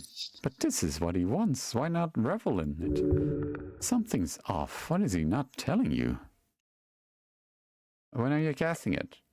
I have been casting it for days, brother. It is near completion. How did you learn to cast it? Everglad's esoteric connection with the beyond allowed me to make contact with a number of otherworldly beings. They helped me mold a custom epic tier spell for the sole purpose of resurrecting one specific god. While my appearance has been tainted by the far realm influence, this spell is no foul magic, nor is it in any way influenced by Everglad. This is divine magic, at its most powerful. How did you get all the spell components? The branches I secured myself by visiting the Cursed Lands. The diamonds and silver, secured via Ilim. The elves! The elves paid for your spell. Oh, this just gets better and better. They did, in full. What do they wish in return? The same thing they always wish for, our eradication. He coughs and winces. The Ilum wishes to stop Priest Striders from getting a foothold in Ascan. They believe the Earthfolk to be weak without them, easy prey. They are wrong, but I played into their assumptions. To them, I was a rogue paladin wanting revenge on my people. One who needed funding to establish a network of dissidents. After a few favors, they gladly provided me with the silver, the diamonds, along with an agent to plant a necklace of fireballs. Hugh brought the necklace of fireballs into the city? Yes. I signed a paper to get it through customs without inspection. Then it landed in the hands of an elf. Pinja Athena. The elf in the tea shop? Yes. He looks off into the void. The elf did exactly as her masters ordered. She took the necklace from the shipment on Waterlane, then she made sure the box was stored in the space underneath the temple. In Drummer's secret tunnel. The tea shop owner, yes. I visited a few times to make certain it was a good spot. Pinja Athena made sure the crate with the hidden necklace was stored inside. It was supposed to stay there until election. At which point... What did you do, Gorm? The paladin twitches as his hand appears to tense up. What did you do? Everglad whispered in my ear that morning. He told me the elf had set up a meeting with a Freestrider agent. I intervened. I entered that tea shop from Pillar Crossing, past the tunnel. I found her sitting in one of the booths. She had the necklace of fireballs in her grasp. The elf was planning on selling it to make an escape for herself. I don't blame her, but I could not let her take it. The thought, the possibility did not cross my mind. I cast Charm Person on her, though I had forgotten how the elves ignore such effects. Blunder of the decade. All paladins are the same. They never think before they act. She reacted violently, threatened to blow us both up again. I do not blame her for this. Before I figured out what to say, I saw it in her eyes. His gaze no longer focused on the void behind you, now piercing your eyes behind the helm. She had already made up her mind. Fascism chose the path. I chose the end. Words leaving scorched, reanimated lips. They whisper, they beckon, they scream. I cast Misty Step, reaching the edge of the room before it hit the ground. She was incinerated instantaneously. Me, I made it out with seared flesh. Closes his eyes. She did not suffer for what little it's worth. She suffered. She suffered every indignity a person can at the behest of this man. No, she did. Blue flames, a heat and blast so wild consciousness is drained from the shock itself. She did not feel the fire, but she felt everything before. She blew herself up just to get to you. In vain, a waste of a life. You know, in a different setting, at a different time, you would have added, even for an elf, at the end of that sentence. But why? Why did you need the necklace so much? What were you planning? Paladin looks at you with dead eyes. Your gut sings, it conjoins and twirls among the eternal waters. Words spoken by the gruff man, nearing breaking your resolve. There is a fourth component to the spell, Saradin. One final sacrifice. Say it slowly. What is the final component, Lord Gorm? He does not meet your gaze, as he says. The true souls of 27 of his believers. What? What? One soul for each year his fading, forcibly taken into the beyond. Oh, dear gods. Holy shit. No. No! They will be channeled here, to this exact corridor upon death, at which point the spell will be cast and Orth will return to the rest of his people. He closes his eyes and mutters a few words to himself. Prayer. Disgusting. What? Thus I am forsaken. Worthy sacrifice for such a mighty spell. This is what he is carrying. This is his burden. 27 innocent people. 26. I will be the final sacrifice. You think that makes it okay? No. None of this is okay. That will resurrect Earth. I believe it will. Belief is a fickle thing when wielded by jaded men. Need your help, brother. Without the nectar of fireballs, it will be a grim task to collect these souls. He holds out a clenched fist, mutated flesh in a grotesque ball. Will you assist me in resurrecting our god? This is not something you have ever considered. The death of innocents in exchange for the return of our Savior. If he wanted to kill himself for the cause, that'd be one thing, but now he's making that choice on behalf of these random people. And for what? In hopes of bringing back some dusty old god? Fuck this. Fuck him. Darkness in his eyes, death pooled at his feet. The paladin is doomed. As interesting as seeing an epic tier spell in action would be, do not follow this madman. You have cast so many spells from a position of naive intrigue where the forces break your very flesh apart with nothing to show for it. A spell of this value and power, how do you imagine it would end? Exactly as its caster intended? Do not follow this fool into his demise. You are watching a tragedy unfold beneath these stars. This poor man has been driven to the brink of the abyss. He is staring into it. A chronic lack of agency, a zealot on the edge of desperation. These whispers he hears, they cannot be his voice. They are anything but. Please speak to this man. Make him remember the path taught by Earth. Your good God. It's impressive, really. You have his traits maniac of a paladin ready to perform mass murder. But listen to him. He is so assured in his own righteousness, so profoundly up his ass. The very road to the deepest hell would become flooded by his massive tears, once he offs himself, of course. Till then, he's your problem.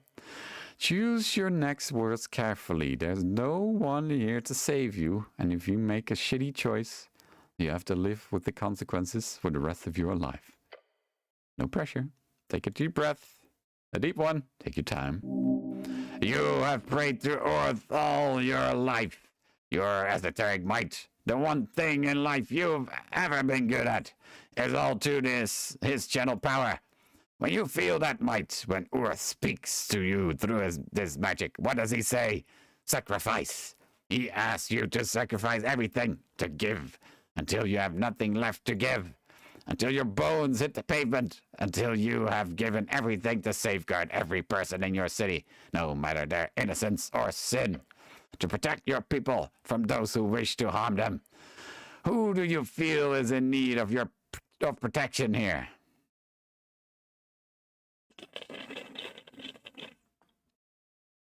Oh. Oh boy.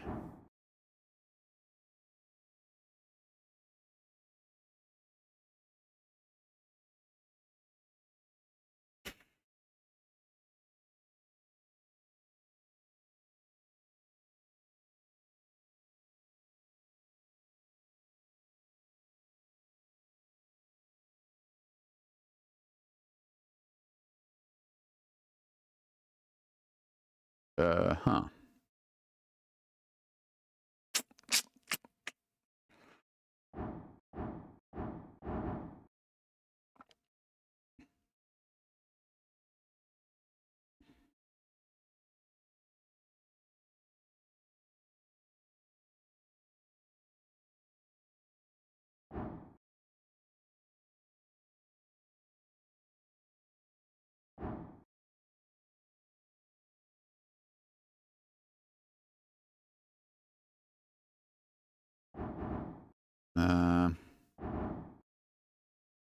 Roll a 3?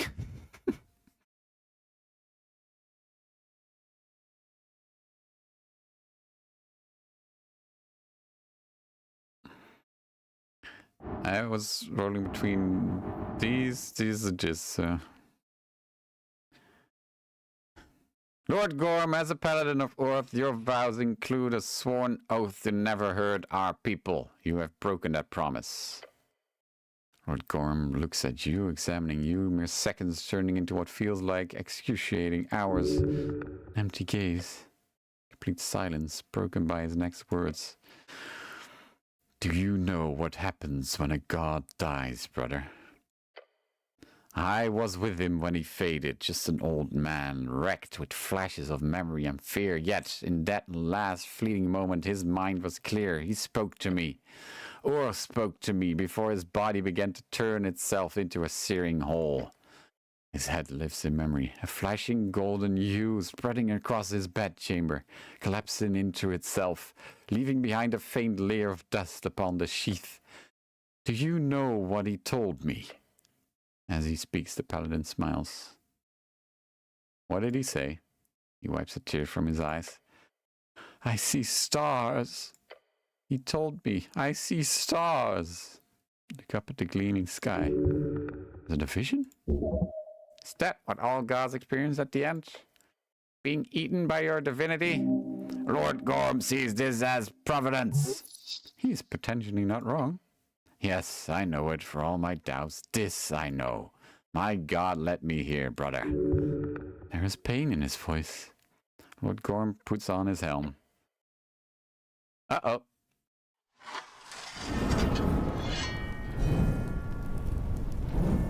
Uh-oh. His eyes gleam. His healthy hand gripping the flame tongue. He knew I would end up at these steps into eternity. Orth knew what I was about to do.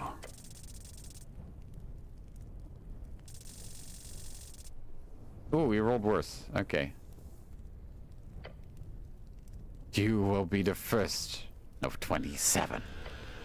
It is time! Shit! Oh, gods!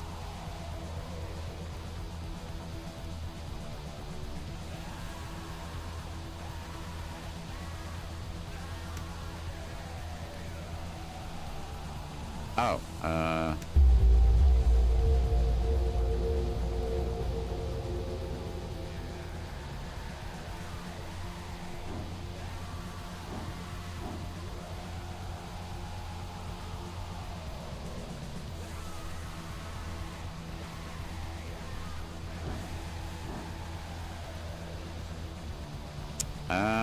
attack! Attack! Ah. Oh! Yes, 26. You launch yourself forward, bringing your left leg up and your right arm back. Your muscles stretched out. Your fist pierces the mystical air. He connects with the front of the paladin's helm. Bones cracking. Yours, his, both. He stumbles back before snapping unnaturally back into position. Gorm immediately swings the flame tongue, the blade of impossibly hot fire arcing towards you.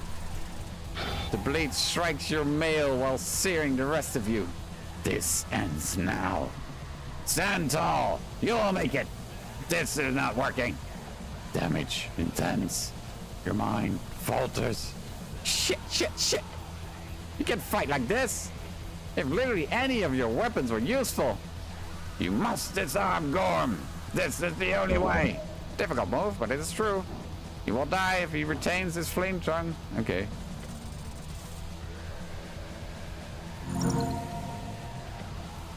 You reach forth and grab the flame tongue. It's incredibly esoteric or tingles at your touch.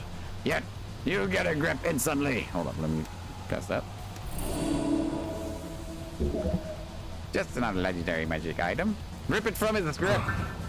You shake it your way, ripping the magical blade from his hands. As you do, the fire erupts from its surface, sending it spinning away from you. It lands 10 feet to your left. He groans, eyes moving from the blade to you. Then the broken man raises his fists. Must we solve everything this way? No better way, my lord. Being out of reach of his weapon, Gorm instead slashes at you with his mangled, withered arm. Claws slash the air, mostly missing, but still scratches you. His body jolts back, and the paladin grabs his monstrous arm. No, he mutters, clenching hard enough for his purple arm to go pale. I'm not a beast. I'm a man. The paladin winces as his mutated arm starts shaking. If you only join me, brother. If you join me, your death could have more purpose. It's time for some strategy. Yield, fake yield. That's sucker punch. Okay, I yield, I yield.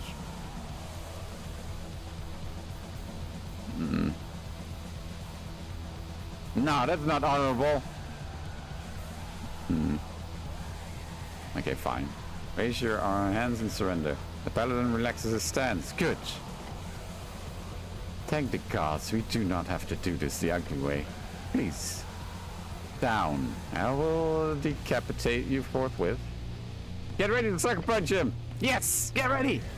This is rough, man. How are you alive? Defeat the bastard man again, man! Right hook. Oh, God. No, natural one. That's the one thing I just didn't have to roll. No. The one roll. Too slow. He sidesteps with practice ease. Your momentum throws you off balance. Arms swinging through empty air. Alas, brother. Gorm strikes at your body. First his mutated fist, then his gloved. The first hits you in the chest. The second right in your face, crushing your helm against your face. Unnatural strength. Oh my god. I sparred with Orth himself, brother. You cannot be my divine right and unholy left. Yes, you can. That's cheesy. Is he an idiot? Hold on, he's a paladin. Of course he is. You will not last. You are dizzy. Gorm stands before you, ready to strike again, yet he doesn't. Instead, he opens his corrupted hand, a dark, esoteric aura humming in your ears. He's about to finish this. Get ready. This is going on for too long. Think, think. Wait, what can I do?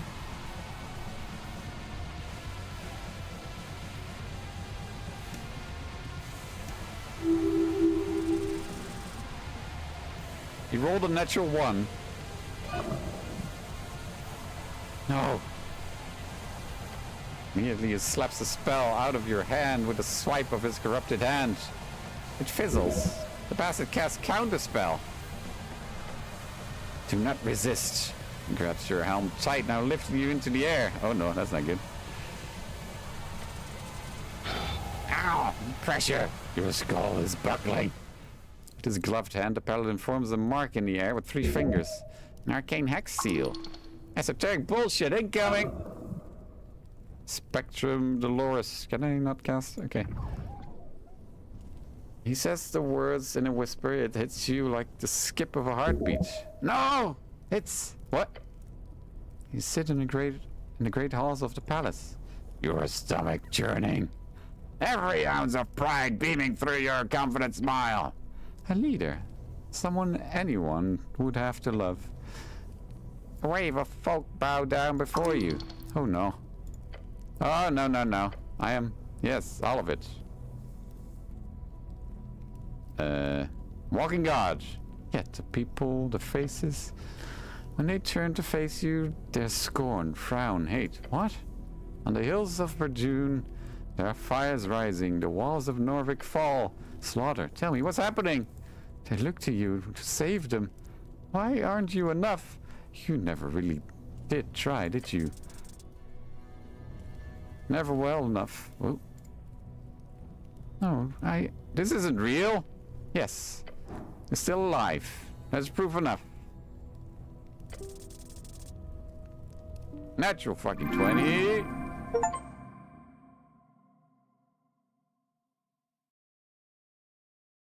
I rolled a 30 with that. You jolt, the contents of your mind snapping through the veil. Phantasmal killer! Ha! Before you stands Lord Gorm in the internal pools. He lowers his blade. As if he's already won. You are still here, brother, he says, still grasping your entire helm and face. A mind able to withstand the phantasmal killer is one made to last. No one too stubborn to crack. Why can I cast this? Why would you? I did not expect you to survive that. I apologize for prolonging your suffering. Let us end this now.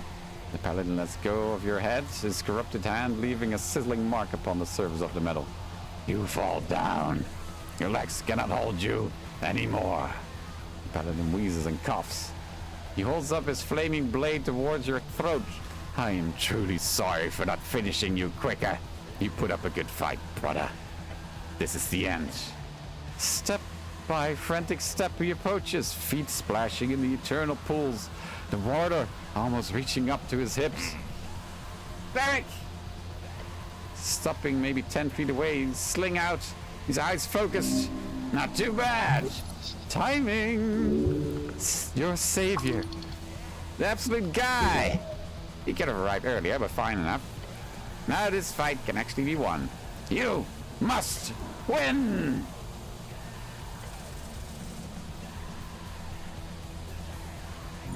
There we go. I have a plus 12 roll to this. Oh god, your legs. They move. Goblin? Gorm readies his flame tongue, not for you, but for him. He swings the blade in Snell's direction. A wave of fiery heat follows in its wake. You catch a glimpse of your companion dodging out of the way in the last second. You okay? He yells your way. Who is this guy? I do not wish to hurt you, Goblin. Walk away. Snell, this is the guy. Him? It's Lord Gorm, the mystic paladin. He wants to... What? He wants to resurrect Urth. What? Snell, was it? You have nothing to do with this. The paladin snarls. Gorm lifts his blade once more, the shaking mutated arm causing him to shiver in pain. You do not have to die. Hold up, I can cast this again. Come on! He gives you a confirming nod before firing another shot directly at the paladin's leg. Ugh. That's how the pain grunt and almost loses his balance. Above! Look above! Among the stars! The beyond is vast and full of terrors, Lord Gorm. Descending with the speed of an armored tank, you watch her fling a decapitating aberration of her long sword. To us, you are nothing. With her next swing, she comes at the paladin, who blocks her with flaming metal. That's it. They clash once more as she dances around him. You do not understand, he roars, clenching his jaw. We can bring him back. I understand well enough, Lord Gorm. Her many spinning eyes lock onto their target. Your thoughts are loud, your mind is dark. Now! Now! Strike him!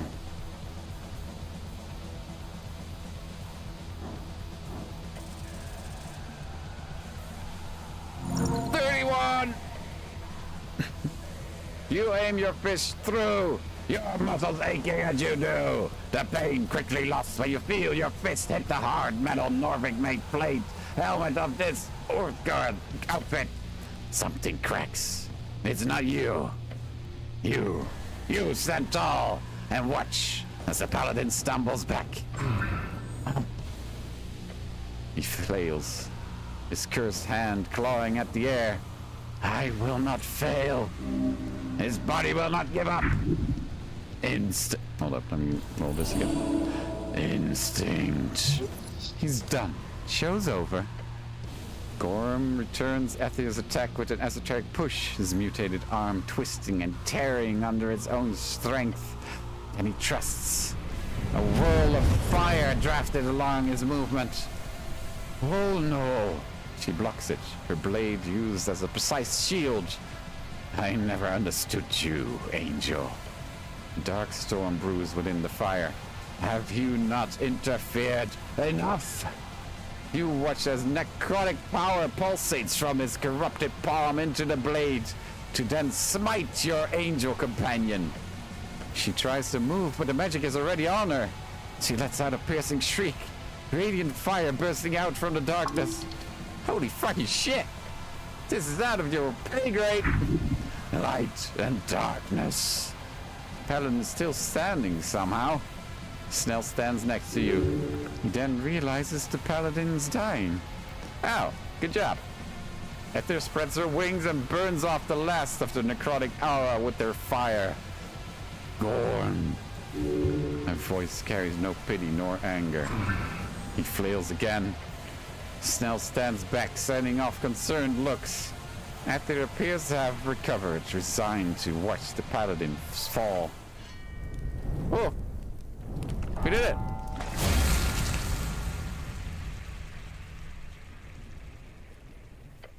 He raises his shaking arms, glaring at his ruined claw of a hand.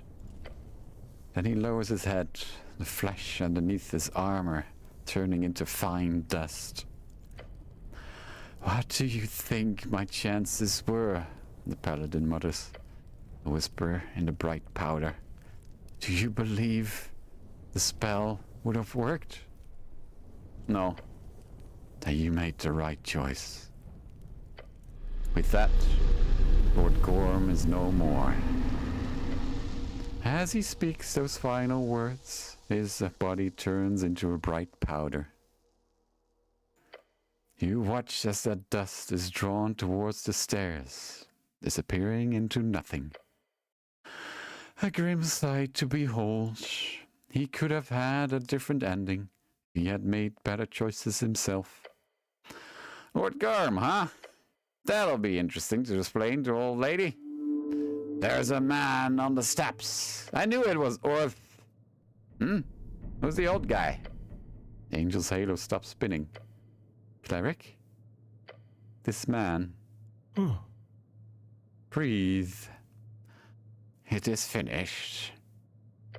You have chosen well. The old man puts his hands behind his back. Before you go, I wish to have a few words with you, but no hurry. Time is still now. Stare at the old man. You do not lose anything by taking a short rest, I assure you. He smiles. He is. He's proud. You are not yet done. Breathe. First, breathe. I breathe.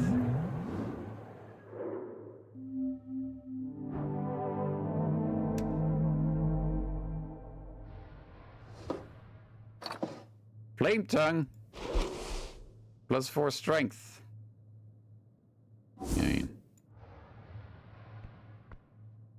Did I do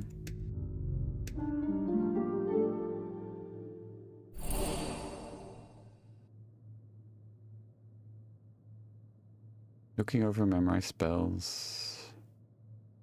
Yeah. 1. You know what? I'll eat some shit. How about that? It's probably a good thing, huh?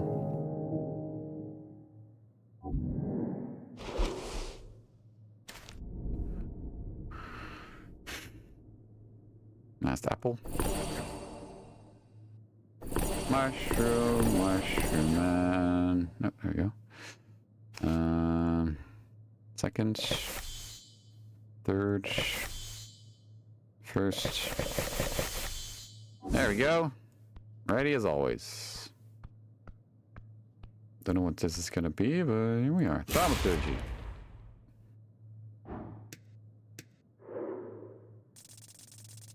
Ah, damn it.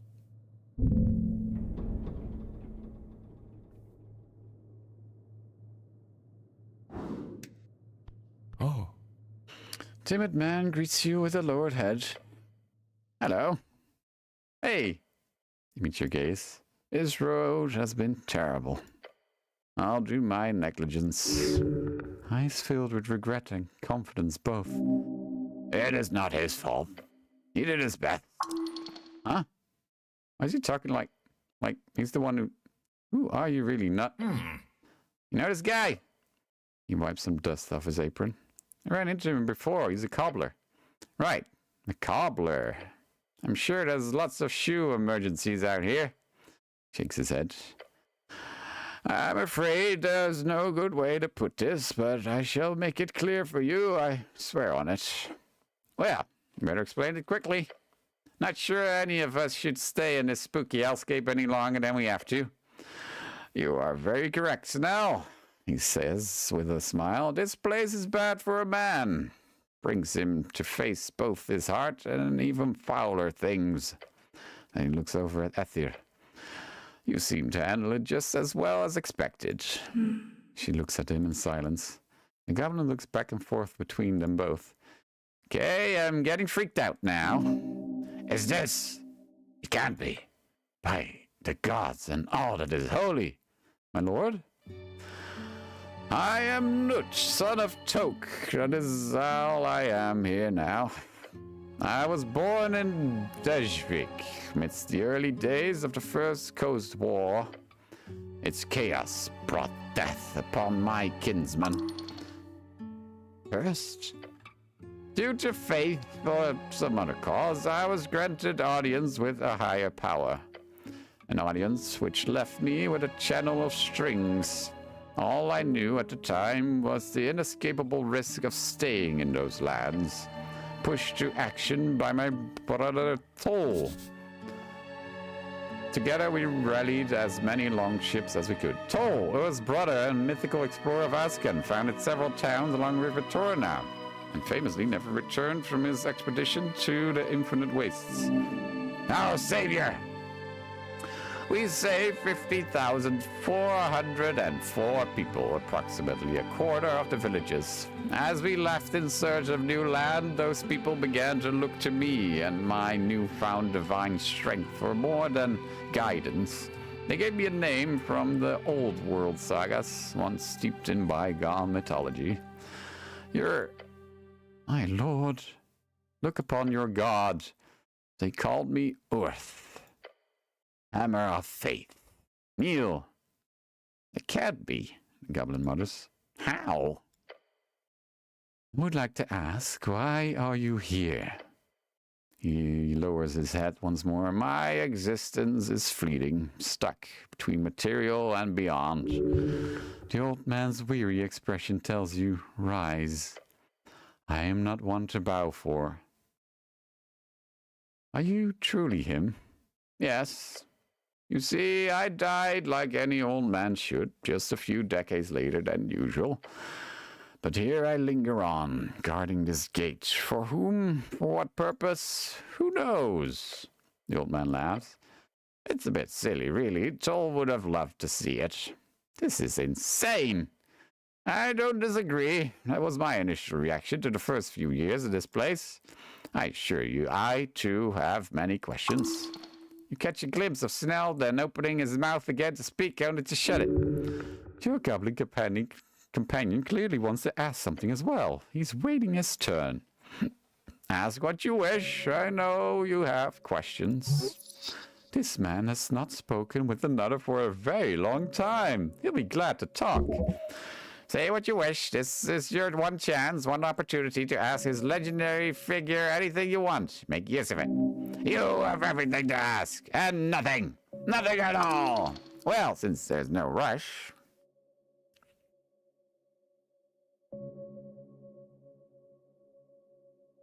Tol, your brother? Yes, the old fool. One speaks with a sad smile. I haven't seen him pass through here. He must have died years ago amidst his epic final adventure. But who knows? Time moves differently inland. Maybe he still walks the endless waste as we speak. Looking for Jor's key.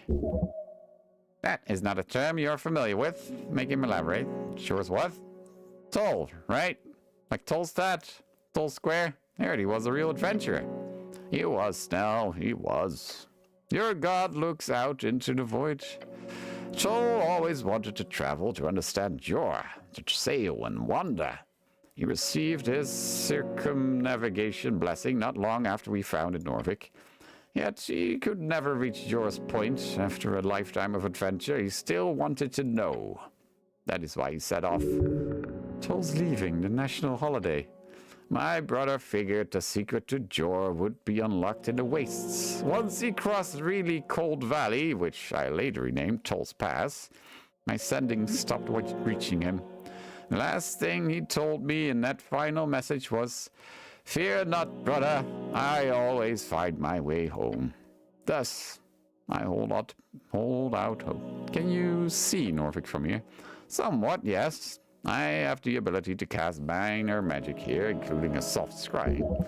Soft scrying? He speaks like an arcanist. That essentially means he can't peek on people and locations, but not for long nor far from Norvik, presumably. Feels a bit tragic, of course, to be unable to interfere, but not able to watch, as you can imagine. He's been watching us. He leans back. I'm sure you're the main spectacle. God squats down, placing his palm towards the tower of light before him. The closer to the pillar, the more I can see, like your adventure into the city below, or your encounter with Gurgalash. Was a pretty epic battle, huh? It was one of the epicest. I fought him, you know, all those years ago. Every time he would flee, regroup, and try something new. Smart one, that Gurgalash. A tough leader. He seemed to really hate you. I don't blame him. Your god looks away for a few seconds as if using the void to take in your words. I destroyed his tribe, Regan. His kingdom, his people, took it from him. Without any kind of fair fight, I struck for my own need, and I was well rewarded. Perhaps it is a pity I did not follow through, instead leaving him to the life of an undercoast vagabond. Part of me feels I knew him well. We dueled many times. Another part of me wonders if I should have taken the risk of diplomacy at a certain point. It wasn't that far off from us 50-50. Would you have taken that attempted peace with trolls, or would you have followed through? Pity be damned. Never! If the odds are good enough, sure. Trolls are foul, unstable creatures. The answer is no. Every creature has the capacity for good, even a troll. I'd say manipulating a troll into not being harmful isn't that much harder than the average human. The problem lies more in what happens if you fail. Trolls sure like to smash things. Roll a 4. I don't know.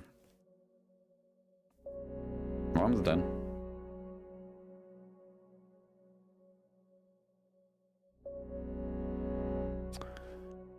Diplomacy requires trust. How could I trust a troll? My brother and I thought the same. Deep sigh leaves him. I do not believe in a clear answer. Not anymore. But I chose my path. He glances at Snell, who still looks stunned at watching you interact with an actual god. Ah, right. Goblin genocide and so on. I actually have so many questions. You see Snell shift his shirt around. I have a few questions of my own. You go first. We have time. Your god aims a pair of finger guns at you. Shoot! What a lad. God, huh? Ask him. Ask him about every possible conflicted force in the known universe. About nationalism and fascism.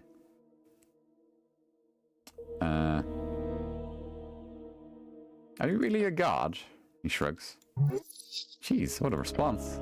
I had the same power as all those big shots in the Divine Era. Make a god of me or not. It is a banner I've carried for the sake of unity. If that banner ever grows useless, burn it. Let something new arise from the ashes. Humility is the sign of a real man, divinity or no. Not a god, this is a very powerful man, clearly. God, a spirit, a memory. Is nationalism fascism? No, I do not believe it is. A clear answer. Why? Fascism and nationalism are overlapping ideologies. One is the fairly new idea of a united nation state, whether by culture or folk type or anything else. The other is... fascism is... really bad. That seems a bit moralistic. I was often called a fascist. As are you. At times, for good reason. But when I read those books from reads, I never particularly identified with it. They seem to hate liberal ideas, while I was always quite fond of egalitarian pursuits. Hello, Chard. How you doing? In my dictatorship, I took many cues from Asgard himself. Hell's Garzrubran was my brother. He taught me wisdoms beyond my years. Then there's the fetishization of violence. It makes me think of an angry young man left powerless, someone neglected by his village. Obviously, he would lash out. Fascism seemed to me as nothing but a response to that powerlessness, especially one grown in the wake of the First Coast War. Why does it keep calling it the first?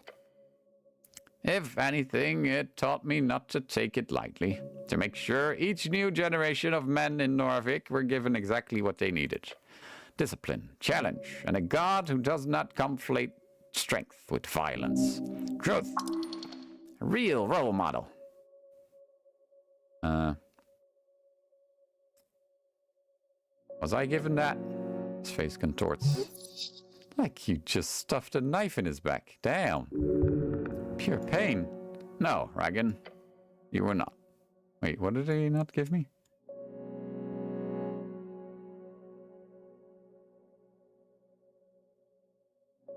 Discipline, challenge, and a god who does not conflict strength with violence. Okay.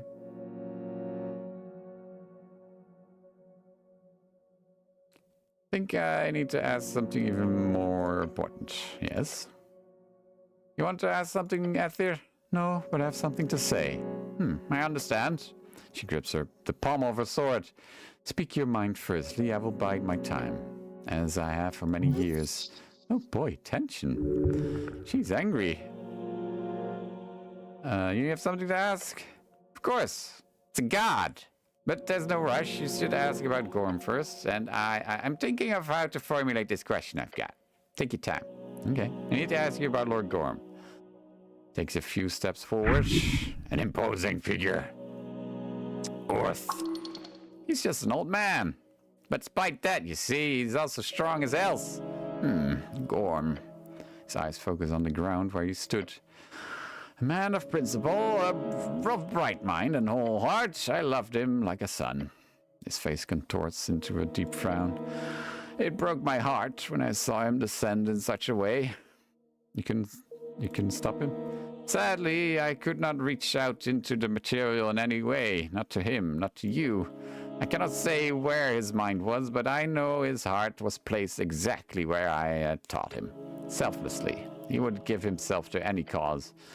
Unfortunately, he proved my teachings terribly wrong. His pain. Orth did not possess the ability to interact with Gorm in any way. He did not know you were present. He did not. I could not stop this channeled magic to my clerics and my paladins, no matter what. I cannot even destroy myself. For whatever reason, my soul here is muffled. I could not communicate with him or anyone else on the material plane. He's telling the truth. His truth. This guy has a legacy to uphold. Careful what you trust. He's your god. Of course you can trust him. He wanted to resurrect you. That was his intent, yes. It's important to remember one simple fact. Nothing he did was evil. Everything he did for an ideal of good. Just like I taught him. He turns around and gestures towards the stairs. So you cannot see his tears. Look how it ended. His bones hitting the pavement so furiously. He's crying? Tears of regret. I thought I knew everything at one point, as if I had somehow unlocked the truth of life itself. It was so simple. Your god turns back to you, his eyes tinged with red. Goodness alone will bring the world to evil. The words of an arcanist, I believe. He's quoting Prax. How conflicting. But Gorm spoke the truth. Go on. He wipes a tear from his cheek. My legacy. Norfolk is under siege. There is a conspiracy of free striders. The magistrates are bought. The Asgals are undermined. The Golden Horde seeks to occupy the clan lands within a decade or two. The Mender's cabal funnels riches to rebels in our lands. And my will, the plan I created to keep peace and to transition into a democratic government, was suppressed. It's easy to believe, considering what's going on in the city. Many folk do not think in that way. Many see it as just the coming of a new era. Your god gathers himself. This was all a calculated risk on my part. What do you mean? I knew this would happen, Regan. Or rather, I saw the odds in the strings. It was high, he says with a clenched fist. Something like 4 and 5. The problem? The odds changed while I was dying. That does not happen very often. An esoteric event, most likely. Suddenly, I saw the new probable outcome, this web of conspiracy. The old man shakes his head and looks very, very tired. The magistrates hiding my succession acted as the initial spark. The rest is your history. What kind of esoteric event? I do not know. It might not matter. Perhaps it was a divine intervention, perhaps some remnant spirit or prophecy. Something changed the odds of my choice. Sadly, I am not the one dealing with the consequences. Did they actually target the Lord Patriarch? Yes. Torumian wizard was equipped with the Arcanist spell scroll. Term for non-divine inhabitant of... Okay. A very expensive endeavor. Poor Akasam. He did not deserve such a fate. So what else do you know? I could not see or who or why the magistrates keep whatever they plan under tight supervision. They all stuff led into the walls. Their homes are impenetrable to me or any other scryer. Gorm's perspective is, however, most likely correct. They targeted Akasam to maintain their hold on power to avoid the transference demanded by my will. He had, just prior to the attack, been very adamant about enacting it properly. How do you see the risk so clearly? I did not share that secret often during my days. Lord Gorham was one of the few I can find in with my struggles. Struggle. The one placed upon all of gods, he says, while making air quotes. We can see outcomes in the strings. Not always, not clearly. Sometimes like a play in the mind, sometimes as an assured vision, but always there are odds, a choice, a chance, a risk. When I worked at my father's shop, I would work on a shoe and see exactly how 9 times out of 10 I would ruin the leather. As I grew better, my skill improving, the odds would change. Soon I'd pick up a boot and see 2 in 5, then 1 in 4, then 1 in 10. Sometimes I'd still fail, but seldom. Over time, that simply turned into ever greater visions, along with greater power. That's a miraculous ability, of course, or a curse. It is not a divine providence, just probabilities. That's why you left your homeland. Yes. When I took my people to sea, we had a 50-50 chance of survival. When I saw Ascani, the odds went up. Every step of the way, I made decisions aimed at increasing those odds. For you. Point at your scarf. Meek? Your name? Is it safe? Who's Old Man? Hello, Meek. Him included, yes. Old Man, no Meek. The fabric on your scarf shifts nervously. Everyone around, citizens of Norvik? Yes. I realized with such power I could protect and serve more and more people. Yet, at a certain point, takes a moment, where does my tribe begin? Who do I define as the other? I had to choose. Why must there be an other? There is always another, even for a good god. My choice was the Earth folk and the exiled dwarfs, a united creed bound by this great city we built. The old man looks to Ether. Her blank expression does not change, yet her eyes no longer spin. They just focus on Earth. I focus on increasing the odds for that creed to assure the security of Norvik and its ideals, no matter what. No matter what, huh? No matter what. For almost a century, that absolutism has been the source of immense life and pain. Absolutism? No. Fascism.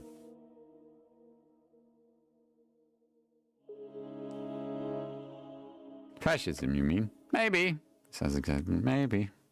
Just like Gorm. That comparison pains me, but I cannot deny it. It pains you? Snell takes a step forward. At least you had a choice. The old man keeps his eyes on the goblin and places his hands behind his back. Not with anger or sadness. Orf wants to... Don't forget to save. What? Wants to hear him out. You're responsible for the genocide of my people. Look at Orf. Yes. Look at Orf. Look at Snell, then look at Orf. Yes? Just yes? Your god says nothing for a few seconds, then he nods. Every horrible thing you have heard, I did. He looks around the void, clenches his jaw and circles his tongue a few times, then he holds up a finger. Are you okay, Kira?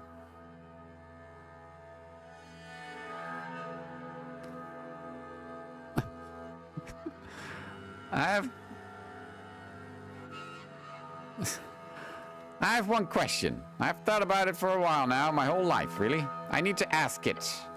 I want to hear it. Goblin hesitates and starts. Ah. Why didn't you just kill us all? His words leave a silence across the water. What a question. Dicks! Are you accidentally pressing things? The old man furrows his brow. No, really, why leave us in this half-life? Because what? What is this? He says and pulls at his jacket. This! He slams his fist into his chest.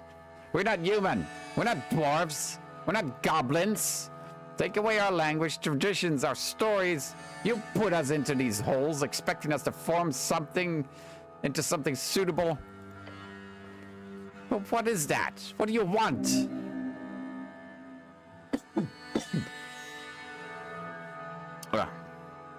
The outburst causes you to shiver. He is screaming at your god. The balls! Holy shit!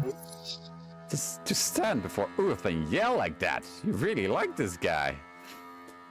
If you can see every outcome or whatever, why the fuck did you pick this one?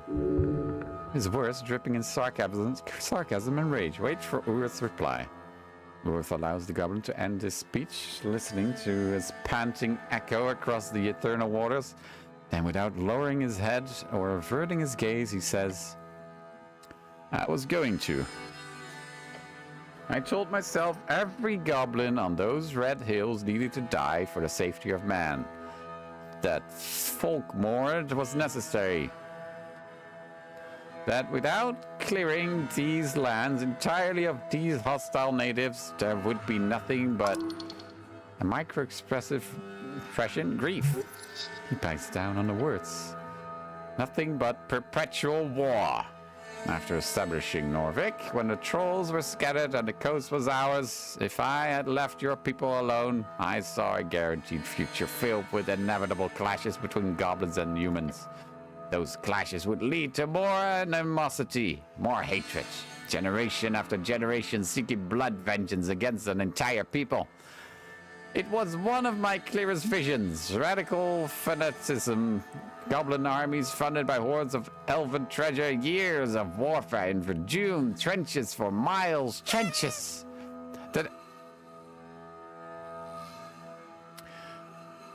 Then more factions joining in over time. It would risk another coast war, simply due to the fact that humans were never meant to live here. We were never meant to take these lands. Yet we did. I did. I made that choice because every other meant the death of my people. In exchange, I doomed yours. Snell stares at him, stone-faced. Okay, so we're fundamentally incompatible and you took our ancestral homeland. Great. He rubs his eyes and takes a step back away. Composure! The goblin wants to do this properly. He's trying to calm himself. You can get a question in the meantime.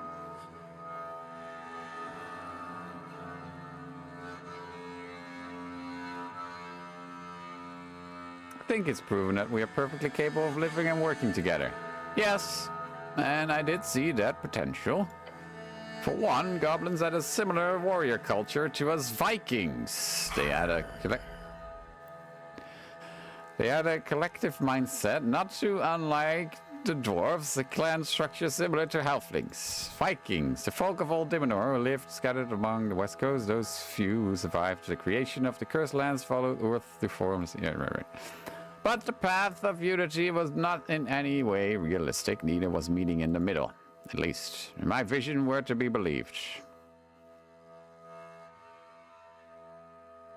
I don't think you answered Snell's question. Oh, he didn't. Snell turns back around, glaring at your god. Why am I alive? Why did you spare those 3 tribes, Earth? Yes, he murmurs. The answer to that is simple. I gambled. The god looks up at the stars. The Battle of Morgrib. Arthur says why is everywhere game Swedish? Battle of Morgrib, Western Verdun on the 6th year of the campaign. Well, there's also French and Spanish people. The leader of the Krekthon is brought before me in chains. He demands a duel to the death. Swedes are weird. Hi, Art. His name is Kran. To restore his strength for a fair fight, I invite him to eat with me. This goblin speaks Dwarven, Dimenorian, and even more some Elvish. Over dinner, he explains exactly to me how they were superior in every way, and that the only reason we won was due to our luck. We had our god. They has died long ago. It's Swedish.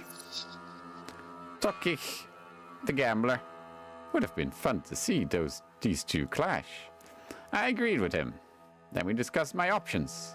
Kran told me I was wise for killing them all. If I did not, he said, they would eventually re-emerge and destroy mankind once I faded, like Tokik did. That each of his sons dreamed of spilling human blood. Snell's eyes narrow as Uwe speaks. So I asked him, what of his daughters? Did they dream of war and slaughter, revenge? Kran told me no. Then he laughed at me and wondered aloud what a boring and peaceful life that would be. I spent the night explaining my visions to him. He, in turn, told me stories about Tokik the gambler. For hours we talked, exchanging ideas, and I proved well and enough how I knew it all. As the sun rose, I saw in that conversation something magical. The odds had changed. Not by much, not so significantly that it changed my belief, but enough for me to make another choice, a gamble. I gambled on a path where humans and goblins could live together, in peace. Look to Snell. The eyes are on the ground. We signed a treaty the next day. The forced assimilation of the three tribes was carried out. Kran served me well for 12 years, overseeing their migration to Norvik. This was the only plan of action I could see with a success rate above 50-50. Success? Yes. He scowls. A successful genocide? Yeah. What's your definition of success here? The same as always. The least amount of death. Over time, as far as I could see, but not for my people alone. Not this time, but for both our people. He lets out a conflicted groan. Well, you shouldn't have come here in the first place then. Perhaps so. His eyes speak of sorrow. If the Arcanists had not cursed our homelands, we would not have gone west in the first place. He's holding back. He knows well he could argue around this topic for hours, but he's not interested in winning. Sorry. Earth wants to listen, nothing else.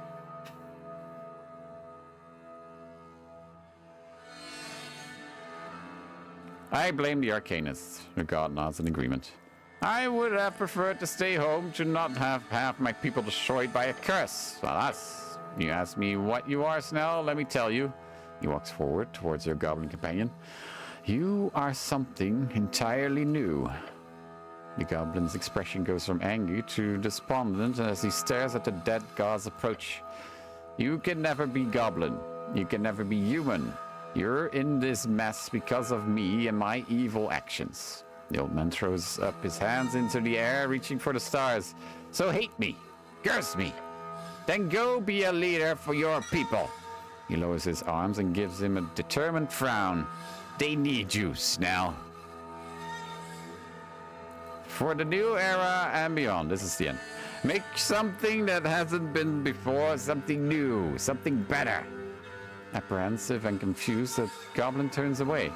I don't exactly have a choice here. There's always a choice, Worth says while locking eyes with you. Some paths are just riskier than others. The goblin clicks his tongue. He glances at the god and mutters something new. You hear the anger and fear in his voice. He's going for it. That's a good thing, listening to this genocider. Well, a divine calling. To have a god tell you to push for leadership. A holy message. Tokik would likely tell you to take the gamble. If you ever meet him, be sure to ask. The old god laughs. The goblin looks on with a complicated expression on his face. Conflict dancing in the shadows of his mind, rage and confusion. I'll think about it, Urth. Oh, he's good. From folkmore to father figure in just a few words. Incredible. Difficult exchange. You really... He stops himself from speaking at first and then says, you really fucked up that assimilation. I know. There's one thing I will apologize for is that. I'm sorry. I was always terrible at statecraft. Snell shows the same face he's shown you so many times since you met him in that underground garden. To be ruled by evil and incompetence. Sometimes it's a mixture of both, I'm afraid.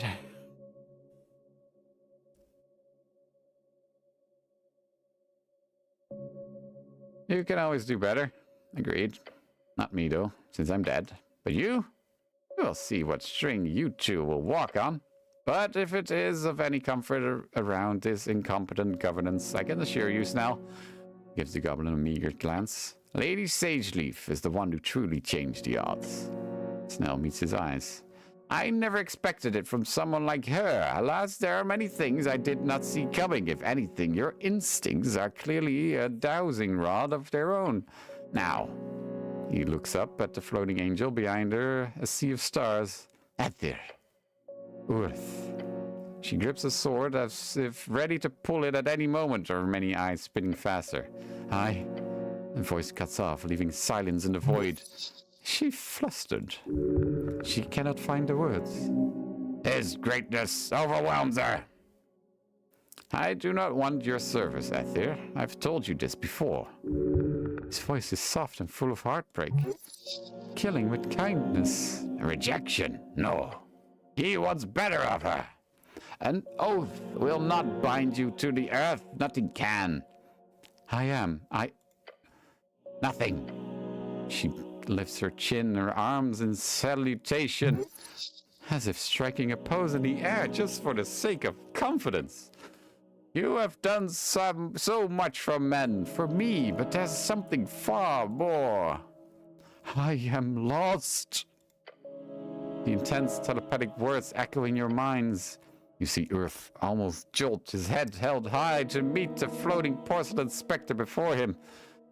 I am lost upon this world. No honorable power, no avatar of goodness, no greatness of the choir.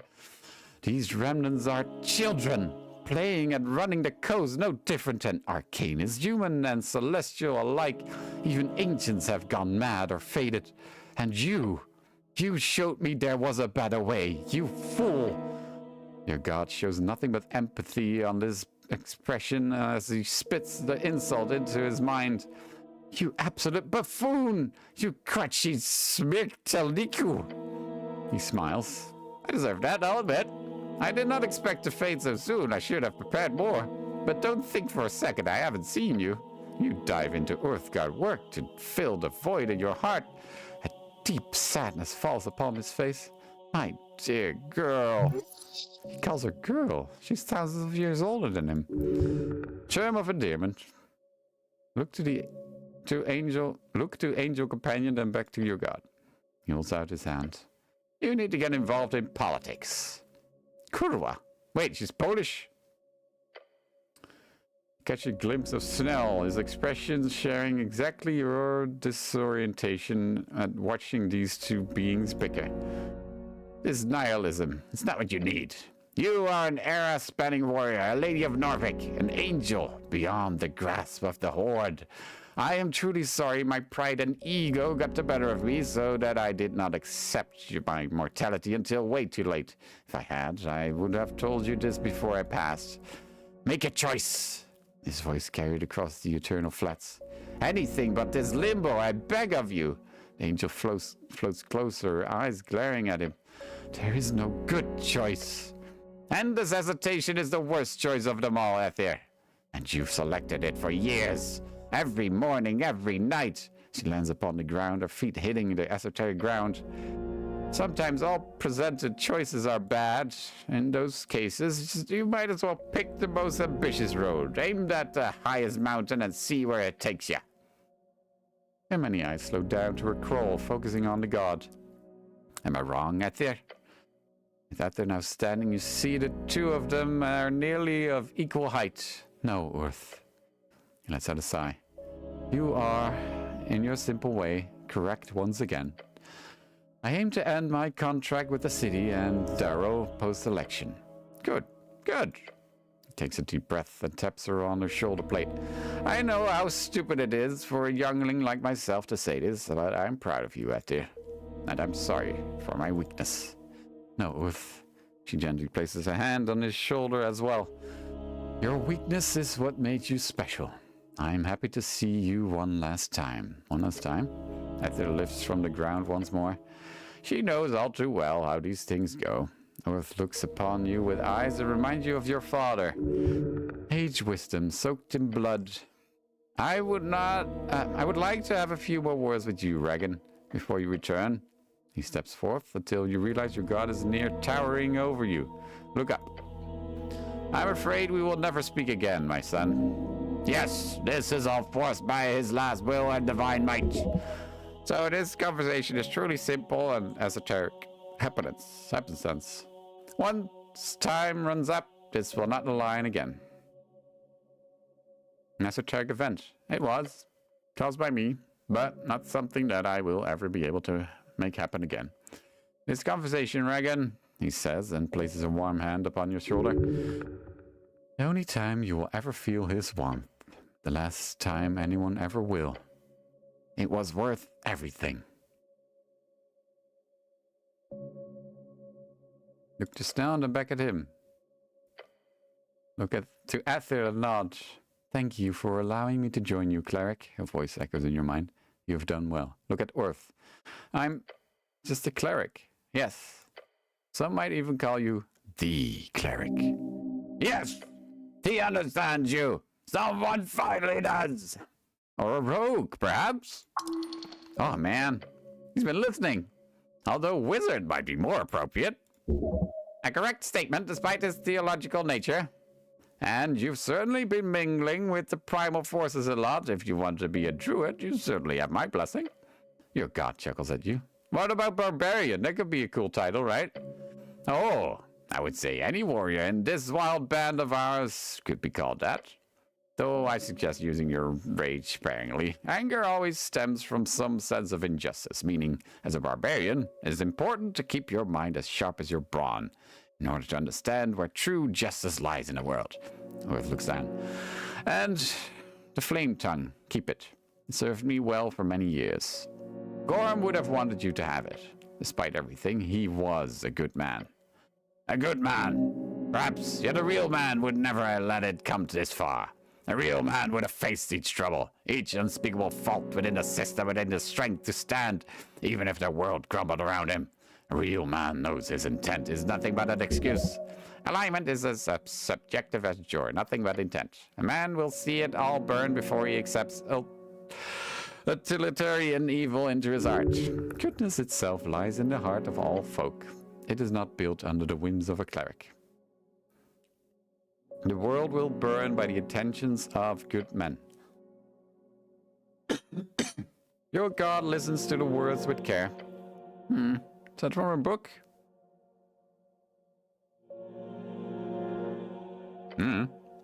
He lets out a short laugh. Well, I can assure you that evil men do a fair bit of burning as well. So in the end, maybe we should aim for a world with less tinder and oil. He takes his hand off your shoulder and takes a breath. You can see it. He's doing the polite minor gesture that indicates the chat's coming to a close. He's about to send you home. Ask, this is your chance. One last time. Roll a 3, I guess. One last time? No, maybe. I'm not sure what to think of all this. Good. Be conflicted. Be ponderous. Question the world and yourself. The coming era is yours. He looks at Snell. Then to Ether. I believe in you all. Roll a 3. Never mind, doesn't have to roll.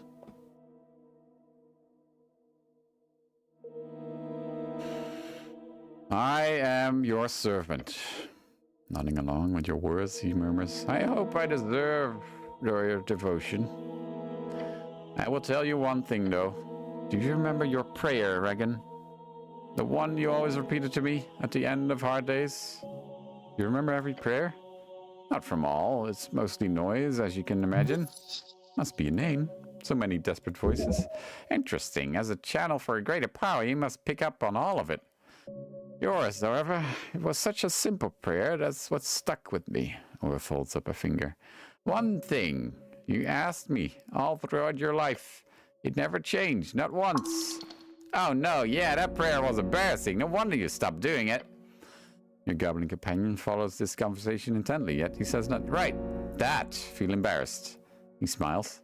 I do not promise things lightly, but I can promise you this, my son. There's a string to follow, one where your prayer is answered. I swear to you. Your father is proud of you, for the man you have become, for the man you will be. Hold it in. Orth leans in and says softly, You're not alone.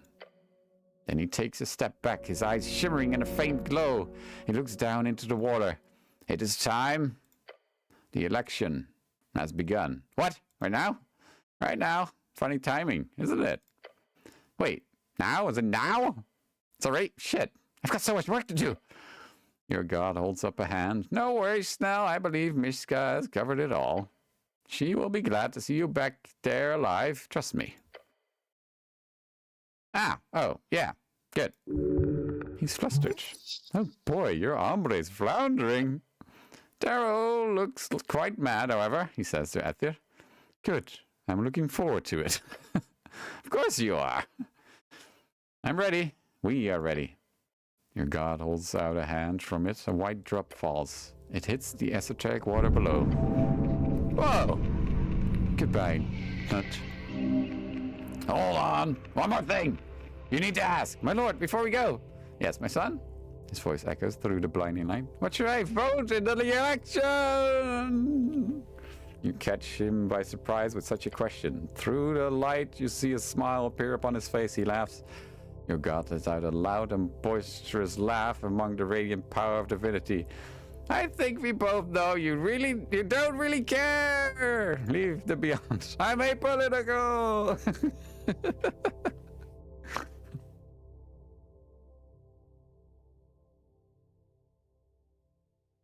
Right. I hope it's the end. Credits?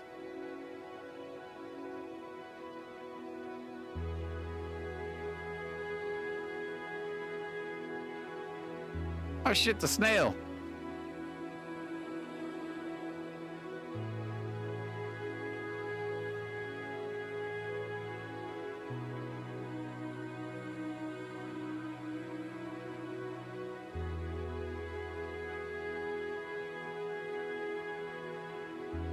Through the light, you see a smile appear upon his face. He laughs. Oh wait, that's the leave the beyond. The city roars around you. Oh, there I am. Flocking the streets, hundreds seek their designated polling place. And you lie on the central street of Tolstad, having successfully made it to Election Day. And over you... Ah, shit. First thing you see is Snell getting up from the pavement beside you. He looks pale and queasy. Why didn't you tell me this portaling business would come with nausea? Just stay on the ground and groan. Snell joins you in your choir. You should be happy to have survived. Although I will grant you sympathy for your conditions. Look at your other side. Ether rises from the ground once more. She looks undisturbed by the plane shifting. I should also mention, I'm glad you are alive, both of you. I'm glad you made it out as well. You took quite a beating in there. Yes, Gorham had immense power. It would have been deadly to take him on alone. You both performed wonderfully. You're okay now? Yes, I have healed. Thank you for asking, cleric. At these many eyes, look around. It appears you have not been too conspicuous in our arrival. You must have appeared without a fanfare. Good. A bit anticlimactic, but convenient. Good way to describe it. She ascends and tells you both the terror is waiting. Come speak when the time has come. The angel floats away up the hill. You hate to watch her go. Snell stretches a bit and takes a glance around the crowds. Old man was right. Election sure has started. Guess we lost 2 days or 2.5, maybe. I don't know. You're math guy. I'm not the math guy. I'm the esoteric guy. Right. I keep forgetting. He mutters, and he looks like he's about to throw up as well. I wonder what would happen if we stayed there for longer, like a month. We'd come back years later? It doesn't matter now anyway. We're back and safe, I hope. Yeah, think this is pretty safe. The government takes into the sight of election day. He breathes the air, his shoulders drop. Everything is fine. Nothing is wrong anymore. You live to see another day life. You really, a relieved smile on his face. Get up from the ground. Right. Game plan. It's not that late in the day. There's no rush in voting. They won't close the polls until 9 o'clock. First of all, we need to report to Lady Sageleaf. Then I'm assuming you'll need to have a chat with Daryl too. I guess it's... Oh, God, there's more. Okay. Okay, let's go. Okay. Lady Sageleaf... Who's that?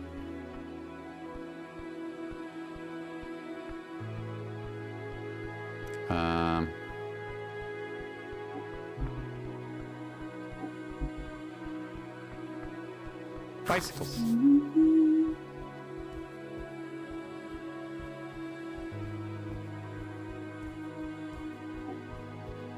Is Lady Sageleaf here?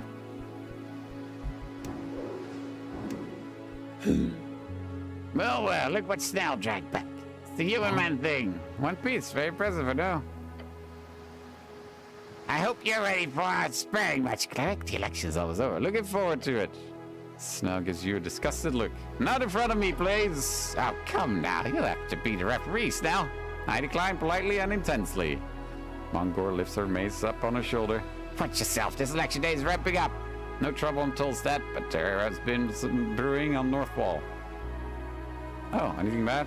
No, just sounds fun. Wish I could get in a brawl. Just a little one. That'd make my day. Well, the cleric would love it to do it now, but we don't have time. Boring. Aw. I'll be standing here hoping for something interesting to happen. She groans and adjusts her shield any moment now. Have fun with that. Nope, that's not the way. Okay, where is Lady Sageleaf? Oh, she's there. Found her. You approach the Goblin Chieftain sitting on the grassy field by herself. You notice several eyes fall upon you from the bodyguards stationed across the area. They're ready to attack you at a glance. She's enjoying the sun. Careful now. Be polite. She doesn't look so intimidating sitting out here. I'm back. Yes, I can see that. She squints at you before closing her eyes again. Now, Yes, my lady. report. How did it go? The necklace of fireball was used accidentally in the tea shop. It was meant to go off underneath the temple on election day, right about now, in fact. She leans forward in her seat and glares at the servant. Lord Gorm in the Beyond wished to use those deaths to bring back his god from the dead. She stares at him. You know, Urth. I got that part. Yeah, so Lord Gorm was dealt with and he is confirmed dead. I can confirm that. She glances at you, then back at Snell. I see. So the threat was neutralized. There should be no ongoing repercussions. The dragon clicks a tongue. I want more details later, but good. Well done. She turns to you with a slight smile. You as well, cleric. The service you've performed here is more than I ever expected. Backhanded compliment. Love it. You are honorable. Right, that should be it. Then there was that chat with Urth. Right. Lady Sageleaf then looks away twice before raising her eyebrows into the sky. Classic double take. Excuse me, did you say Urth? You handled that one. Yes, Urth lives in the space between. He's dead, but his spirit acts as a channel for magic. He's just there. Yeah, rather, he used his last strength to reach out this time. We had a nice conversation, good talk. She points a finger towards Snell. I want a full report of this later. Of course, Lady Sageleaf. Then the Goblin Chieftain grumbles to herself. Esoteric bullshit. Agreed. Oh yeah. He groans. It's good to have you back. I'm at least very glad you did not get stuck out there in the void. And you, Snell, I'm very, very happy you made it out alive. You're our best runner, after all. My lady? He bows. Nerd. He loves her. He is honorable. So what happened to Mr. Drummer? Oh, that bird is sticking around. We've made a little deal after you got his papers. His debt will be paid off, then he's free to go wherever he wants. Both of you did a wonderful job on that little mishap. Glad that old mess got fixed. I felt bad for him. Don't. Drummer's a miscreant, dead set on taking shortcuts at every step. Terrible partner, horrible opponent, an even worse friend. I'll be glad to be rid of him once he pays what he owes me. Now scram. Okay. Not too bad. Brrr. Huh? Snow makes sure he keeps a healthy distance from the conversation, which you understand. His fear of mushroom runs deep. It's tragic, really. Cleric! You speak normal now? No burr? Let's cast tongues on me. Nice. Stop. Very kind of her. Allows me to interact with people up here. Hey, Snell, you should come over here. Let's do some exposure training. What's that? Exposure training? Yeah. It's why you spend time around things you're afraid of in order to get used to them. Sounds dumb. What if you're scared, completely rationally scared of giant badgers? Are you supposed to go dive into their nests just to see how many meters of intestines they're able to rip out of you before you get rid of your fear? Turn to Beer. Are you planning on ripping out my companion's intestines? I have no interest in that. He says he's not interested in that. Yeah, I can hear you. No offense, Mr. Brr. I'm just really not a mushroom kind of guy. That's okay. I really don't mind. I bet if you want to try that exposure technique later, I bet Ness would love to get close to you. Despite the distance, you both hear and see the goblins shudder. I'll think about it. So polite. Anyhow, hello. Not on me. I don't have time for this. Let's go. Oh, is he gonna say something? Human! Goblin! Raz glares at you from beneath that hood, and he puts down his pipe with a scowl. I'm looking forward to the day all your human filth are wiped out for good. I can promise you, it's not far away. Yeah, we deserve it. What? Kill me. Fuck you. Kill me, bitch. Snell is staring at the two of you with white eyes. You see Raz reaching for his blade. He growls to himself, anger growing. Fuck you! He kicks you. Too bad. Raz looks away and grumbles to himself. I think he's upset, Snell. Yeah, these goblins are so sensitive, you know? Fuck you! Fuck you! This score's inane. I should leave him be. Alright, where do I go? Where's this Gorm? No, wait, the other fella. Wait, there's an elf. Wait, what's that? Oh, that's the tavern keeper.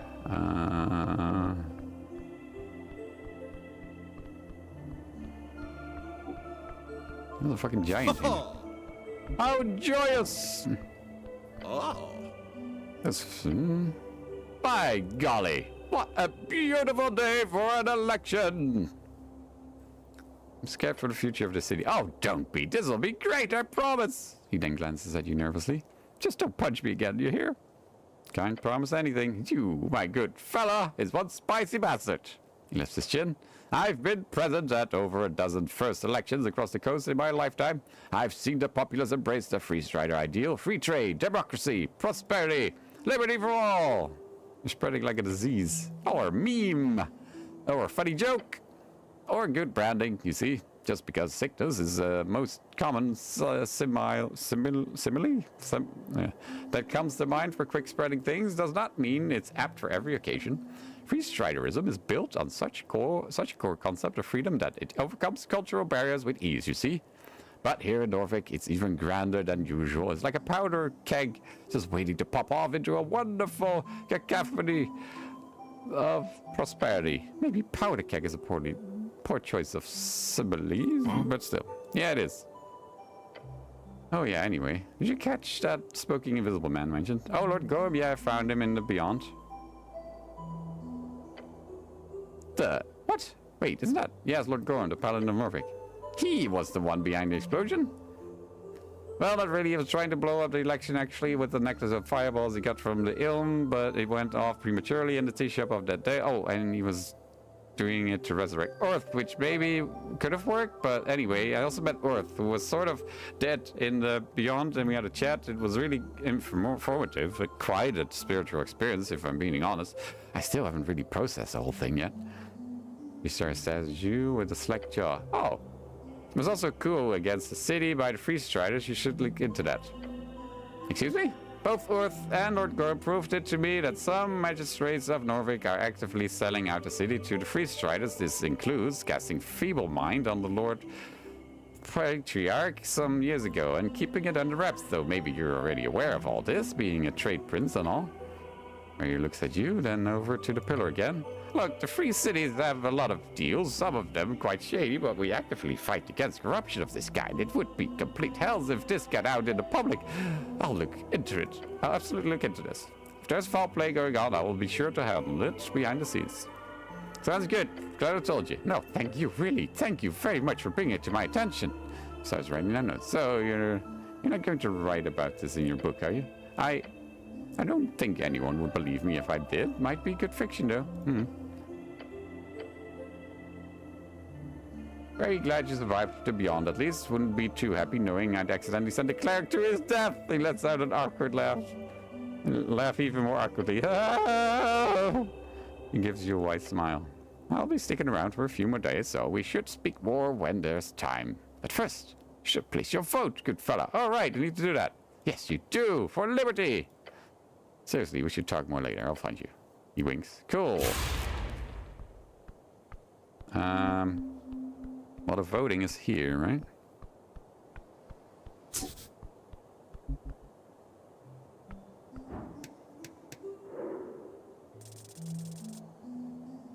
Shit, Lord Darrow. Hey, they can steal from him. Okay, let's not. See Corn Lord Darrow speaking to a brown-haired girl in a dress. His daughter. They share phenotype. It's just an application. You know well enough how proud your mother would be if you were accepted. Freydis? I'm not going. And it's not just an application, Dad. For fuck's sake. Pretty much owed him. And when exactly did I buy this university? The girl holds out a letter, shaking it in his face. Our name is in the damn pamphlet. Look, he says, actually calmly. It's the best establishment on the coast, sweetie. You could at least visit before you. He then notices you standing there a bit too late. Oh yes, it's her. So-called assassin. Cleric? Frey goes wide-eyed, glancing between you and Snell. Anger, fear? No, her eyes are screaming. Not these fucking guys again. Apologies for the swear word. Sweetheart, we'll continue speaking about this over dinner. Yeah. She points two fingers your way, then when her dad doesn't notice. A message appears in your mind. Shut your fucking mouth and don't say anything to Dad. After sending the message, she mutters an awkward, of course, Dad, before sending you one more message. Please.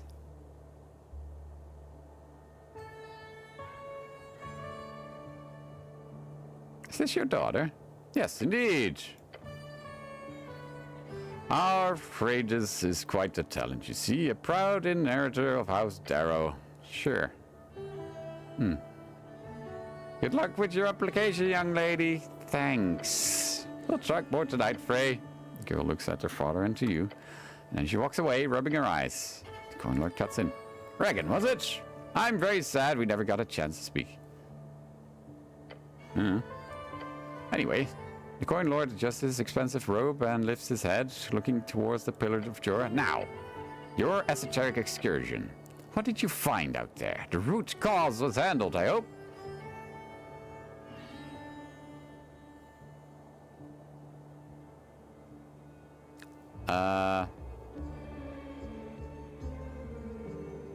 Roll a 4?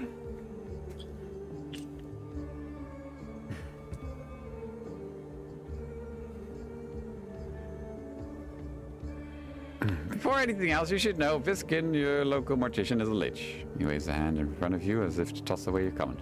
I don't want to hear that. He has caused no trouble. And we do not want any. But I don't want no trouble. No buts. He's a valued guest of our city, and we do not want to get on his bad side. Now focus. Right, I get it. Good. Okay. Roll a 3.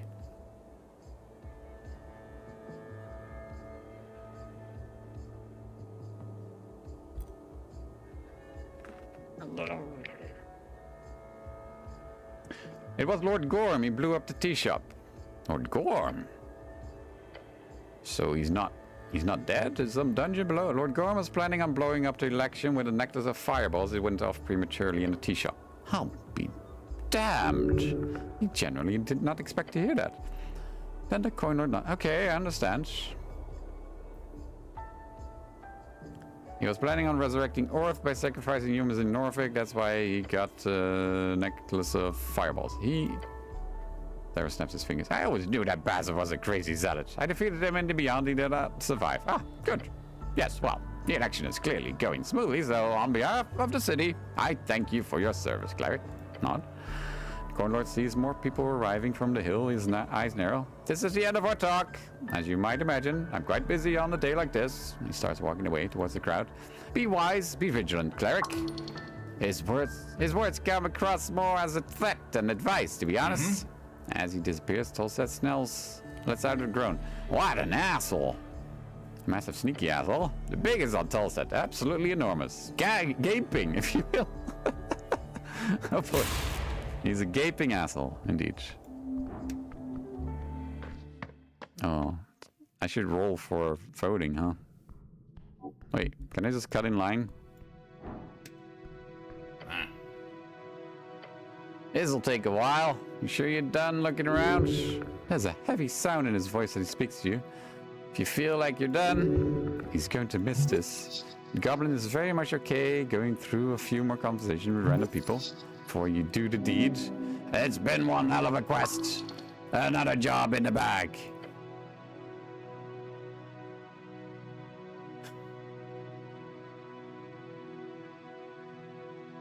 Yeah, I don't feel like talking to any more people. Let's wait in line. Right. I'll probably go run some errands in the meanwhile, but go for it. That stereotype about humans loving to queue. It's actually true, eh? Wait until 12. Time passes so slowly. So slowly indeed. Time goes by so slowly. It's getting late. Your companion looks around the chamber, the faint yellow light filling every corner. Might be time to cast your vote, eh? Yeah, I've talked to enough people. I thought I was already waiting in line. That's it then. Bit of wait and then it's done. Quest complete. Bet you're really happy about that, you adventure junkie. Snow grabs one of the fence poles nearby, leaning his body weight up on it. How you holding up, by the way? We've been moving constantly every waking hour for a long time now. To just stand still like this, Jesus. I feel like I'm getting feeble-minded. There's still strength in these your bones. I'm a man. Men don't compress, they only expand. The only true constant force of the universe. He holds out two claws to signify the size. An expanding man. Massive. Snow rubs his bloodshot eyes. You could always talk to the press. The press? Yeah, like, get this all down on print. Great idea. People will love you. A man does not need his story to be told. The larger the tale is, when you fall into your grave, the bigger your manhood. I got a friend at the Post who'd love to write about all of this. Lumiere Kolokchov. She's this crazy lizard woman. I think you'd like her. Hey, you've read her work? You have indeed. She's a hack fraud. Not sure how much you're able to say without getting into trouble with your bosses, of course. Could be fun, maybe. Something to think about. But that's for tomorrow or next week or next month. Who knows how this city will look by then. Finally!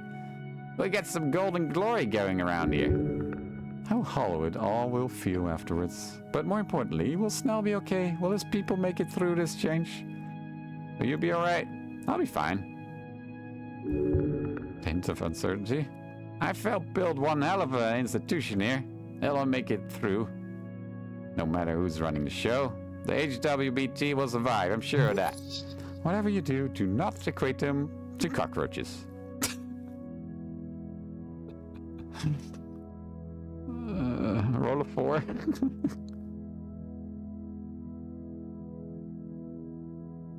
Like cockroaches. Ha! Yeah, like a bunch of fucking cockroaches. We get stomped on, chewed on, spit out again, murdered en masse by some human god. The goblin pauses for a moment in his rant, as if it's tasting worse. Thriving in chaos, something like that, yeah. What you're saying is late. The goblin grins. Now you, on the other hand, what about me? Well, what's your plan? You will be the hero of the city You will be the hero this city needs, no matter the cost. You will serve. Bend over. Pray for mercy. He's actually interested. Roll a 6.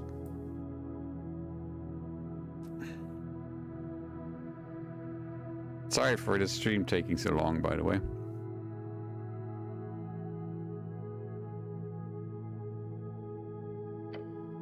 Your goblin companion stands there waiting for an answer that doesn't come. I get it. It's complicated. Still thinking about it, huh? Ah, for fuck's sake. Roll a 5.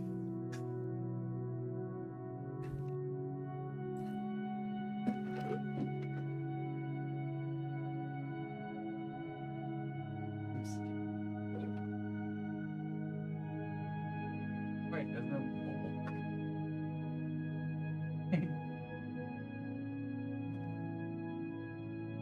Yeah.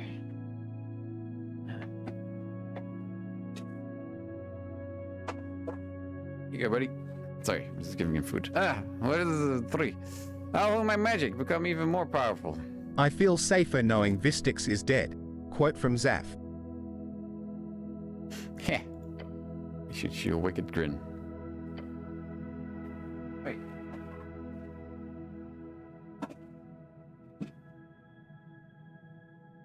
Right there, dumbass. Honestly, not a bad idea. You're clearly a bit of a esomaniac. Oh, and by the way, your voice is still really high. What? Since you downed that mirror potion, it's still high-pitched. Oh man, I should have talked with a high-pitched voice the entire time. Vistix learned English through elderly abuse. It's Quote true. from Harugal. Harugal. High in a manly way, or? Oh yeah, the manliest mouse in the kingdom. I just did Mickey Mouse voice. Oh! Goblin grins. Most evil grin you've ever seen in your entire life. Damn, what a heel turn. It is, to be fair, absolutely hilarious. As you keep talking, the chamber appears to grow ever thinner in folk. You only have a few more minutes left before it's time. Now, before you head up, ask him. Ask him what he's voting for. That'll help you figure him out for real. You know, I gotta ask about your, roll a 2. Roll a 2.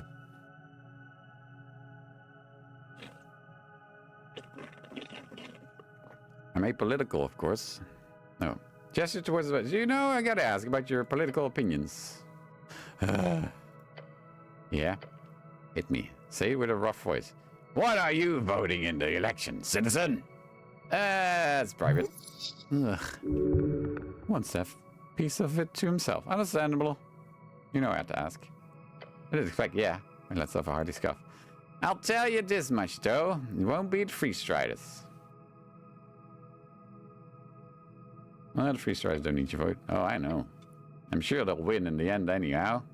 They always seem to do just that. You're not voting at all, I assume, or... I'll decide when I get there. Fair. I'm not the type to write stuff down, I swear, but at some point I realized I should note down how often you make all these political comments. They got pretty ridiculous at some point. He flips through it. Here. Snell shows you a page full of scribbled lines. It's like 30 times, cleric. I'm not saying you shouldn't be politically engaged, but you're clearly a bit too fixated. Only 30? I gotta pump those numbers up. I suppose so. The goblin shakes his head, placing the yellow notepad back in his seat. No, wrote it all down. As he looks away, silence takes over between the two of you. There's something, Something is left unspoken. It's weighing on Snell's mind. He takes a deep breath. Just a bit longer. Then it's all done. Does not want to address it unless you do it first. Barely.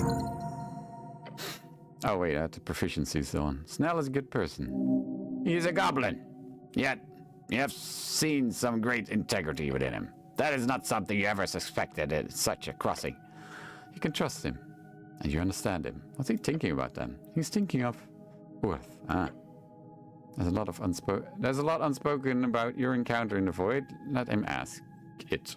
You're thinking about something? I am? Yeah, I can tell. Let's talk about Urth.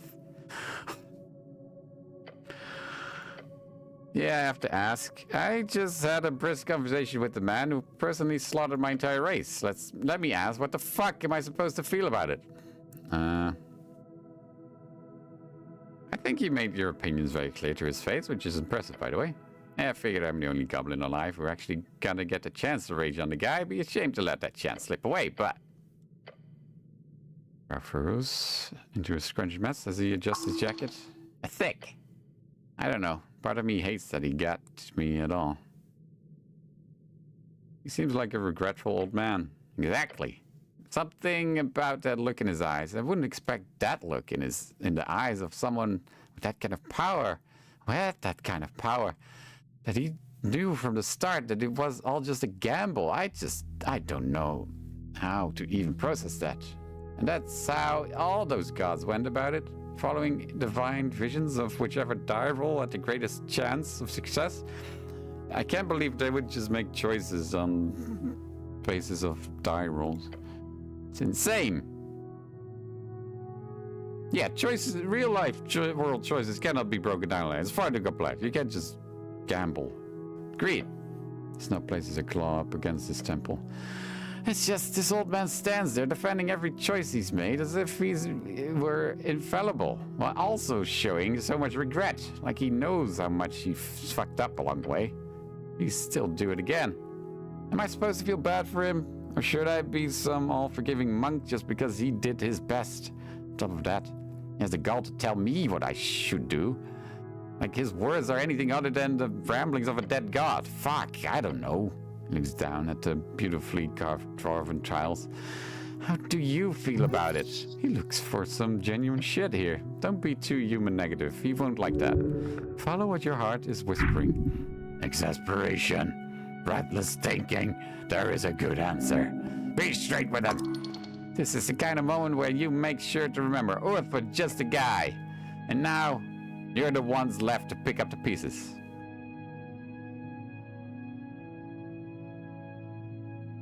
Roll of 4.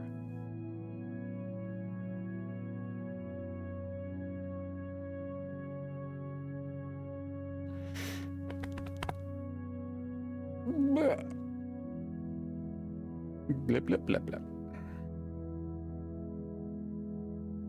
He was just a man endowed by divine spark. Treat him like any other human, and you will see the truth.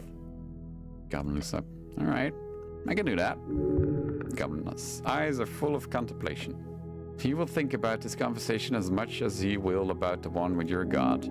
He's not so bad after everything. A goblin with good spirit might be exactly what the city needs. I did it! Intensely voting dwarf.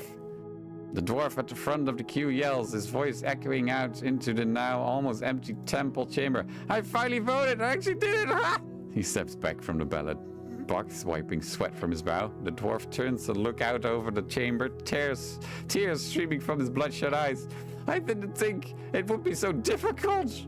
At least you've got one guy who cares as much about politics as you. This gentleman done, you see nothing now. Nothing standing between you and your voice. Here we go. Time to modernize this fucking place. Save your city now. It's time. Fucking hell. Well, the end. We're at the end. We're at the end. Slit a canyon of possibilities. You should really try to find a girlfriend. Time to cast this damn vote. The guy next to you drops his own voting card. As he too leaves the chamber, only you and Snell remain. Speaking of, it's 7 o'clock. Speaking of which, here. From his breath pocket, the goblin shows you freshly printed voting cards. Not any of the boxes filled in. You rummage in your pouch for a moment until you find it. Your old voting card. It's so damn crinkled, and all the boxes are filled in for some reason. I already have one. Yeah, but they won't accept that. What does... look at the new... I'll use yours then. Yeah, do that. So I'm only allowed to fill in one choice? That's how it works, yeah. I heard some cities do it with some type of weird ranking system, but I'm assuming it never caught on, simply because it's way too complicated for the average voter. Even more so for the below average voter. I'm below average voter, aren't I? I don't think I would describe you as such, no, for multiple complicated reasons. Okay. You see the Norwegian stamp in the corner. The perch, it's official.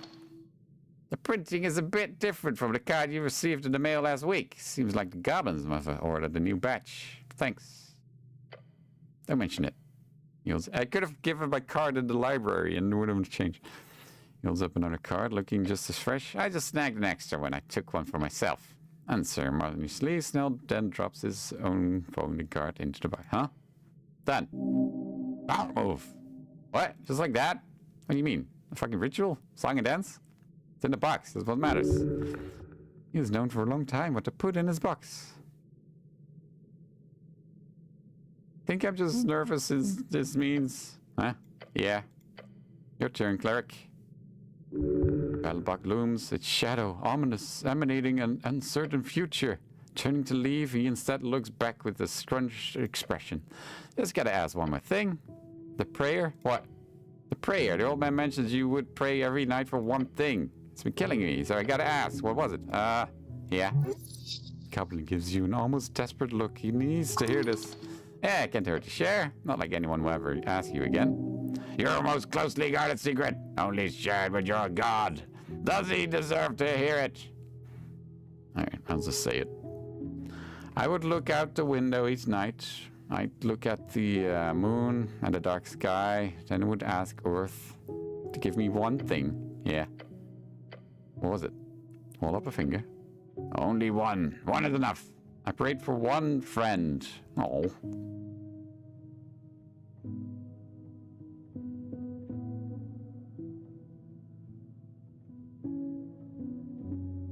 One friend, that would be enough. That's... He gives you a shrug. That's not unreasonable. It's really not.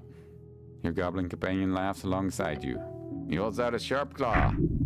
The handshake. Show of friendship. Of brotherhood. Friendly gesture, take it. A hand to shake.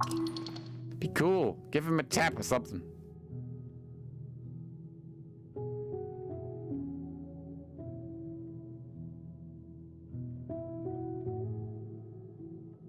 Yeah, shake it.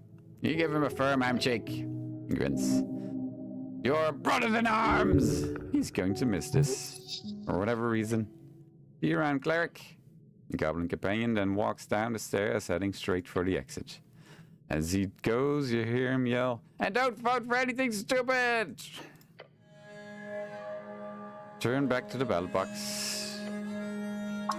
Pencil, just you and this amazing little box. Could you imagine a dozen revolutions, decades of violence and upheaval, all to get you the chance to write whatever you want on that little piece of paper and drop it in a silly box? Years of strife, for what? For your ancestral home to be broken into squabbling pieces, all for this dream of democracy, a foreign dream. You are now about to contribute as one in approximately 300,000. For comparison, the textbook on esoteric history you read for your tower's initializing was 320,000 words long. Imagine yourself as one of those words. Then realize how vastly little this action matters in the grand scheme of Norway. Yet one singular word in that tome can change its entire meaning. Vote. Vote for every person, each creature, all things in this world of yours. Vote. Everything upon your shoulders as you bring forth the voting card, the pencil in your hand, a world watching.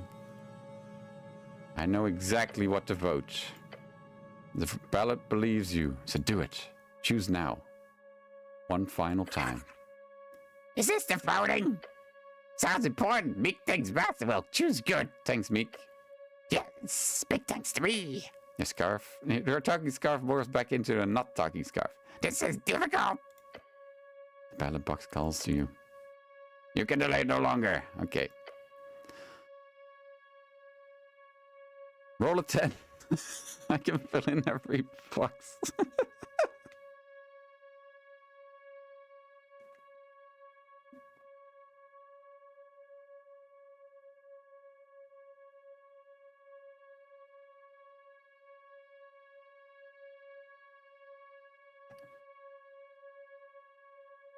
Agrarian Rural Party. The Greens. The box filled out, you treading the path least traveled, one course and frayed. At last, it could lead to more apples. Apples! You hold the card in your hand, the ballot box below, a symbol for everything you are. Everything you can be. Once you put this voting card inside that box, you have already made your choice. Now follow the string.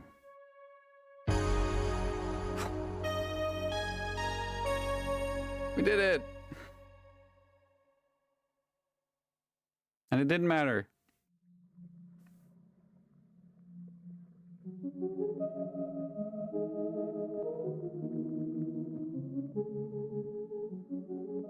What a game. Could have split it in two. Well, here we are.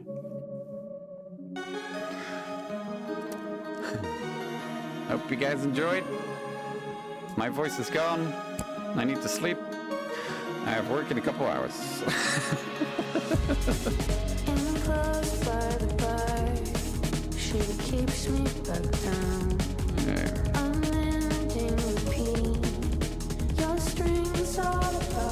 Simon! You lucky.